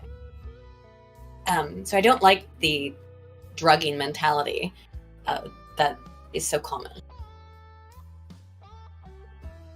Anyway, let me put this back on. And drug dealers. That's how they grow up. Well, we have the trads. They've really convinced themselves that America was perfect in like the post World War II era. God help you this time. And so, all the drugs and the porn, whatever, is just degeneracy and horrible. Yeah. And you're like, no, that's all the fun stuff that we fought really hard to get. It is degeneracy. The part that kind of sucks because like the framing, there's no way you'd be able to appreciate it, is ever since I decided to go into semi-retirement, I am so much heavier than I've ever been in my entire life. Really? Yeah. So I wish Adam, the large cocaine addict, Tommy Belly, see if I can. Yeah, you're really drowning. You can't get the that's right a coke there. belly right there. Yeah, exactly. So. Wait a minute, we might have a little problem. Well, I do have negative I'm gonna things to say kill about you. pornography. Oh my god. It's okay. We were not live for the past 30 minutes. I had this feeling when I saw your face, Vito, and we've recorded it all. So yeah, we recorded it all. I knew I should have said something. Of course! I knew I should have said, can you just check to make sure we're live? Anyway, don't worry, it's all been recorded, and this will be uploaded to the show. Hello. Come back, Spoon. Yeah, there we go. All right. Someone asked me, Spoon, have you ever done magic mushrooms? I have never done any drugs ever. I would love to do shrooms. I would really love to do shrooms. I've never done any drugs. I have no intention of ever doing any drugs, and it's just not like the very concept of fucking myself up for the sake of fun is so illogical and irrational to me that I would never do it. Yeah, but it's cool when you have like a neat experience. Yes, but I don't want to do that. Oh, hey, Mark the Cyborg. Nice to see you here. Yeah. I also use cannabis, so I mean, I like cannabis. I think it's cool and it's fun. Yeah. I have no problem with cannabis whatsoever. I think cannabis is a I think cannabis is humanity's friend, just as alcohol is. Yeah, I think the problem is that when you get dependent on it, and I have to say this as an alcoholic, I'm completely dependent on alcohol. Not completely, but I am dependent on alcohol. I got off of it for like a year, and I'm gonna have to if Bill and I try to have kids, which we're gonna try to do, I think, fairly soon. We're trying to put an extension onto the house. Once we do that, but like, it's so scary. The whole thing is so scary. That being said, though, I like alcohol a lot. I love alcohol. I've now collected so many different types of booze, like different types that I can make all kinds of. I have a whole big bar downstairs that I can make anything I want out of, you know? But it's not good. Not good. Hurry! But the important I'm checking a lot of stuff before the show. The important thing is that we've just gotten here. We've just gotten Adam's problem, which is great. That explains all the replies I've been getting on Twitter. I'm gonna blow my head off. And I just, for some reason, like, part of me was like, I should just make sure it's good. It's always, trust me, Vito, every time you think, I'm sorry. Exactly the time you should check. Anyway. I got that. See, if I would have fucked up the stream key, then it would have gone through. Do you want to flip it live now? Aiden always tipsy while guessing on anything ever. Yeah, it's because my anxiety. That's how I deal with it, but whatever. It is live now. By the way, Vito, do you want to explain what happened? Sessler hasn't said the cringy shit yet. I'm the biggest problem in No, we're not doing. We have it. It's all recorded. You guys will get the first 30 minutes of the show. Will be on the fucking page. Just would have been great if we went live with the right time. Yeah, because right now we're talking about how Adam Sessler's problem is that he is the biggest problem in the universe. I am the biggest problem in the There we universe. go. And all of you guys have been telling him he's the biggest problem in the universe, and Well, that's how I found out. Yeah. I didn't know. I was just leading this very naive life up until I tell everybody to call me if it's not live, and they always text. They didn't call. They don't Not a fucking single call. I person don't know called? why. They just text. Oh my God. It's so aggravating. It's my fault. It's okay. We're getting back in the swing of it. Well, now you know what it's like to be me. Yeah, I feel like I just destroyed a major television Because network like by not knowing how to you're go the live. biggest problem of the last 45 minutes. Now put that on a universe level. Yeah. And now you know me. Yeah. Not. Everyone, a lot of look people at have called you the how much biggest of a problem in ego the he gaming has. space that you've destroyed. He's the G4 biggest problem in the network, all this universe. other, Galactical level. hyperbolic Right? type comments. I think you've know. taken ownership of destroying gaming forever. Destroy gaming forever? I don't know. That's the thing. Yeah. Oh, I actually do take. I more legitimately take some credit, as we were talking about earlier. That like here in the YouTube world, like if you can't figure out how to have like the top 10 worst things to put in your penis or something like that, like that's how you have to do the content. I started out in 1998, and that was before we had video on the internet. We had the internet, and so especially when it became Tech TV and when G4 became G4, we were still a little bit ahead of the curve. We were able to do what YouTube would eventually do. That's when we really started to realize, wow, the more we insult and be hateful, the more our viewership seems to go up. I think that we were vanguards. So Well, you I think you was- contributed to it? You think when oh, G4? gotcha. Yeah. Oh, gotcha. Did you notice when you like shit on a game, like you would get more attention and more press or something like When I that? would shit on shit, I would get more attention. Yeah. I mean, yeah. Well, like, what are the... He's not wrong. Negative attention is what gains attention. That is true to a certain degree. But when a game is shit, people know it's shit, and they want people to talk about how it's shit. Yeah, that is When generally it's- what in my own content. What I've noticed is the favorite thing is if I shit on Joy Reid, that tends to be really popular. Positive content. One No, right. there's a ton of data on this. Positive content is less popular than negative content. That's true. That is 100% true. Unless when it's I've like made the top 10 cool things. yeah, I guess, but when I've made more positive content, it doesn't do very well. Or when people don't understand that it's inherently negative. I tend to make, I think, a lot of my, like thumbnails and stuff oriented towards what I'm talking about, which is usually negative.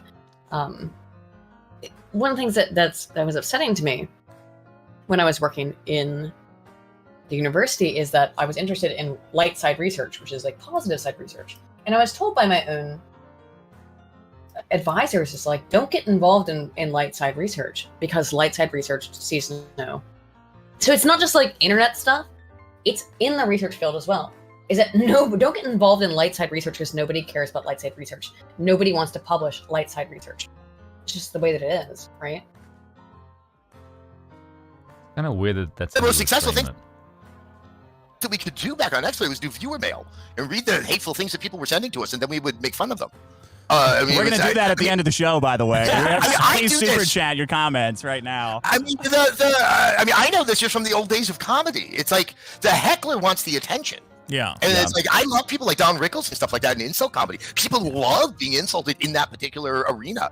And so we did it. People loved it because everyone thinks they're not that viewer. Yeah. It's like you create that entire dynamic where everyone thinks, oh, I'm the other. So that's why so many people, that's what I find so amazing is that as I'm insulting gamers, how many people are willingly taking the mantle of gamer? It's like, I'm like, Because millions of people consider themselves to be gamers. Because millions of people play video games. Adam, that's why. And also That's because why. considering how much of a cringe fag you are, the fact that being the gamer is the opposite of you, people would prefer to be that than you. And that's the other reason. You said the F slur. You're not supposed to do that. What, But yeah. Fag? Yeah, I'm supposed to say That's that. a cigarette. I mean, it's like, I've been doing this a long time, and I always think that, like, the time they invest and the money they pay is, like, they're paying to hate you. Like, some of them. They're paying to level outrageous criticism. Like, they're watching in order to criticize, and I do that to a lot of stuff. Like, I'll watch a movie that I know I'm going to hate just so I can hate it afterwards. Yeah. There's a lot of people, and I think that's a legitimate way to consume media. I mean, look, at the end of the day, a view is a view is a view is a view. Yeah. It's like, you know, I mean, there's... So he's legitimizing that, saying that hate watching is legitimate. Okay, Sess. a point where in order to keep ratings going, if I needed to bleed myself a little, okay, let's do it. And that's why... Okay, so he's saying he would bleed himself, as in he would take hate by saying negative things about a game, for example. I think people were like, I was so shocked how shocked people were when I was like, when I was being blunt on Twitter and saying, you know... when you were being blunt on Twitter and calling all Republicans Nazis who needed to be, like, removed from society, when you were talking about and doing a little bit of a, doing just a little bit of a genocide, oh, you were surprised that people took that kind of offensively? Weird, right? I was doing it, like, I was being paid by G4. My interest was in the ratings. Do you think any of your... and the survival it of was the just in the show. ratings. Do you think any of your, like... As I said before, we watched this. When Adam Sessler was saying his most insane shit was before G4 relaunched. So he was saying that crazy shit before G4 relaunched and is now saying that he was only doing it to gather attention for the show. Sure it was, Adam.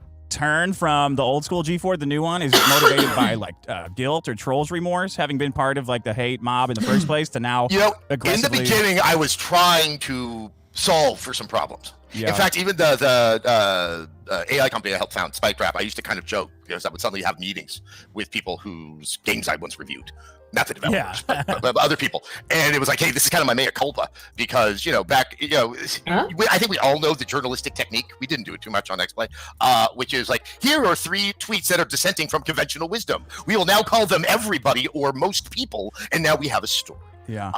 And wow, did you see how he just fucking told the truth? That journalism is we will find 3 tweets and say that is the main opinion of people. But yeah. I mean, good on him for at least telling the truth on that aspect, right? I mean, we already knew they did that kind of shit. Well, of course we knew that, but interesting, right? And a lot of the tech was to be able to aggregate comments. The AI could figure out if it was particular to a game, or sometimes even a subject matter of a game or a character of a game. Could aggregate all those comments across various social media, and then it could actually try to judge sentiment based upon how gamers talk. And that way, you could kind of we always give more credibility to the negative than to the positive, especially on the internet. Yeah, you're obsessed with the negative comments. Yeah. Well, and you make this completely false assumption, which is if this says that I suck, that person must represent 1,000 people. Right. So 3 of them means there's 3,000 people that think I suck. That's absolutely just disingenuous. The only thing you can say is those 3 people think I suck at that moment in time. Yeah. We tried to solve for that problem so that game companies weren't jumping and changing and making marketing or design decisions. Which they still do, and they constantly like take one little piece of criticism and change everything about a game. But whoa, that's completely incorrect, Vito. That's the opposite of the case.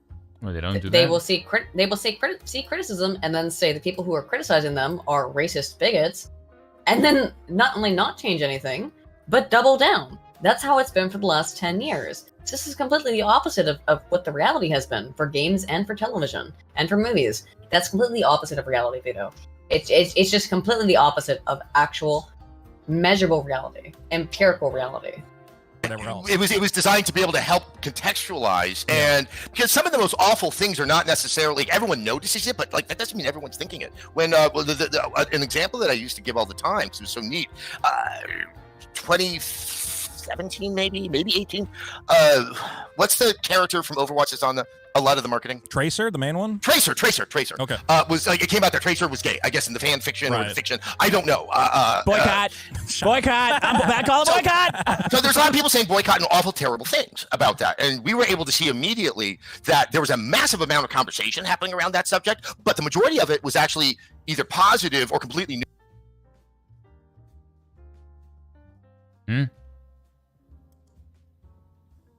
Aiden, you realize you're muted, right? Fog. I was because I was coughing. So what kind of, where were you getting this from? It sounds like he was getting this from the journalistic space, this positive or neutral response, not from regular people. Now, I don't think, by the way, that most people were upset that Tracer was bisexual or gay. I don't think anyone really cared. But still, it's a bizarre kind of, because it's one of the things that you always find with these people. They pull out the most benign example that didn't get a lot of backlash and say this got a bunch of backlash, instead of all of the millions of other examples, far more recent or far more frequent, that do have a lot of examples of people being upset about it. People didn't care that Tracer was gay, as far as I know. People care about them taking established characters and making them gay or doing weird things to them. That's the stuff that generally tends to offend people. Like, we watched the Velma trailer on Wednesday. That's the thing that tends to irritate people. So he's not. Why don't you create your own fucking franchise? But it's not about creation. It's about, like, we just want to destroy what you've built because fuck you, we can. Precisely. So he's being very disingenuous here with his specific example. Yeah. Just reiterating the fact that Tracer was gay. Now, the most odious stuff was negative, and a lot of the conversation was in reaction to the negative, but the negative in and of itself made up only a very small proportion of that conversation. I think everyone has such a siege mentality at all times that you're just going to sort of assume the worst in everything when you have at least one or two examples of it. Well, then we jump, and then I wish this kind of data or people understood this concept where, you know, one or two people will tweet out like, oh, I can't believe the new Buzz Lightyear movie has like a 2-second gay kiss in it. I'm definitely not going to see it. And then the news, like, some people go so far as to say, well, the reason the movie failed is because of this one gay scene or whatever. It did. And I go, it is why. That is parents didn't want to take their kids to a movie where Buzz Lightyear was gay. I'm sorry. Parents didn't want to take their kids to that. People do not want to see sexuality with children. No, You fucking idiots. And of course, their immediate response would be like, homophobic. So why do you have a problem with straight kisses? Because it's in normal. Disney movies? Because it's normal. Gay. I'm sorry, but homosexuality is abnormal by nature. People don't want their kids to see it. Yeah, another reason you take offense to this is because you're cringe gay fucking politics. I'm sorry. Yes, it's all because of your politic. Yeah. That's all it is. So no, it's not because that. Yes, it's precisely because people don't want their kids to be exposed to homosexuality. Because it's kind of faggy. Because in 99% of households, mommy and daddy are the If people you agree who are. it's faggy, press 1. Okay, yeah. All right, I'll put up a poll. Are gay sex scenes, gay romance scenes in children's media okay? The chat's gonna get a whole bunch of ones because it's obviously faggy. Well, I know, but I'm just asking. And no, stop adding options. Stop it. There we go. I'm no fan of homosexuals. All right, I put the poll up.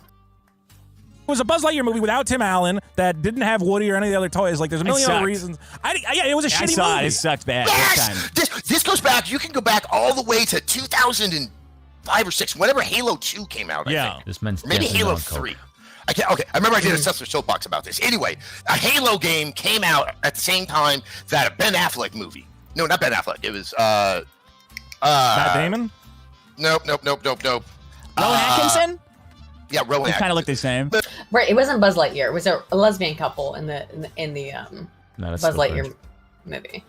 It's interesting also that so much even of the leftist media is way more seemingly okay with lesbian content than they are with gay content, which I do find interesting. He's of my people, funny Jewish guy. Seth Rogen. Ben Stiller. Yeah, Ben Stiller. Funny Jewish Ben guy. Stiller was in a Interesting. remake of The Goodbye Girl, the Paul Simon play that was Right. Well, I mean, he movie in the Sessler 60s. is Jewish, It came out the so same he loves weekend Halo, as, I I guess. believe it was a Halo game, and every write-up was the movie failed because Halo came out. And I kept on saying, no, I think the movie didn't do well because It's it a shitty sucked. movie. Yeah. No one wants to see a retread of a 1960s romantic comedy that no one remembers. Well, people want an easy one-note answer, and it's the same thing with G4. They want to say, well, Frost yelled at a bunch of, or gave a rant or whatever, and that's the one thing that sunk the whole network. And you go, listen, That man, there's was a the lot one of thing that stuff sunk the going whole on. There's a lot of moving Yeah. pieces. Yeah. To blame it all on that is silly. Yeah. Have you talked about like what went into that decision? I think I read that you knew she was going to do that, right? Can I Adam, you just knew say, the Frost rant was. Yeah. Whenever I hear shit like that, when they say, "Oh, it's just one thing," it's like, no, it's a whole bunch of smaller things. That's like saying, "Hey, look, the Yeah. boat took a bunch of bullets, but then it was blown up by dynamite." Oh, It's like, right, yeah, but who right. gives a shit if it took the bullets? The dynamite is what did the fucking damage that sunk the whole fucking thing. You morons. Like, Yeah, it's just like, there's so many times when you can see Yeah. shit like that happen. Where it's like, no, that's the big Precisely. thing that did the damage. It doesn't matter what the smaller things were. It's Yeah. the big fucking thing that did the damage. I agree. It's not. Yep. Coming. No. No, you didn't? That was off the. Would you have advised her to, like, go through with that or delay or, like, I would never soften it up? tell someone what to do. Yeah. I don't like that. Oh, the yeah, only but you. thing I Oh, would shut up! You tell me what to probably do. said Hang on. You tell me what what to could do. happen. Stop, please.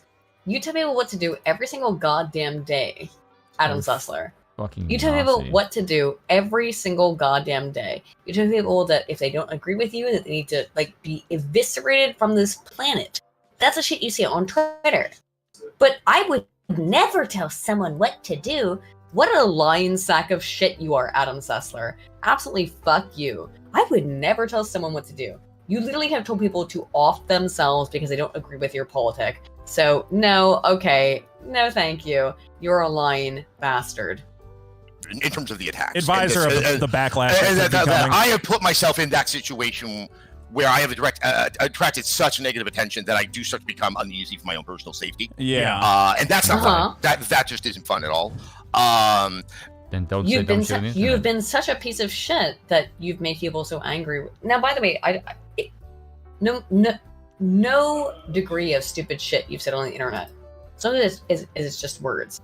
Deserves you being harassed. But no, it doesn't. But he's so stupid and says such stupid things that he gets harassed because he says such stupid things. I don't think he deserves it, but how can you not expect it to a certain degree? I'm not saying he deserves it again. To be honest, when it happened, I was deeply sympathetic towards it. In no small part because I had began to feel bad that my mere presence on that network as a whole was. I never liked these these people aren't as good as the old crew or something like that. Yeah. And that my very being there Everyone was made that comparing even her worse. to you. I did not yeah. appreciate casting that shadow. So I don't think Sure. I wouldn't have kept it from happening. But I was pretty certain the shitstorm that was on the horizon. Did you think she was prepared for it? Was she shocked at the response to it? Because it was big. I'm not going to talk too much about other people that I work with because they're not here. But okay. what was the network expecting the response more so than for her herself? Good question. That's because it seems like they kind of leaned into it. The reason I'm actually because they had to have known after they published that stupid Frost video that it was going to look terrible for them. Yeah. So let's hear Adam Sessler trying to, even though he was also fired because the network went under, see what he says. On that veto it's really tough to explain what the network is. Right, I get it. There's G4 and there's the much larger organization that's over it. Yeah. At that point, it was Comcast. They were placing all of their kind of hopes on you they refunded G4 TV based around Adam Sessler. If you're not aware, Spoon, it was around him invoking the old days of X-Play that they wanted to bring back. Someone tried to put this douche at the head of a network hoping it would succeed. Yes, and then That's immediately they have network. on this crazy feminist who he is clapping like a seal for. So You were trying to get laid. Having Maybe. said Ooh, that, good question. there from much earlier on when I was there did not seem to be as well informed in understanding of what the internet can do, and more importantly, what the gaming audience was like. Yeah, that was kind of what. didn't Sessler say he was fine with people being doxxed as long as they're his ideological opponents? Yes, he has, I'm saying. So he has no problem with doxing as long as he doesn't like you. Oh, Again, so he's a bit like authoritarian. Yeah, he's playing off how horrible he is, which is why I wanted to play some of this clip, because he said insane. I showed some of the insane shit he said all over Twitter for years at the start of this, and now he's trying to walk it back as him being a reasonable person. But no, he's fine with doxing, he's fine with harassing, he's fine with, well, I don't know how far he's willing to go with his ideology with people he doesn't agree with, but I would imagine it's quite far. There's a little faith in the general humanity of gamers. When everyone thought I was being comically You're overselling. You're like, these people are dismissive maniacs. and But they're they like, don't understand. say, I have a data company, or I started Yeah. a data. I did not have it. At that point, other people were running it. I had left. But I had started a data company to try to get to the bottom of this very question. And it's filled with horrible people that are like the only thing I think that we haven't And who financially benefit is like from that. carbon. We're all carbon based in some fashion. I only have two. I got two because I know I mentioned Gamergate before, but I remember when it came out. I never know what's going on in these shows. When it came out, when it launched. Comic book. Ooh, the new Gamergate. I remember waiting in line to be. I was one of the first to see Gamergate. Somebody told me that it's like it was about. Well, okay. First of all, I mean, I found it. First of all, do you think there was any validity to there being ethics in game journalism? I know they said that. But the thing is, okay, like, thank you for giving me this platform. Absolutely. Ethics in game journalism. It's like, what the fuck? That was so stupid back then. It's just as it's stupid now. It's like. The part that pissed me off the most Yeah, ethics is so was not just stupid, the isn't it? hideous, slanderous attacks that had no basis in reality, because they were like one could disprove So them fucking without dumb. any effort. Right. But that there were legitimate publications that decided to take it seriously enough. I think that they fanned the flames by saying we're going to do an investigation into something like this. And it really it's that kind of nonsense. It's actually not all that dissimilar than Merrick Garland today deciding that he's going to have a special counsel because they found some other documents in Biden's garage. Lock him up. Lock him up. The difference here is they handed them what. Oh no, play it. Let's hear where this goes. Right back when discovered. Yeah. Too late. But like this idea that like by making these weird concessions to the crazies, that somehow you're showing fair play to a group of people for whom fair play they can't even fucking spell it. Yeah, because they got money. They got money and they read magazines. That's why. So irate. Anyway, that was my little platform. But no, there's no merit to it. Why the hell people care that much about games journalism to the extent that it exists? And there are, I would say, there's about 3 or 4 people that practice informs real people's honest to God decisions good to journalism. buy in the products. United States. Yeah. Because it but- informs people's decisions to buy products. Because it informs people's decisions to buy products. That's why they cared about video game journalism. This is the same group. And these aren't like simple products. It isn't like going to see a movie that costs, well, now like $15 to get a ticket. But these are games that cost $60 for an entry.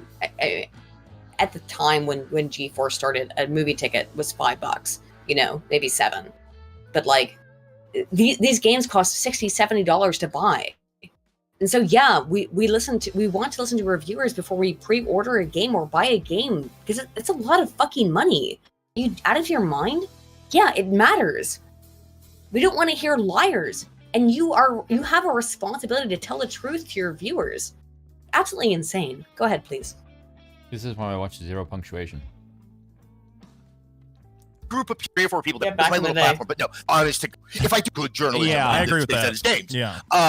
But Jason Schreier is one of the only journalists. This is the same group of people who thinks everything I do is a review. If I do a video when I talk about a game, it's a review. They think every goddamn hat's a fucking fedora. Yeah. They think the hair on your mustache is a beard. I mean, these people live in such goddamn shell. He I feel hates like his he's- he he hates hates his his audience so much. yeah. I mean, he's been very clear about that. He hates his audience. And yet he He still hates the wants fact that- them to watch you. But he started this interview out by saying he's not a gamer. He doesn't like video games, and so it's like your entire career is based on playing video games. That's what you've made your entire career off of. So that's what people want you to do, my dude. If you sounds like you, an extremely bitter man. yes, he does, doesn't he? He sounds extremely bitter. He actually sounds a bit like a whiny git, to be honest. That's all Yeah, he's done is well, just he is a whiny bitch about git. Shit. Yeah. Yeah. That's the fun word more people should use. You git. That, like, they don't even have the worldly context of a hermit crab. They at least try to find another one every 6 months. I mean, God, it's like you don't indulge these people. It's like when a 3-year-old has a tantrum. What you're supposed to do is quietly close the door and let them burn themselves out. Turn the gas And on. instead, the whole thing was, Turn the gas and some Yeah, really nice thank you, people Dick. like, went through some really awful fucking shit. Well, I have to say, I mean, I yeah. was a target of it, and it didn't come close to the things that women endured and people of color. Right. You're talking about during Gamergate or just Fuck During off. Yeah. Fuck Well, off. then, like, People of when color, it happened to you me with are Women you and people of absolute color sad, endured. pathetic leftist git. As soon as you throw in people of color, that's a virtue signaling quip. That's, Yeah, it is. It nothing. is. Women and people of color got it so much worse. No, they didn't. If you had bad takes on video games, it doesn't matter what your color of your skin is. It doesn't matter what your gender is. Yeah, you still If you have a suck. bad take, people are going to make fun of you, and people are going to tell you that you have a bad take. That's the reality. That's how it works. And if particularly you're shilling for a multi-billion-dollar company, as most of the video game industry has been doing for the last 5 years, video game and television, well then, yeah, it doesn't matter what your skin tone or gender is. If you are shilling for the mainstream media and just saying and giving talking points that are given to you by a PR agent, then people aren't going to listen to you, and they're going to tell you that they think that your review sucks because they know that you're paid off, okay? That's what it is. You're lame, essentially. With Gamergate, I had been through so much at that point that it was Oh no, old hat Gamergate. at an intense level. But for a lot of people, no one had they had not endured what a honest to God hate campaign on the internet can feel like, which can be very dislocating, to say the least. When I learned about Gamergate, they were like, yeah, it's about, people are saying gamers are misogynistic and homophobic and hateful. I'm like, yeah, that's the best part of, what are you talking about? Is You liberal? I'm like, I don't know, that's the best part. Well, that was the thing, is that the ethics in game journalism was this bullshit straw man argument. Oh, fuck because off. these people Fuck didn't off. like Fuck being off. pointed Can you out please how much pause? they Can you please pause? I wrote a fucking essay on it, and even at the time, I was told by my professor that I shouldn't talk about it. At the height of Gamergate, right when it started, not in the height, right before it started, I wrote an essay on it for my ethics in journalism class. What? Sorry, Bill. I wrote a fucking, I wrote an essay for my ethics in journalism class for my senior year, and my professor told me, she was like, there's not enough sources in this. And I was like, there's 50 sources. There's 50 sources, including a whole bunch of sources of people from 2002 upwards to when I wrote the piece in 2016, admitting to taking what you could only be described as bribes from games industry media to write positive reviews. And even she was like, yeah, but is it really a bribe if they only gave them $500? And she was my ethics teacher. Yes. Obviously it's a bribe. But because they were so protective of this industry. I don't know why they've been so protective of this industry. I liked that teacher too. I liked that professor. But even she was like, you shouldn't really you need more evidence. I'm like, how much more evidence do you want? I mean, I've got 50, and by the way, you can read my resource. I'll go find it here in a second. It's on my old Tumblr, which I never used, but I have it. Bums. I do have it on my Tumblr, and I'll post it here in a moment. Which is that even she said there's not enough evidence. I don't know how much more evidence do you want than like 30 different sources that say that they were paid off. I don't know what you want, because they don't like the fact, they don't want to believe, even back then in 2016 or 2015, didn't want to believe that they could be paid, that journalists could be paid off so easily. Well, it's a microcosm industry, so of course they can be paid off. Suck, and B, because they were scared that they were losing their games. Well, it quickly fell apart. apart. There's a lady in my game now. Oh no! We need to put broken glass on the ladder to the treehouse. I Oh God! Women have ruined some of my favorite things, Adam. I gotta. Well, I know, but that's your penis. They have yet to ruin that. They're working on it. I was gonna say, my whole thing with Gamergate was that it was. But do you notice how? Do you notice how like? What do you call it? You know, do you think Adam has ever spoken to a woman like me about Gamergate? I don't think he's spoken to a woman. Of course not. But I guarantee he's never spoken to a woman like myself who was anti-Gamergate in terms of I was pro Gamergate, but I was anti the stuff that was happening in the games industry because it was so predatory. Here, I'll find this. My name is I have to find my my old Tumblr. Might read one else. Go ahead. That's some old archive shit. Yeah, I still don't know how to find it. Ethics in game journalism, like the Gamergate was. I know, but that's your penis. They have yet to ruin that. They're working on it. I was gonna say, my whole thing with Gamergate was that it wasn't so much about what do you call it? Ethics in game journalism. Like, I think there was like some points to be made. I think there was some points to be made about some of the nepotism, but let's be clear, like every small journalistic industry has that. Not nepotism, but like favors for friends. No. The whole Nepo baby thing that New York Magazine did was just one of the funniest, stupidest thing I've ever seen. Yeah. Where it's like, there's nepotism.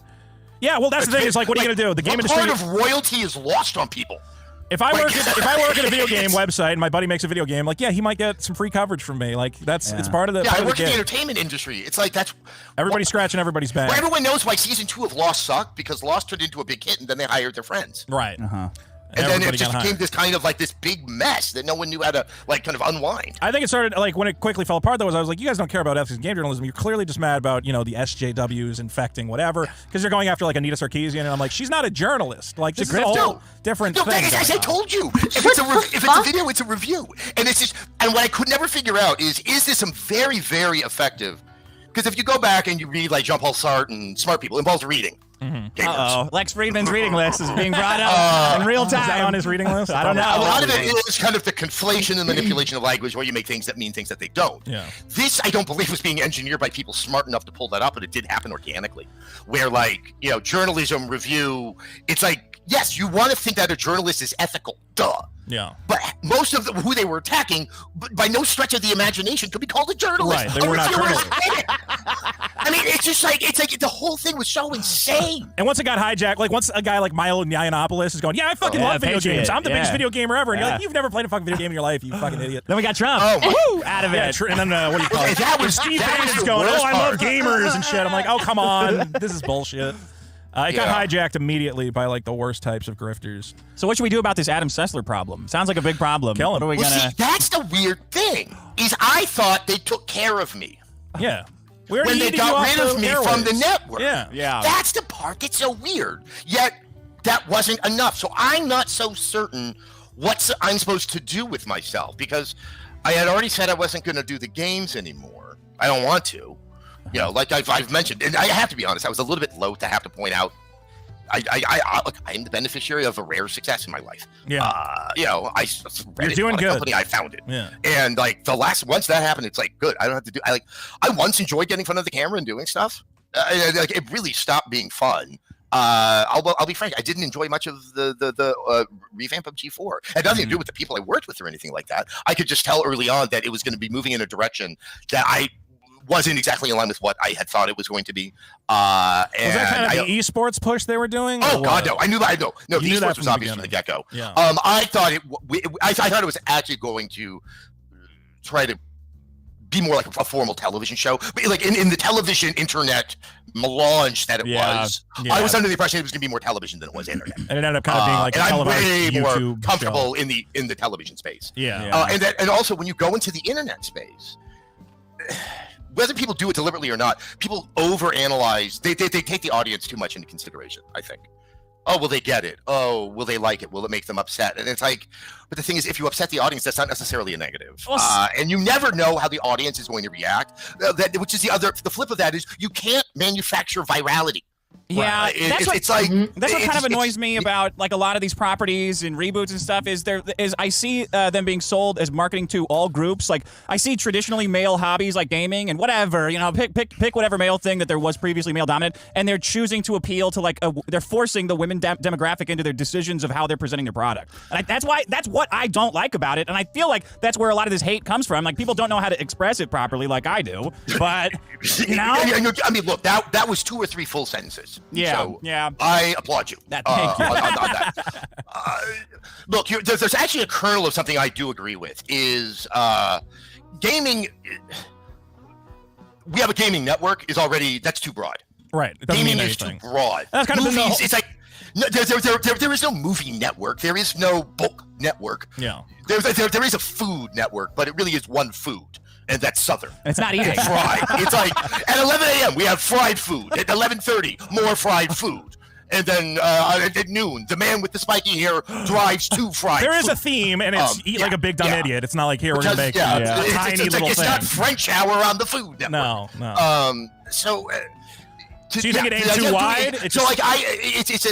The esports audience in the single player audience, like there's very little overlap that's going to happen there. Yeah. I do think that, but I think saying that single player space, in some of the esports space, there is a large female audience.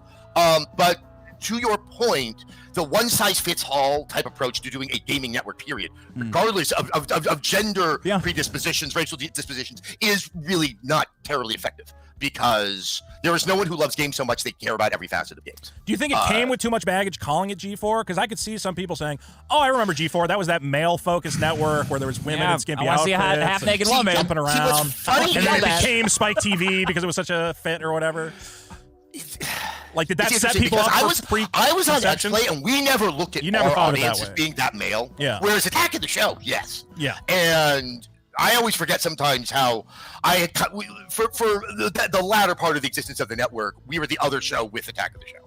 We were not the big show on the network. Interesting. And so that aspect, that Olivia aspect, especially of the show, definitely I think is the most lasting impression for most people. So maybe using the name G4 carry that baggage. It was going to carry. I'll put it to you this way: it did have that baggage. That baggage was not an inherent problem, but that was not addressed sufficiently. That it became a problem. I think that's the right way to look at it. Yeah. This is also fascinating to me. Yeah. I mean, I remember watching it, and I remember, like, Frosk's thing going live, and I remember thinking, like, man, I really just want to, like, drive over to Burbank, like, bang on the walls and be like, guys, I need to tell you about the internet and the current state of, like, what's going on, because, like, they're just not going to eat they're all crazy right now. And like, I don't even think what Frost was saying. I've always said, look, what she's saying. Yes, there is room for that discussion, and it's all very important to have. But give me the problem is like other one people too. don't want to have it here. Like, I couldn't find my old fucking thing, by the way. I was looking for it, couldn't find it. To it as well. Okay.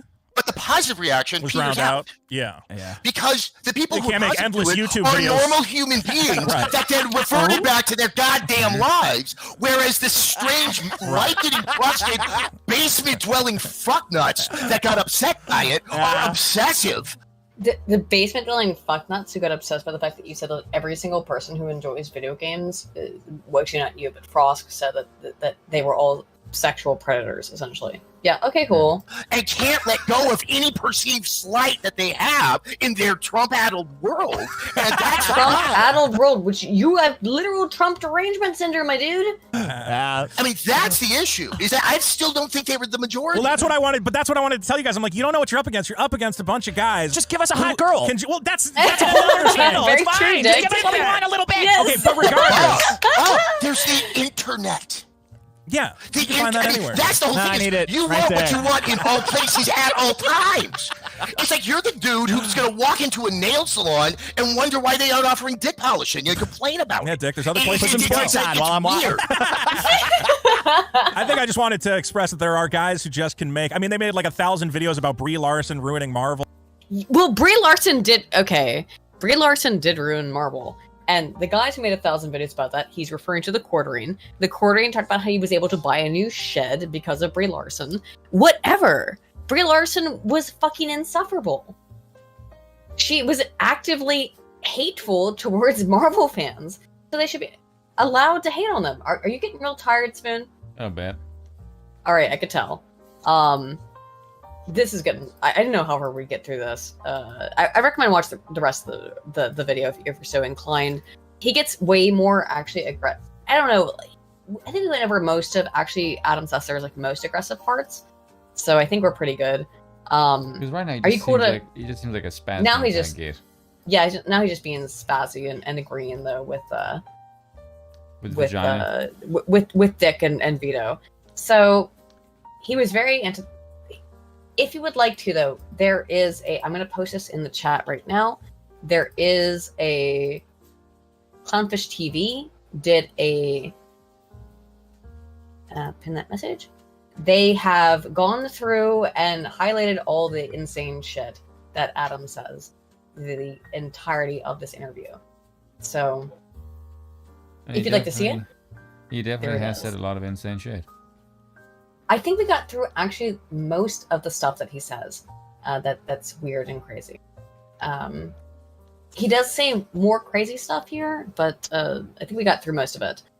Anywho, yeah, I think we got through again most of it, and I do think it's funny because I do think that Dick was trolling him the entire time. Yeah, but that's just me.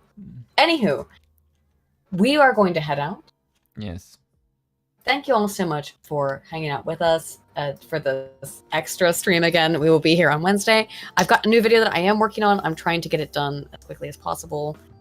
Ooh, I gotta like get on board with it and get it edited a little bit more quickly than I was getting through. Also, are gay romance scenes in children's media okay?